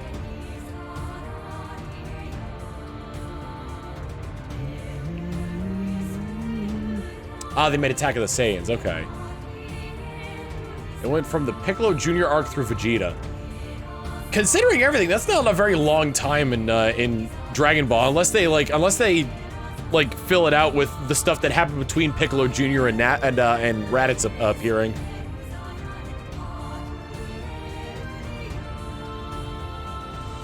There was a DS game that covered just Dragon Ball stuff. I think there was a GBA game as well. Covered all of the anime filler. Oh, goody! Princess Snake! Hi, bud! You gonna tear your... You know, you messed that up. You're looking at, like, your blanket like it should be fixed, and you're the one who tore it off of there. Dragon Ball Origins 1 and 2.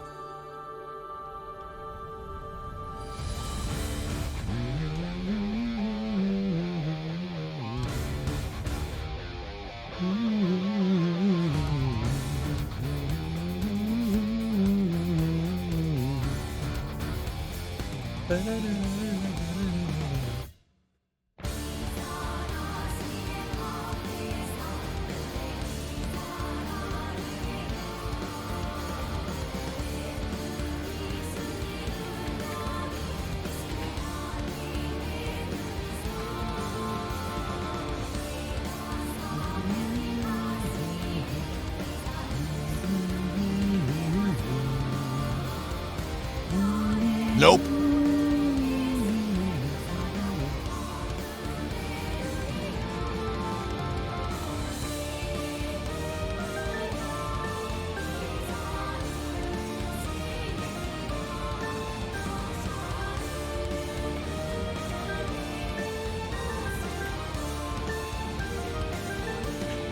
Cheers to old Klaus! His gifts just keep on giving!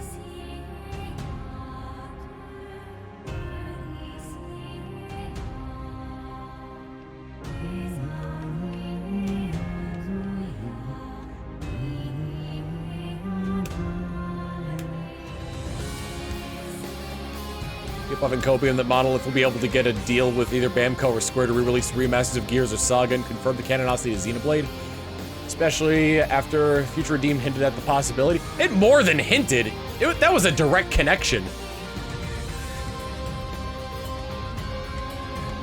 Well, Square owns the rights to Xenogears. Bamco owns Xenosaga. On top of that, Bandai and Namco works really closely with Nintendo, so it wouldn't surprise me if they were to release the rights to that for a future game involving their characters. Also, I don't think Cosmos would have been in Xenoblade 2 if Bamco wasn't at least open to it.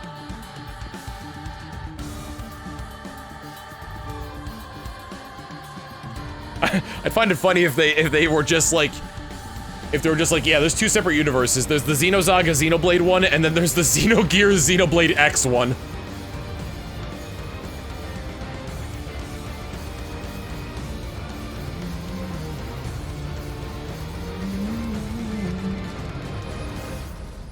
We wouldn't have to pay $300 for Xenoblade. Xenosaga 3. Did the price go up? That means I got a good deal on the one that I bought.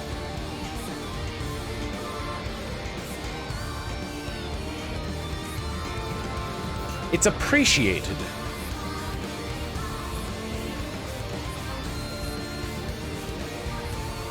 Cosmo's also in Project Crossover on the 3DS.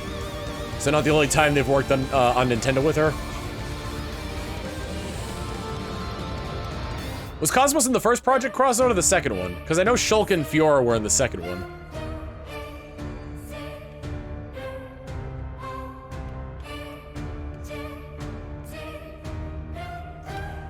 I still can't get over how Xenogear, I can't get over how Xenoblade pronounces it Cosmos, and Xenosaga pronounces it Cosmos. It pisses me off that they both pronounce Cosmos wrong.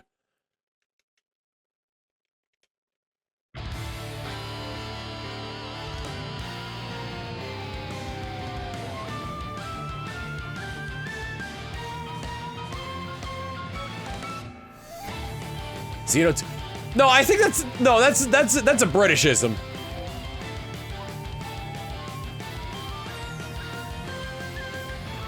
It kills me more than in Xenosaga they pronounce it Cosmos.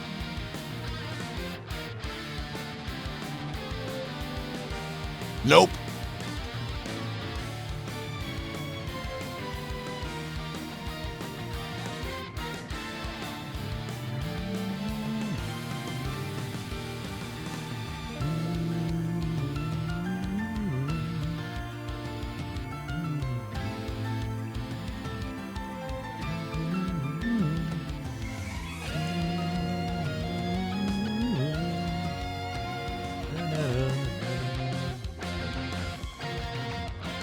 Pronunciation aside, I'm flustered that her name is a recursive acronym. I think that's awesome. Given the nature of like any of the Xeno series, that makes a lot of sense.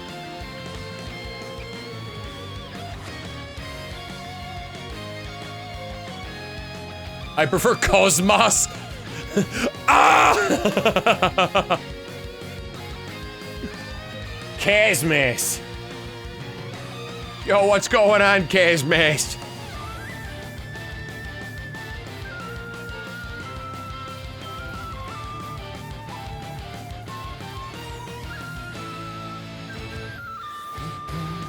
was the other one? Was it a DLC blade? That was like a similar blade to Cosmos, and I think also came from Xenosaga?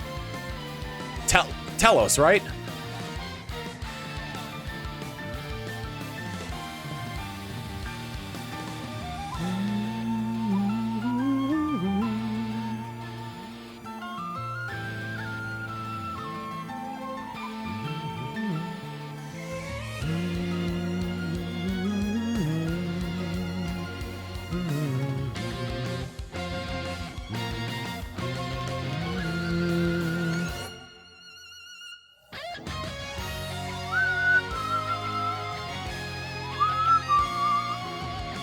She was also the easiest blade to pull in the game. Completely opposite of Cosmos.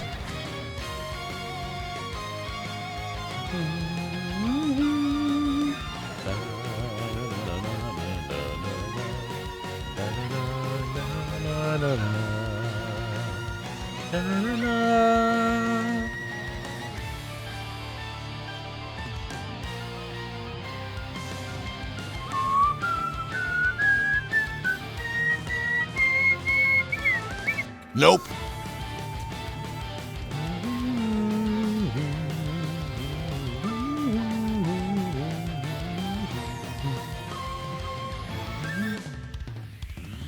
Was Telos in the base game or was she DLC?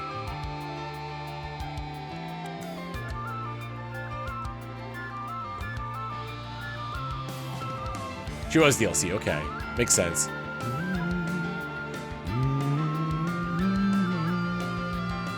She's not New Game Plus only. I'm pretty sure she's not New Game Plus. I'm pretty sure I got her in the base game.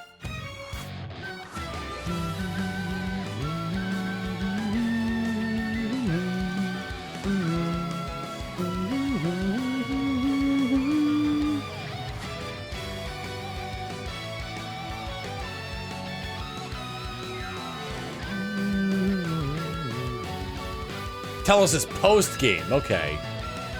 Cosmos is base game, but with a 0.1 or 0.01% chance of being pulled. One of my favorite things during that time, Austin was gonna record a video of him like talking about Xenoblade, and he wasn't gonna stop until he pulled Cosmos. And it was like the third one he pulled, and he ended up scrapping that video.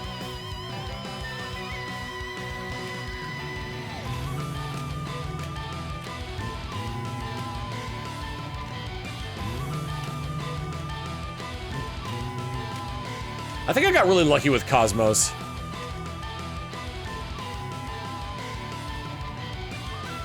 I remember Cosmos was not the last blade I unlocked. I think it might have been the one that looked like a king. I don't remember all their names.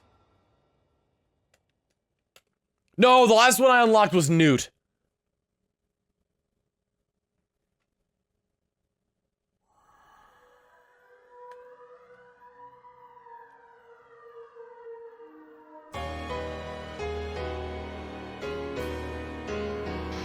Newt looks like she purposely ordered her fatigues 3 sizes too small.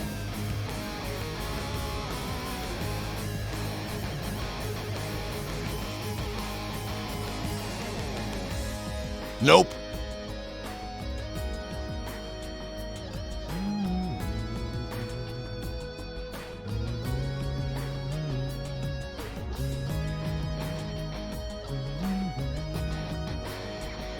What was my first blade? My first random blade I think I pulled was Agate.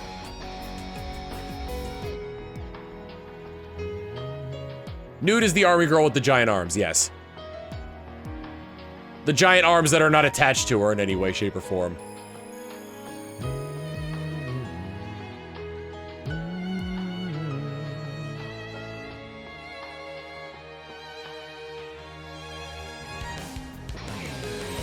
The stand arms. Which is funny because blades in and of themselves are technically stands.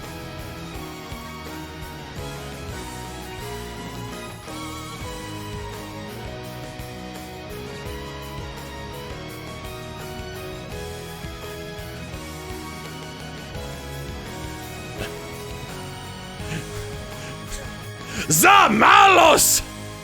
Except he can't stop time. Closest thing to time stopping we have is Mithra's foresight.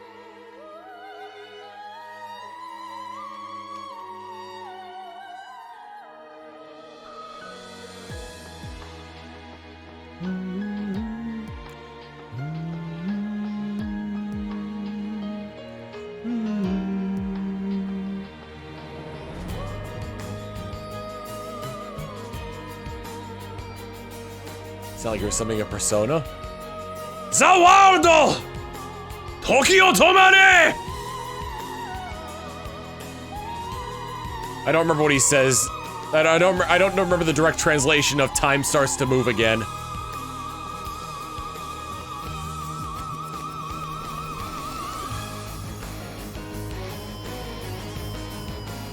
Sugini omae wa bingo toyu! Persona is somewhat based off JoJo Part 3.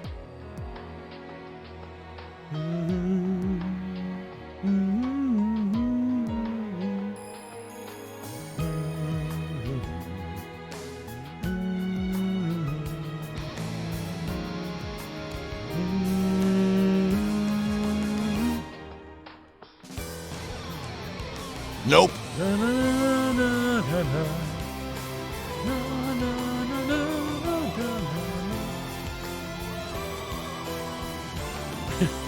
Dang, nobody subbed.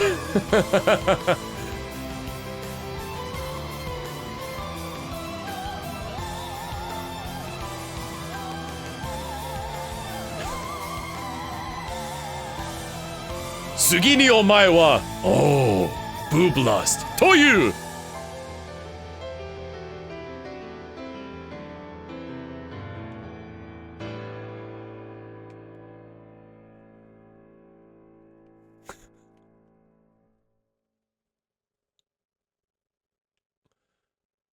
Job, I forgot. Is that a Steven emote?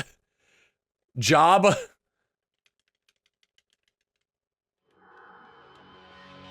Bingo! Oh, well, I finally got it.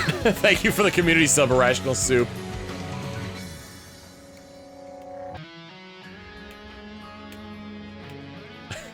I love the...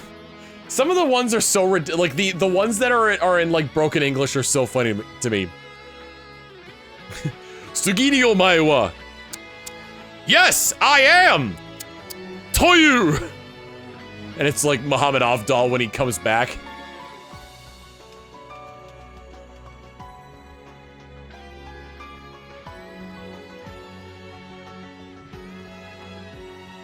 Yeah. Sugini omae wa. Hey, baby! Toyu! Hey, baby!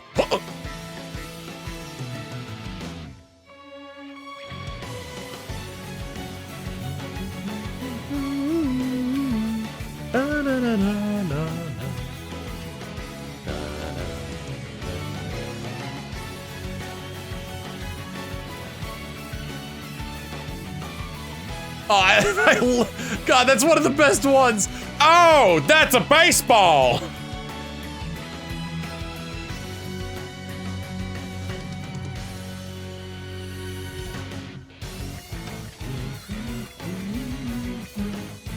Jaggers! Red Dragon! I forgot who plays Old Joseph. Ansem. It's really funny to hear Ansem say all the Old Joseph lines. Because he does a really good job at it, too.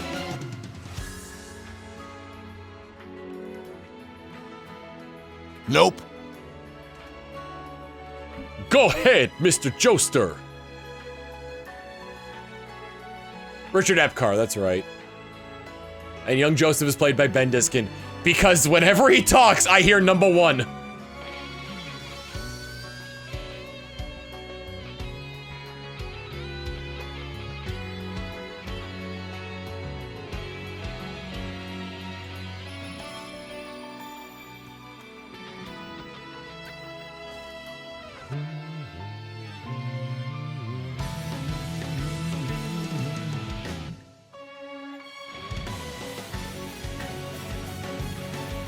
Bantiskin plays young Xehanort? Wow, that's a weird connection.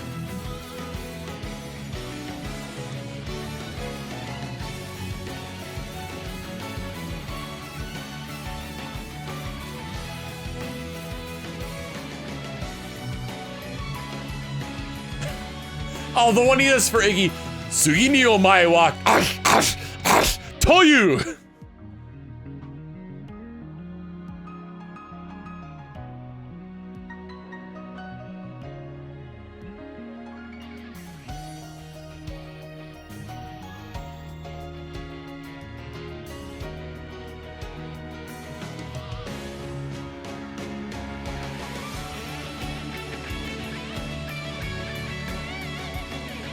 Well, yeah, at the end of Stardust Crusaders, when they put all of Joseph's blood back in his body, he gets Norded.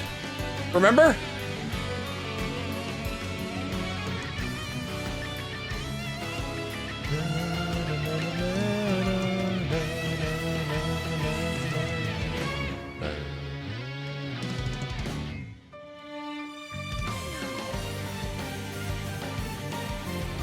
I will say I did like the change they made to the Cars fight.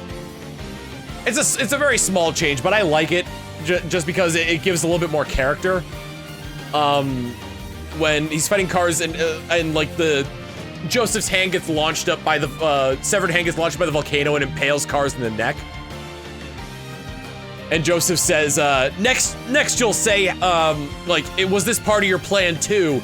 And in Japanese, he just repeats saying, was this part of your plan too? In English, however, Joseph says to Cars, next you'll say, was this part of your plan too? And Cars looks over and goes, how do you always know? And then that's when it freezes to give the narration about him being distracted. I like that so much better than the original. Nope.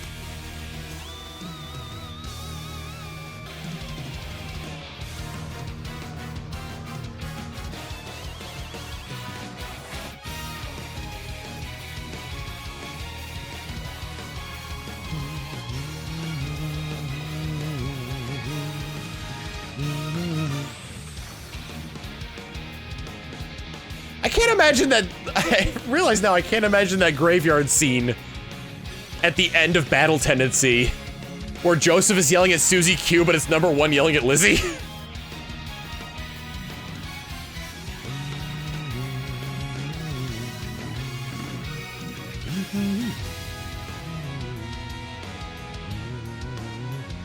It's not the same actor for Susie Q, no.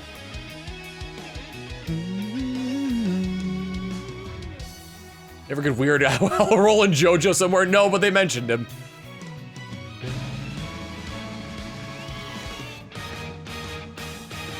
I also love the difference between the dub and the dub and the sub of the Joestar Secret Technique, because both are good in their own right. In the sub, Joseph doesn't take it it sounds like Joseph doesn't take it seriously. He's playing it up for a joke. Migerundayo! Sorry, in the sub, he's not taking it seriously. In the dub, on the other hand, he sounds like he's about to die. Run for your life!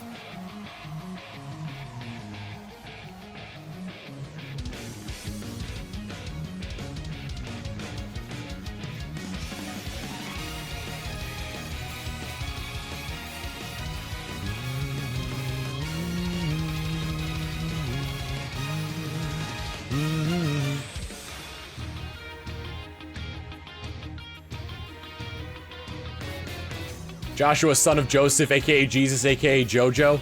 Well, Jesus already exists in the JoJo universe. He's in part 7. He comes to Johnny in a vision.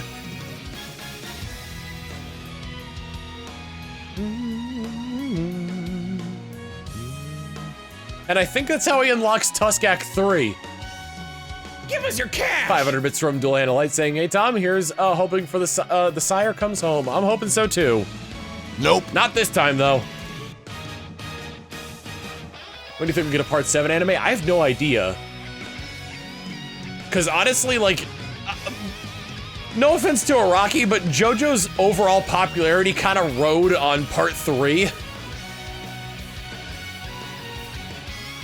I'm surprised we got part 5 at all. I'm surprised we got part 6 at all.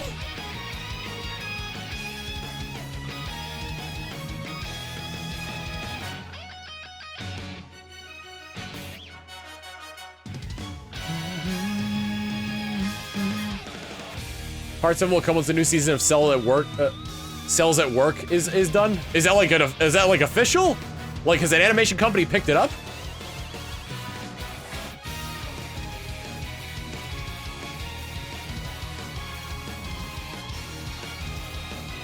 Not counting like supplementary material in the video games.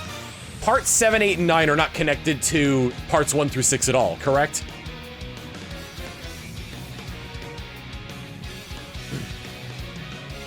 The only thing I know about part 8 is that the main character has 4 testicles.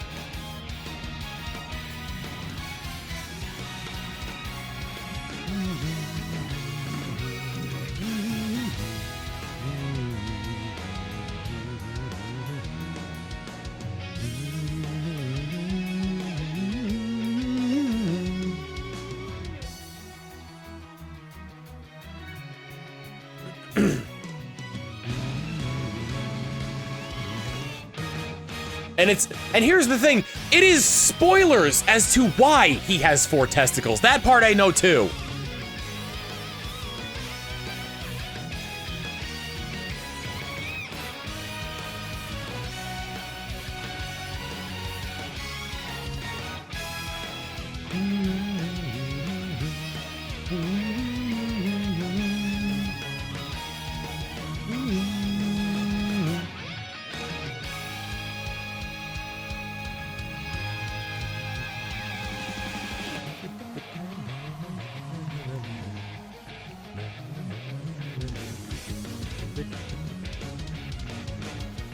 Why did I focus back on the stream when Tom said that?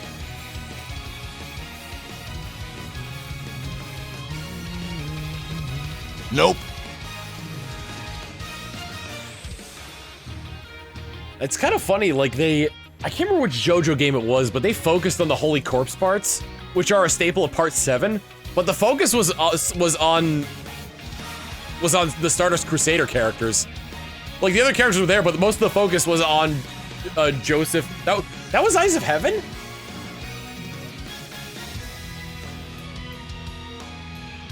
I didn't realize. Bingo! That's the one with the world over heaven, yeah. The Arena Fighter. Jules, thank you for the 36 months of tier 1, saying, Tom, do you like me? Circle, yes, yes. Okay, I circled the right yes. Direction-wise, not the correct choice. I don't know what the correct choice is, so I just circled the rightmost yes. Also, hi, Jules. Thanks for stopping by. Whoa, this is moving too fast, Tom. Oh, shit, dude. Playing with my emotions like this. You came in at a perfect time. We're talking about a gentleman with 4 testicles, and his spoilers is the reason why he's got 4 testicles.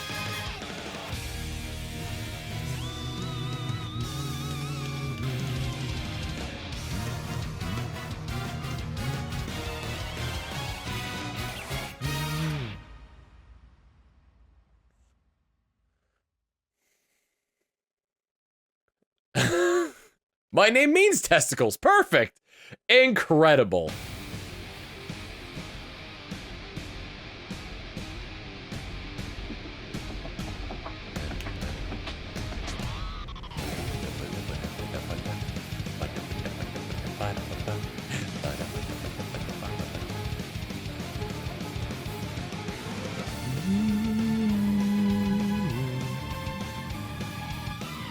We had a really good fight in the last D&D session I did over on Hey Chris Fox's channel. It was a massive boss fight, and it's the first time in the entire campaign my character didn't go down in a battle.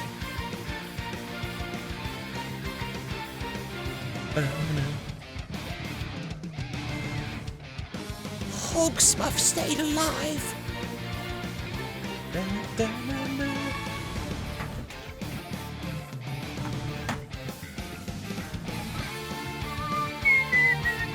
What's your class in race? I got, at the time, because we leveled up twice during that battle. Nope. I was 6 levels into Barbarian, 2 into Fighter. And I play a Goblin. I play a Wild Magic Barbarian.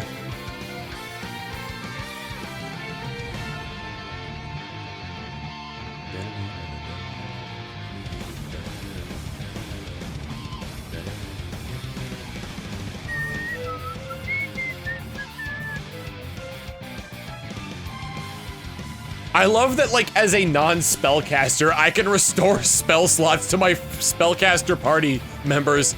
It's like, Wild Magic Barbarian is a support role. Bingo!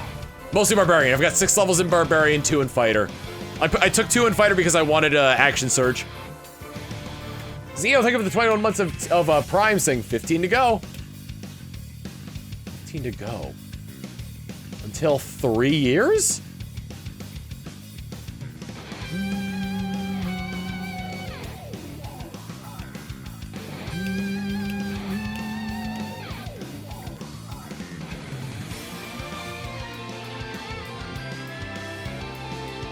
Oh, till 1,000. I wasn't paying attention to the number.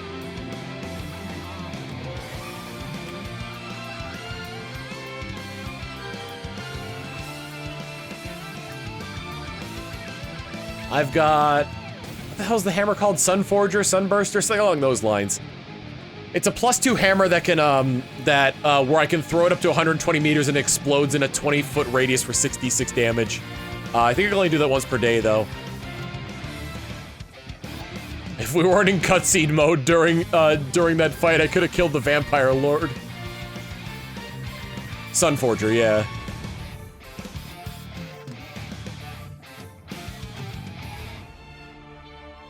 And then I have, the Mantle of Spell Resistance that he uses as a loincloth. Plus,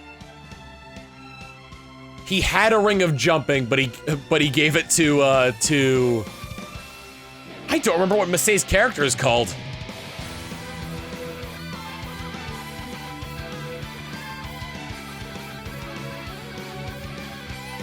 Squawk?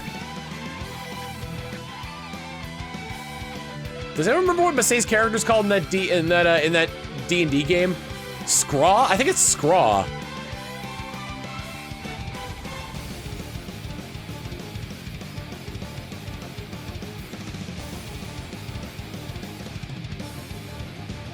I gave it to Masei's character for some reason. I don't remember why.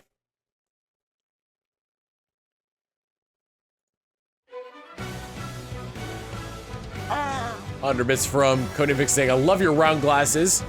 Also, how are you doing, Tom? Doing well.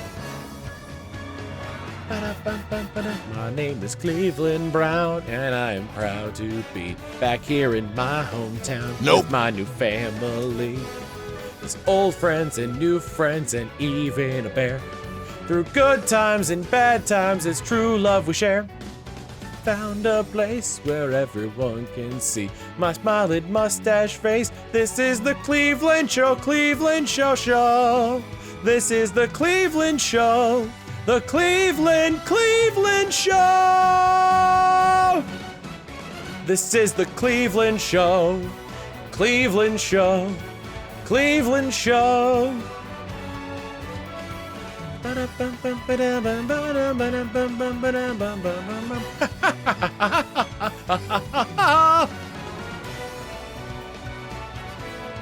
God.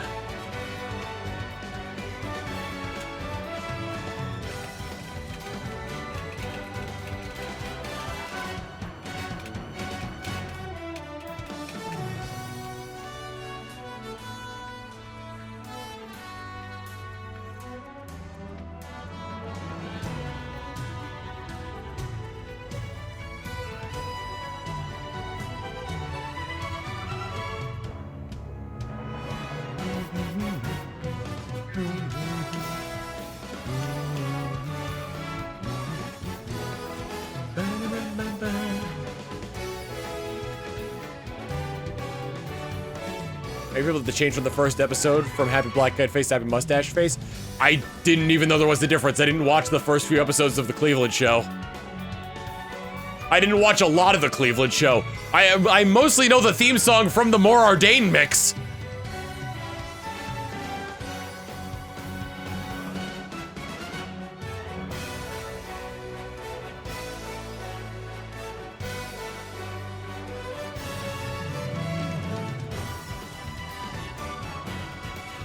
The what mix?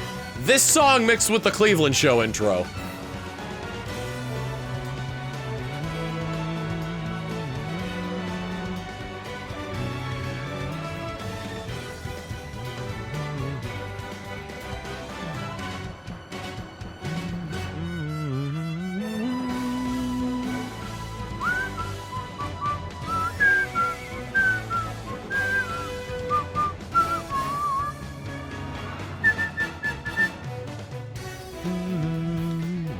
Nope.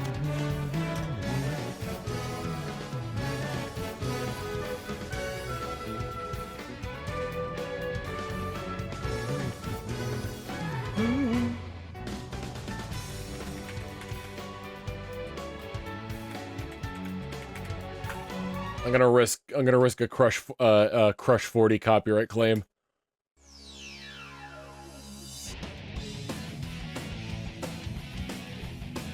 Drums sound a little weird.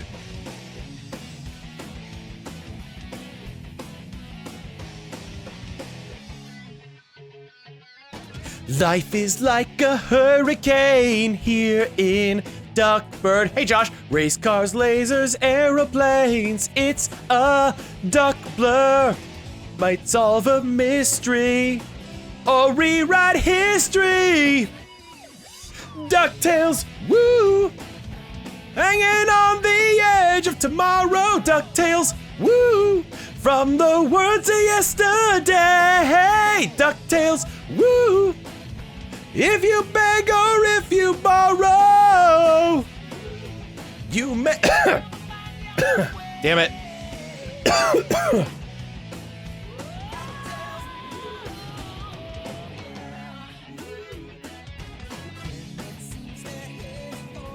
Final curtain. That's for certain.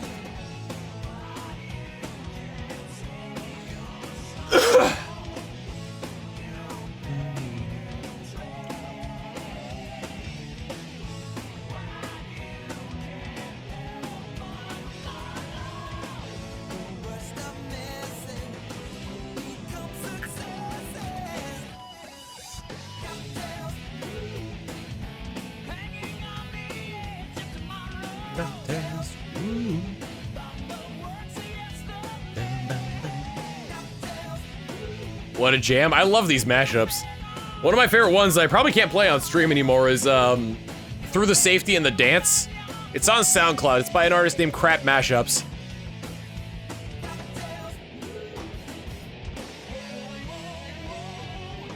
DuckTales, woo! Woo! DuckTales, woo! Nope.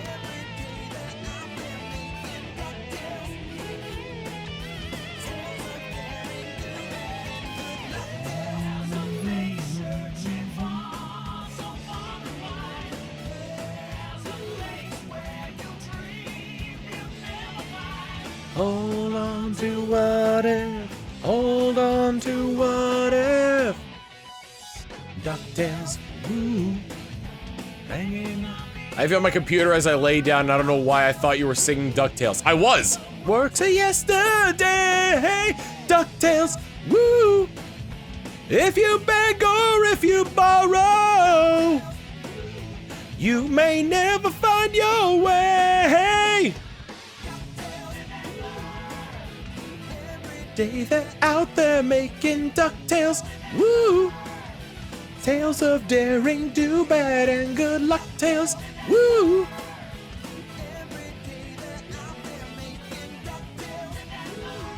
I think there was another mashup I really liked. Oh, it was,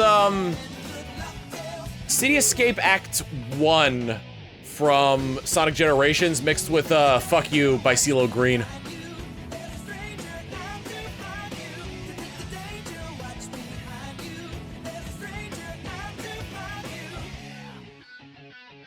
Or no, was it Rooftop Run?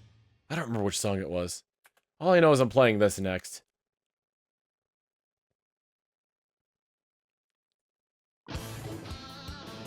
Yeah! Triplets born, the throne awaits. A seer warns of a deadly fate.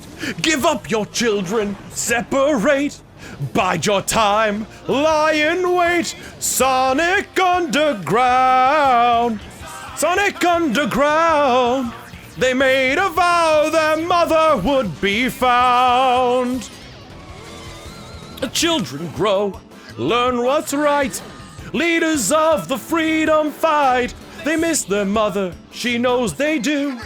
At the time, if they only knew, will the prophecy come true? Sonic Underground, Sonic Underground. I long for my children, but I have to wait. To act too soon could seal their fate. They made a vow their mother would be found. Sonic Underground!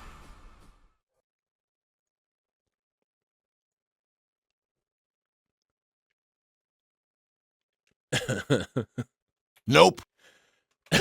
Nope.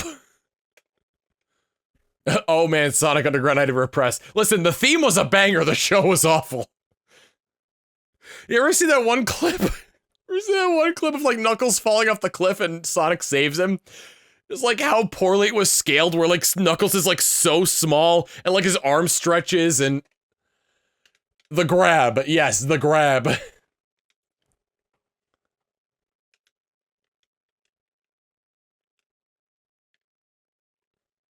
What about Robot Baby Sonic? I remember that one.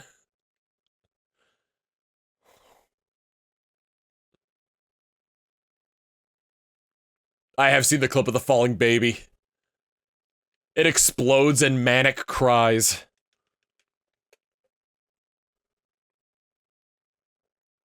I think it was Manic. I love how Sonic Underground is essentially more or less the same plot as Sonic Sat AM, but just executed significantly worse. No Jim Cummings as Robotnik, no Charlie Adler as Snively. I don't think Snively was even in that. Yeah, Manic and Sonia are Sonic siblings in that.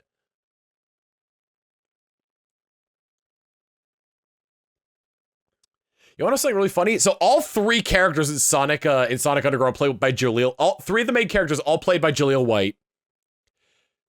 Except they had different voice actors do the singing voices for them. And the singing voice for Sonic was Double D's voice actor from Ed, Edd n Eddy.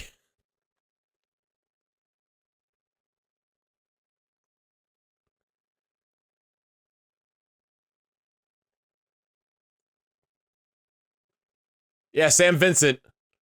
If you listen to any of the songs from Sonic Underground that Sonic sings, it's Sam Vincent. God, I'm trying to think of other songs I like.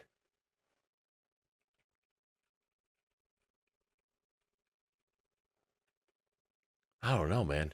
88 Fingers Edward never fails.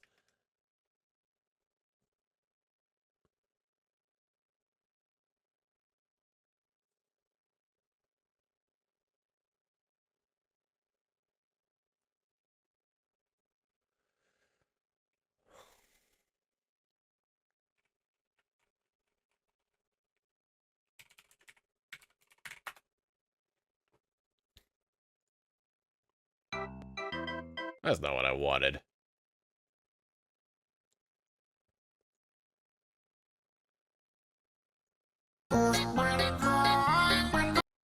Oh, wait, I know what to listen to next.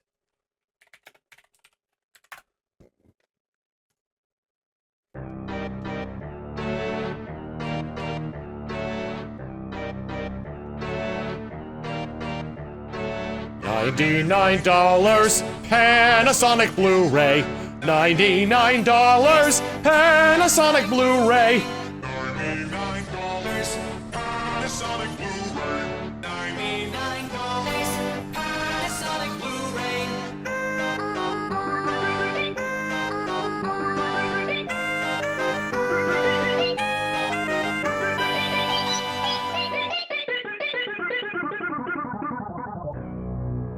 Yes, it's a jugular. What do jugulars do, Pooh? Well, Nope. Well, nope.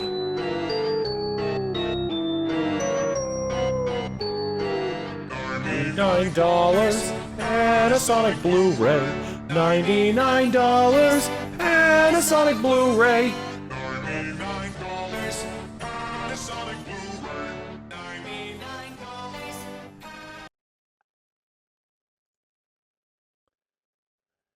$99 Panasonic Blu-ray.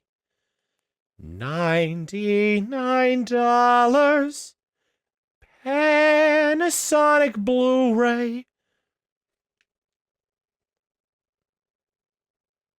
What do we got? How about the Boss Battle Fusion collab? Oh no, Materia's gonna break my legs. Sebastian Wolf's gonna come over here and steal my kidneys.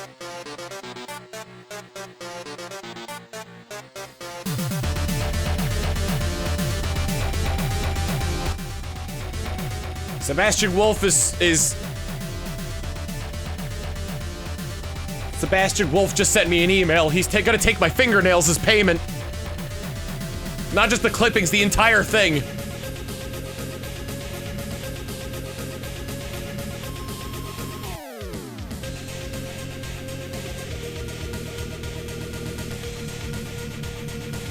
Chris Ito singing this as though slipping into madness in the Monkey Wrench bloopers. Love that.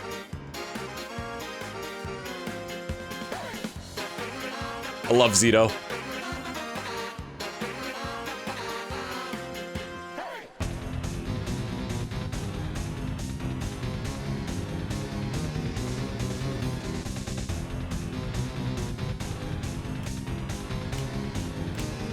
We are number one.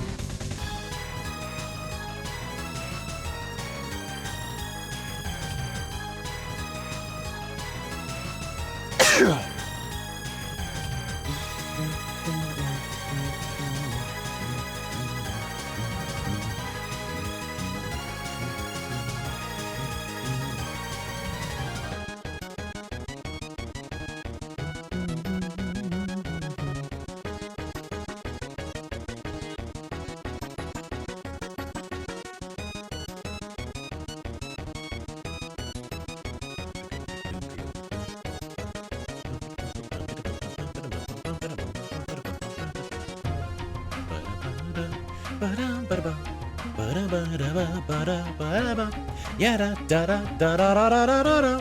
Yada da da. Plants vs. Zombies reminds me that, like, Tim's Let's Plays, Nintendo Capri Sun's Let's Plays, are always such, like, a chill time.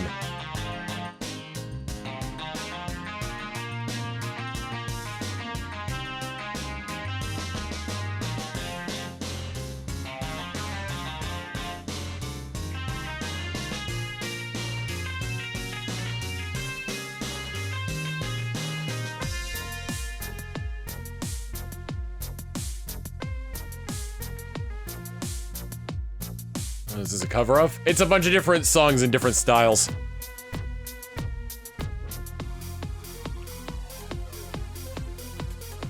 The way they do these is that they'll take, like,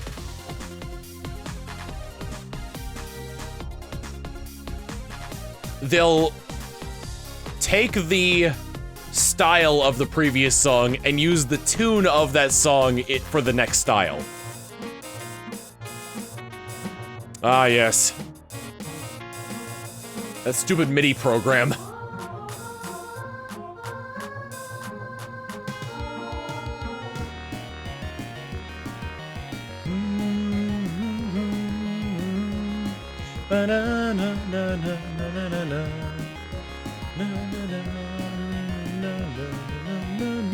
Quagsire woke up. Na na na na na na na na na.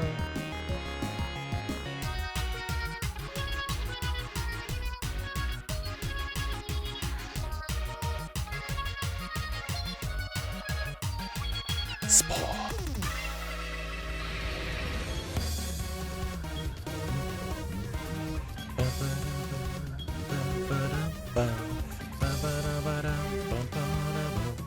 Whoa, whoa, whoa, whoa, whoa.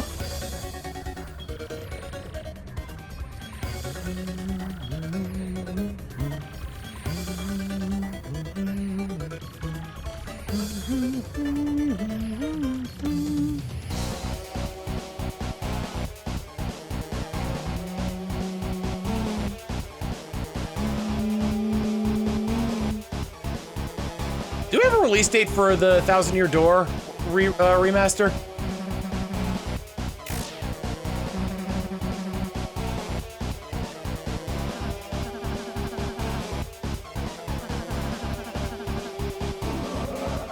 Just this year.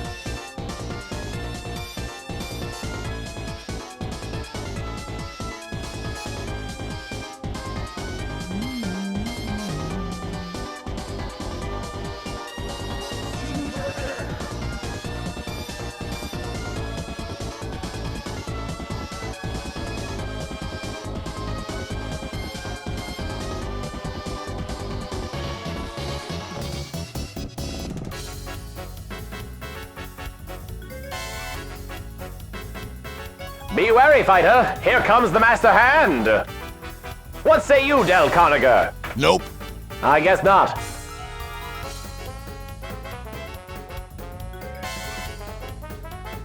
Can't be out here dealing with hands. You've got to fight them to the best of your ability. Otherwise, you may go down fighting and swinging. Oh dear, we are no longer in the jolly 1930s. Now we've gone to Megalovania. He's throwing hands!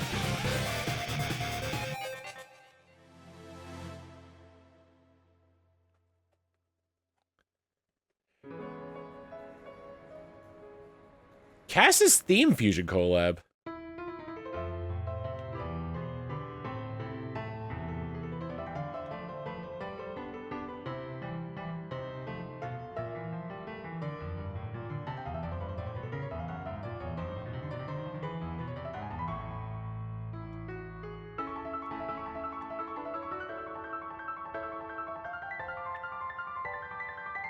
This doesn't sound like Cass's theme. This also doesn't sound like a fusion collab.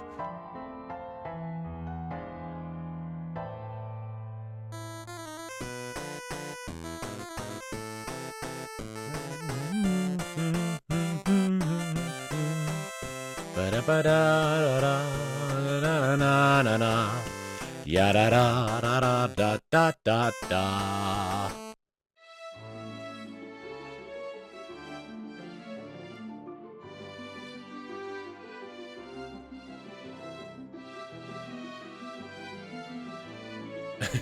They had extra time to work on Tears of the Kingdom. They still didn't include Cass. And gave zero explanation as to where all the Sheikah stuff went.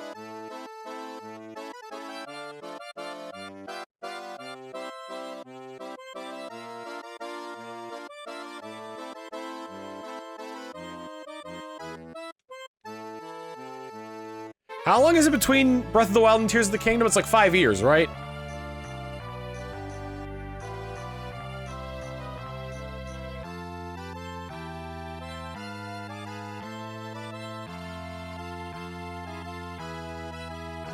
In-game. 5 to 6 years-ish?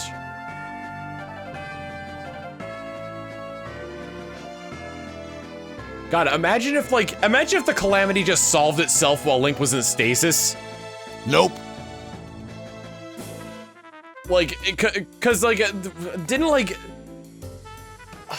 a developer say that it just like, because there wasn't a Calamity anymore, it just all went away? like, on its own. So if that happened while Link was in stasis, what would have happened to Link?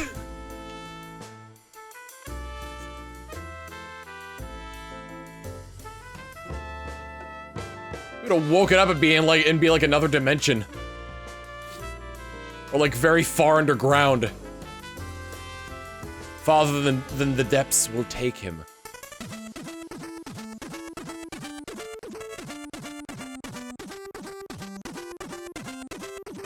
This song gives me anxiety.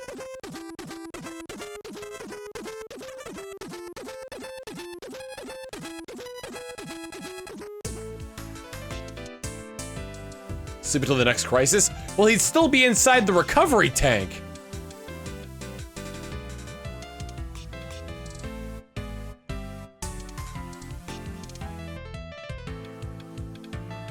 Like, I don't think it would have woken him up. I think it would have just left.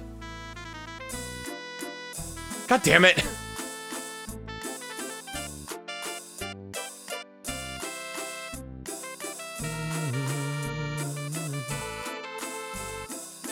The stupid Woodman MIDI thing. Woodman.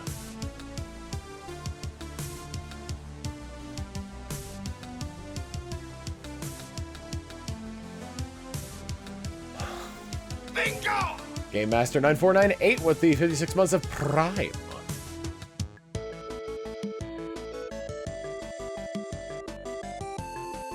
Kirby.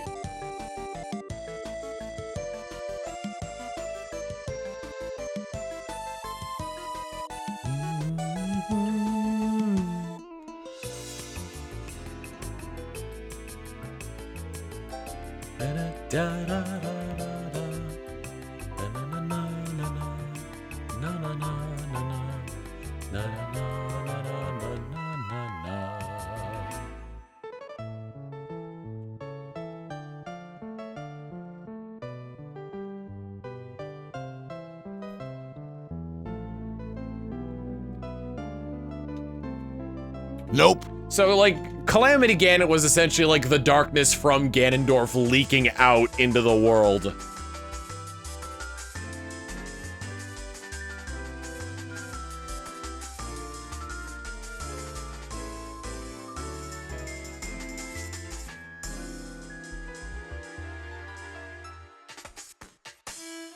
And then when, you know, essentially, like, the arm that was in Ganondorf's chest acted as, like, a plug, but it wasn't, like, a perfect seal.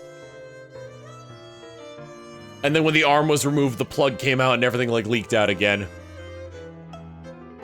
Ganondorf revived, he was a little bit dry, he got some water in him. He had, like, a week-long cleanse. Released gloom upon the world. There are, like, gloom hands and phantom Ganons all over the place. A lot of his hatred seeped downwards into the depths, creating a lot of gloom in there.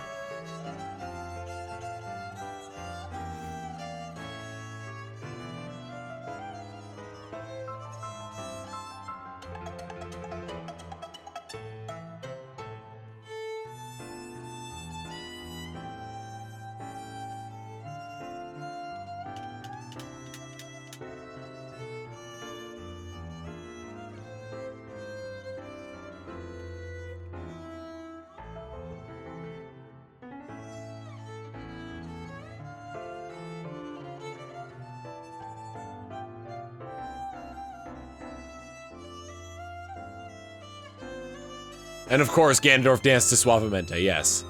Suavemente.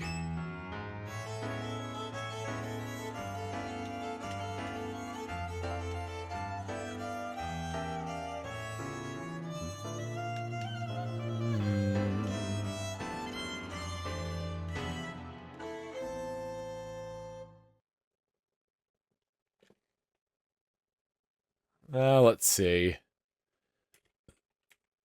LOHK9337, thank you for the 100 bits, saying the seal was failing over time as Roar decayed and Ganon wore away at him. So Malice is able to leak around the edges, forming Calamity Ganon in the gloom. Ah. I've run out of songs to listen to.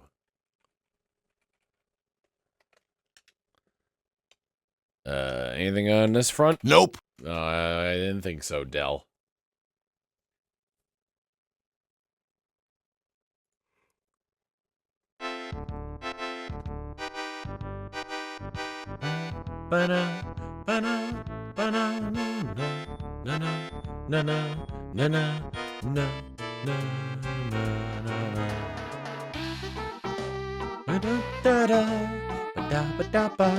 Ski ba ba da ba da.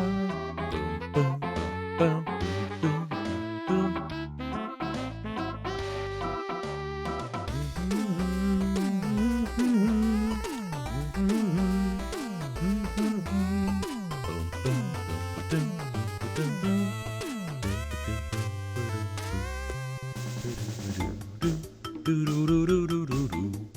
Na na na na na na na na na na na. Yeah na na na na na na. Yeah na na na na na na. Ah.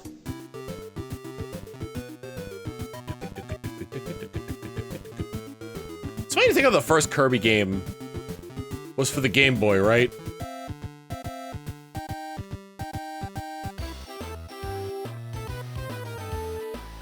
Oh, you're gonna fall off. Was that your intention? I guess so. Weird to think that the first Kirby game didn't have copy abilities. If it was the one on the Game Boy, the one on the Game Boy definitely did not have copy abilities.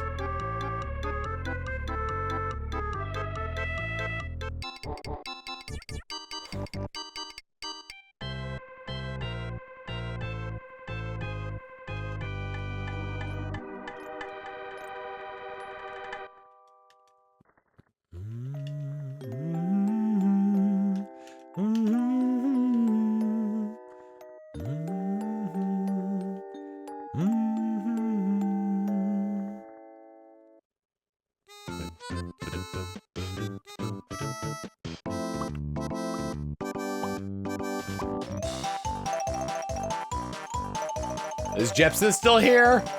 Da, da, da. Look, Jepsen, it's Banjo!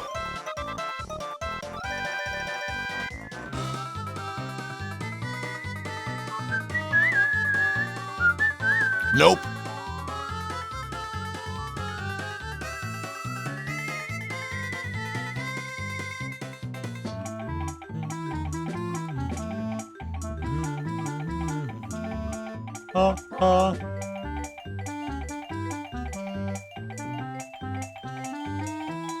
Bop, bop.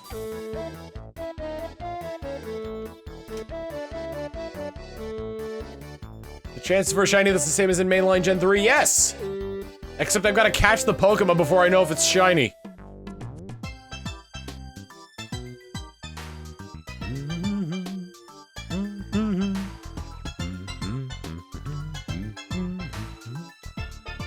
You know, I Let's Played, Scribblenauts Unlimited, or Scribblenauts Unlimited a while ago.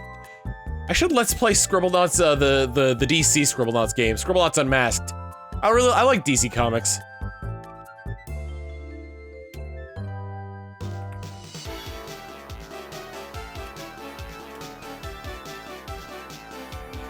Oh my god, if they did a Marvel version of that, it'd be really funny if they put Forget-Me-Not in there, and the second you look away from him, he disappears.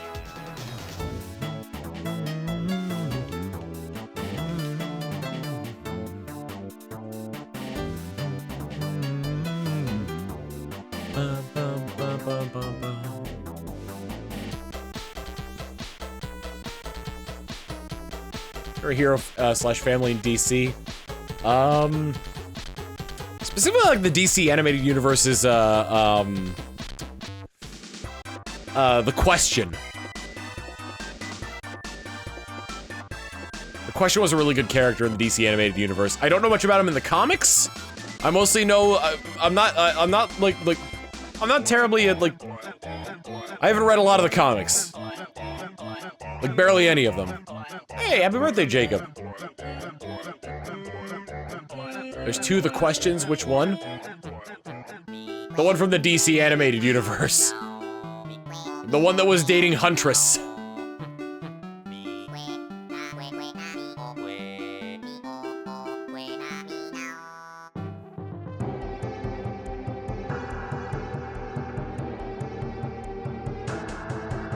There's one scene that I love so much that like solidifies it for me. It's two different scenes actually. Nope. He's trying to... What is it? Like, he's trying to, like, uncover a conspiracy involving a clone of Supergirl. And, he's disguised as a... He's disguised as a cab driver at one point. And he's like, so, what do you think of that prepackaged, pop music that's been going around these days? The guy in the back says hate, and the guy is like somebody the question wants to question. So then, like, he turns on the pop music, puts on his question garb, turns around and starts, like, interrogating the guy. Then in a later scene, he's outside the facility where Supergirl's clone is. And he's just, like, humming the pop music as he's, like, trying to figure out how to hack the door. Picks up a garbage can and then chucks it through, the alarm goes off, and he just goes back to singing the pop song. Uh-oh, fell in love again. What am I gonna tell my friends? Oops, I did it.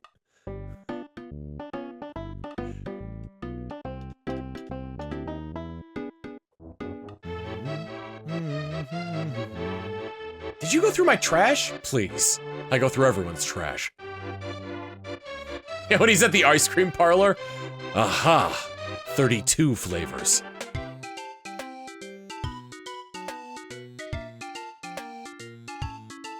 Yeah, Wally West Flash is really good.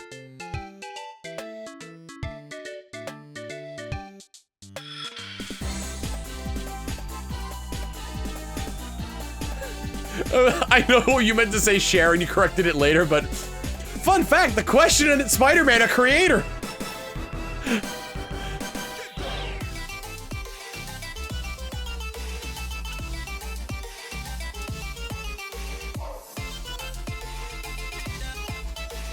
So what are you wearing?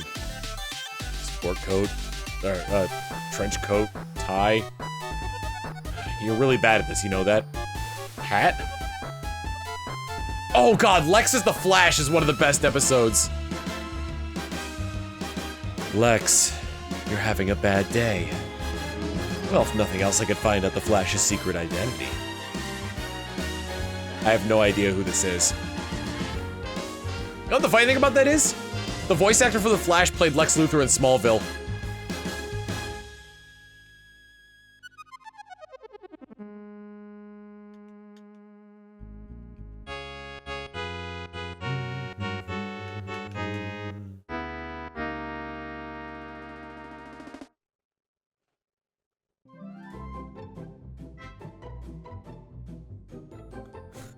Aren't you gonna wash your hands? No, 'cause I'm evil. They did... One of my biggest pet peeves in any media is the voice is connected to the soul. So the fact that, like, the fact that Clancy Brown, and I don't remember the actor who played the Flash, but the fact that their actors played each other's characters so well is incredible. Lex having this, like, sort of like devil may care, almost like a surfer bro kind of a, Michael Rosenbaum, thank you. Like, this sort of like, you know, devil may care kind of almost surfer bro style, like, speech to him. And Michael Rosenbaum playing this more, like, serious, like, down-to-earth, like, version of the Flash. So good.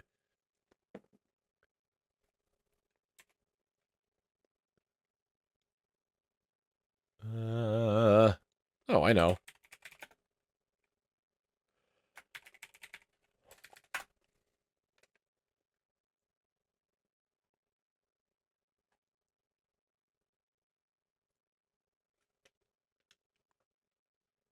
Nope. I accidentally went Nope. down one side to hit nope twice. Again, not playing my song. If I... Weird.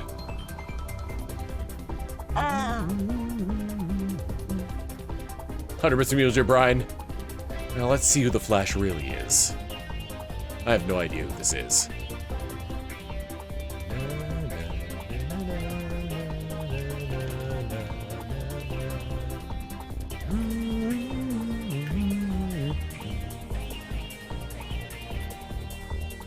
They think I mean, here's the thing. From a producer standpoint, they think viewers are idiots. When in the voice matches the soul trope, I feel like it's an insult to the viewer.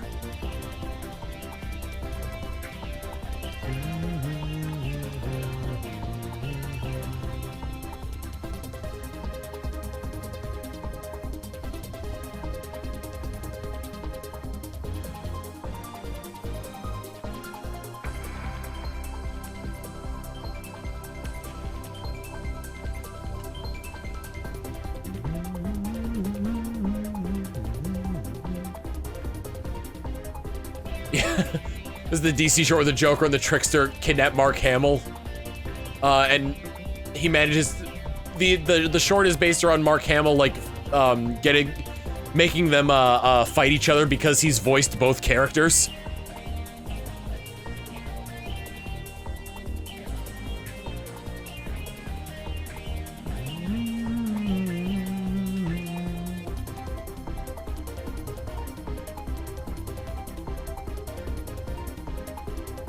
I do love the Flash Museum episode. He's voiced Swamp. I didn't know he voiced Swamp Thing. Captain Cold, Captain Boomerang. Probably respect me more if I was a captain.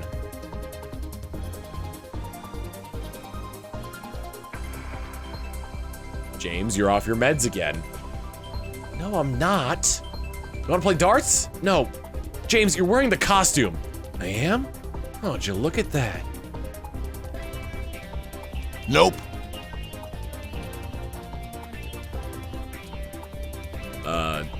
What about your bad guy? Oh yeah, dude, when you're finished with your drink, turn yourself in. Got me again, Flash!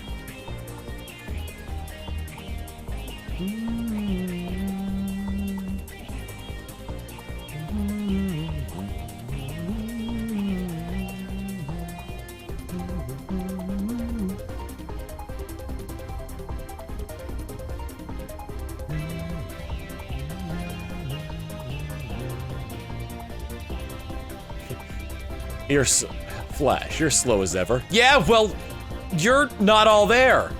Scathing.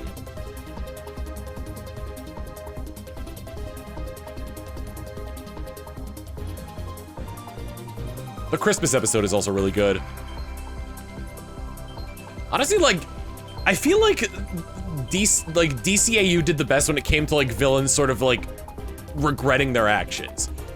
Because they kind of divide them into two categories. The ones that like know exactly what they're doing and like don't have any intention of changing, and the ones that are there by circumstance, show remorse, show wanting to change and everything. So like, I like the way the DC animated universe handled the Ultra Humanite. The Christmas episode in particular is one of my favorites that features the Ultra Humanite.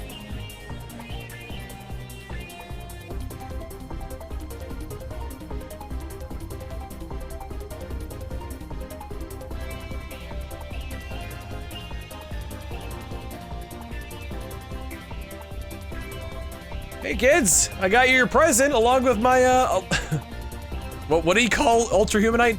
With my assistant, like Smelly the Snowman or something along those lines. Just give the children the toy and take me to jail. It's not gonna like blow up, is it? Oh please. Yeah, Flash, why do you need a van? Actually, don't answer that. I don't want to know. Jon Stewart's also a really good Green Lantern. I like him better than Hal Jordan. And definitely better than Guy Gardner.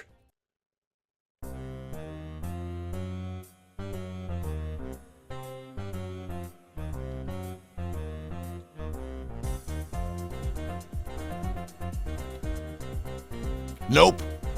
Guy Gardner is good comic relief, but he's such an asshole.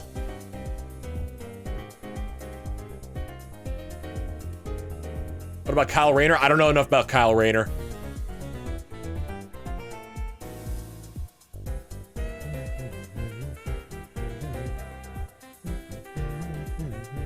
Wasn't this the one where shiny would only be so after purifying? No.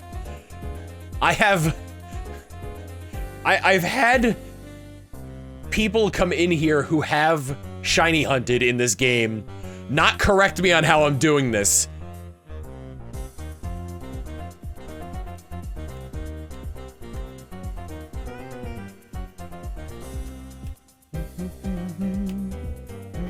I do love the bit from Deadpool where he's going back in time and fixing stuff, and one of them is shooting Ryan Reynolds before he picks up the Green Lantern script.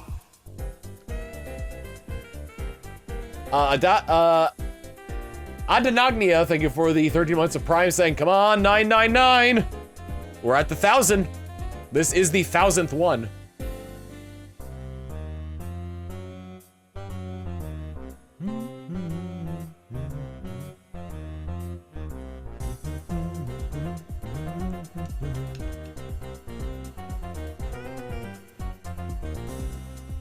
Also killing X-Men movie Deadpool, yeah. Which was also played by Ryan Reynolds.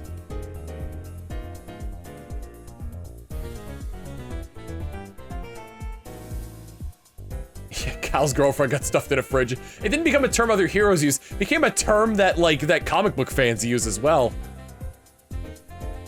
Killing a character, especially like a female character, to advance the character development of another character is called stuffing them in the fridge.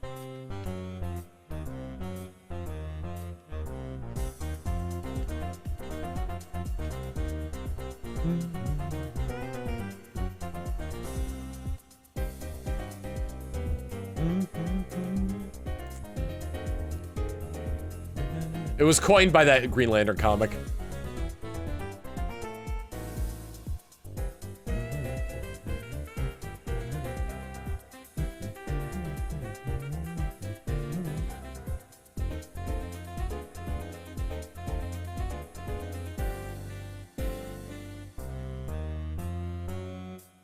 Yeah, Jason Todd had to die to get some of the best character development of any DC character.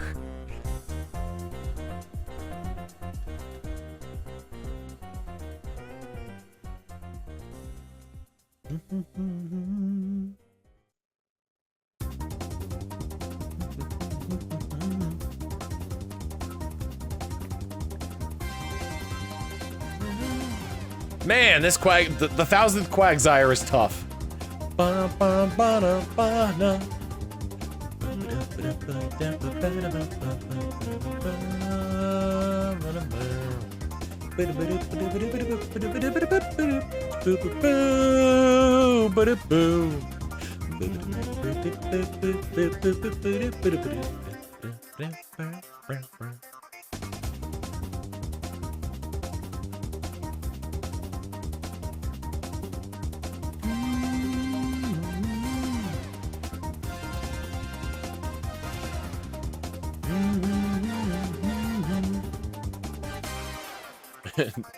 Tim Drake has a Tim Drake has the distinct honor of being one of the first Robin introduced whose parents are still alive,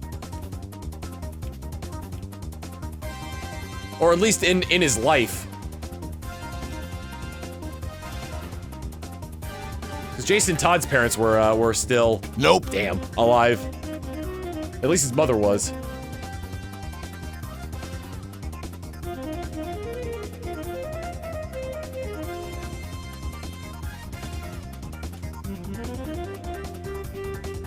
All right. We hit 1,000.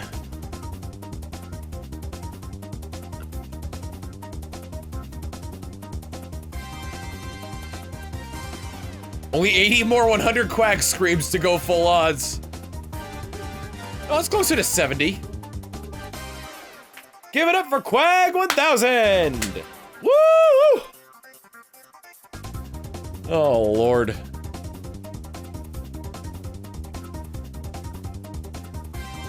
Honestly, this is some of the highest viewing streams I get because they're just chill hangout streams.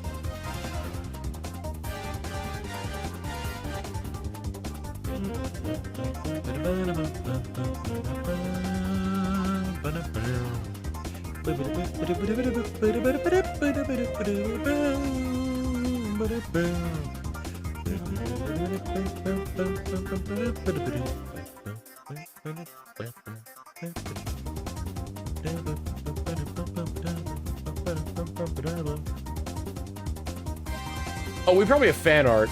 I was about to just end the stream, but we definitely have fan art.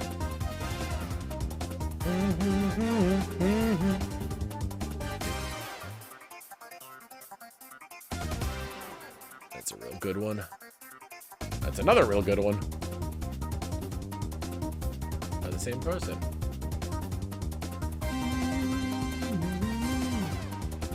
Oh my god. Oh, here comes the disc-only art as well.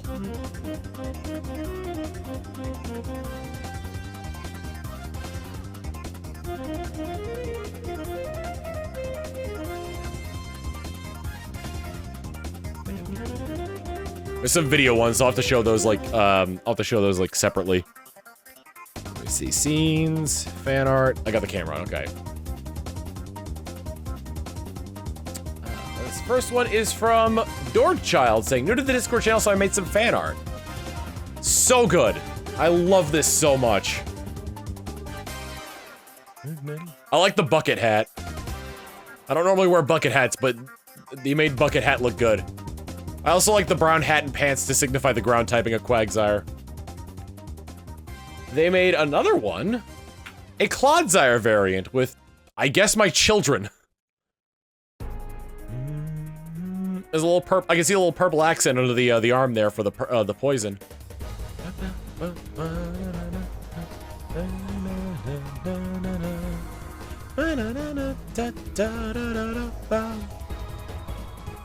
I wouldn't mind looking like this after I retired, honestly.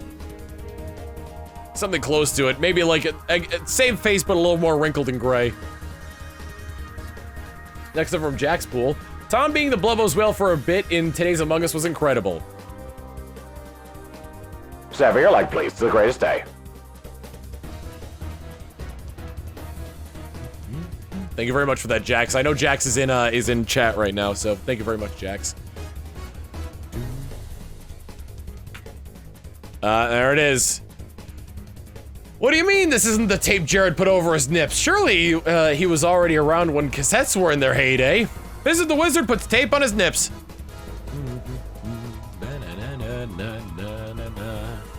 What did I say? This was, a Rush single in Bryan Adams' Summer of '69. Next up, from Jasper again. From last Disc Only, I was wondering how I could draw fan art for Disc Only, but keep it Muscle March so I remember the Meatball Man. And we got a big old Meatball Man there. Good lord. Sapphire Becca. Dr. Tom hands you a finely aged cherry Coke because you're epic. This has Neko Arc vibes. There's a certain smugness about me that has Neko Arc vibes.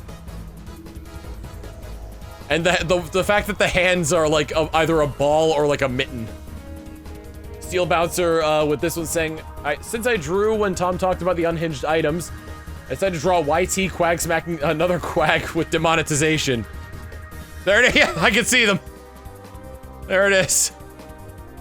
It's that Quag and that Quag. That's rough, buddy. That was the moon. Oh man, so many Quagsires that Steel has drawn. This page, you're gonna have to expand this page, I bet, buddy. Next up, Fairy Fruit. Oh, 1,000 resets. Here's a St. Patty's Day hat to hopefully bring future shiny luck. We've got the toboggan hat, we got the beanie, we got a top hat, we got a cowboy hat, we got a party hat, we got my VTubers hat, we got Haruka's VTubers hat, we've got the bowler hat from Meet the Robbinses, we got Caleb's hat from Pokemon X and Y, and we got a St. Patty's Day top hat. And also a Zygarde. Oh no, wait, that's Serena's hat. This is Caleb's hat. And there's two more. Nerd Art and Games had one, Bubblegum Cal had one.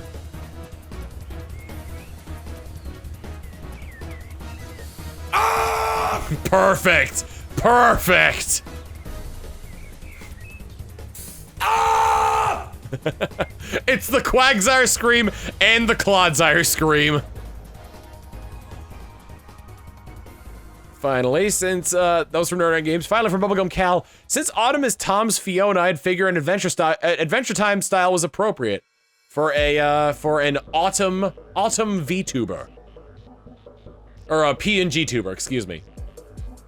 Maybe someday I'll commission that gender bent version of my VTuber. Anyway, that's all said and done. These streams have been sponsored by HelloFresh. Use my code POGHF1626. Come on, show up on the screen so I remember it. 1626. What's my code? HF? 121626. POG HF 121626 for a free breakfast item in each of your boxes for as long as you have your subscription. Oh, find somebody to raid. That's a good person to raid. I saw the messages that they were gonna be playing this. So we're gonna raid. Zizix underscore, what should our raid message be?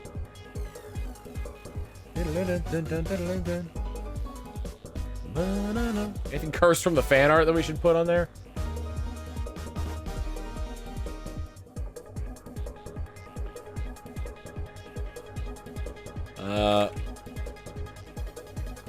Fine. Aged. Cherry Coke. We're already rating him. Okay, so give him some of that Tommy's love and I'll see you guys back here. What's today, Tuesday? Usually I'd stream tomorrow, so we'll see. It might be Baldur's Gate or it might be Fire Emblem Engage. See you all next time. Later.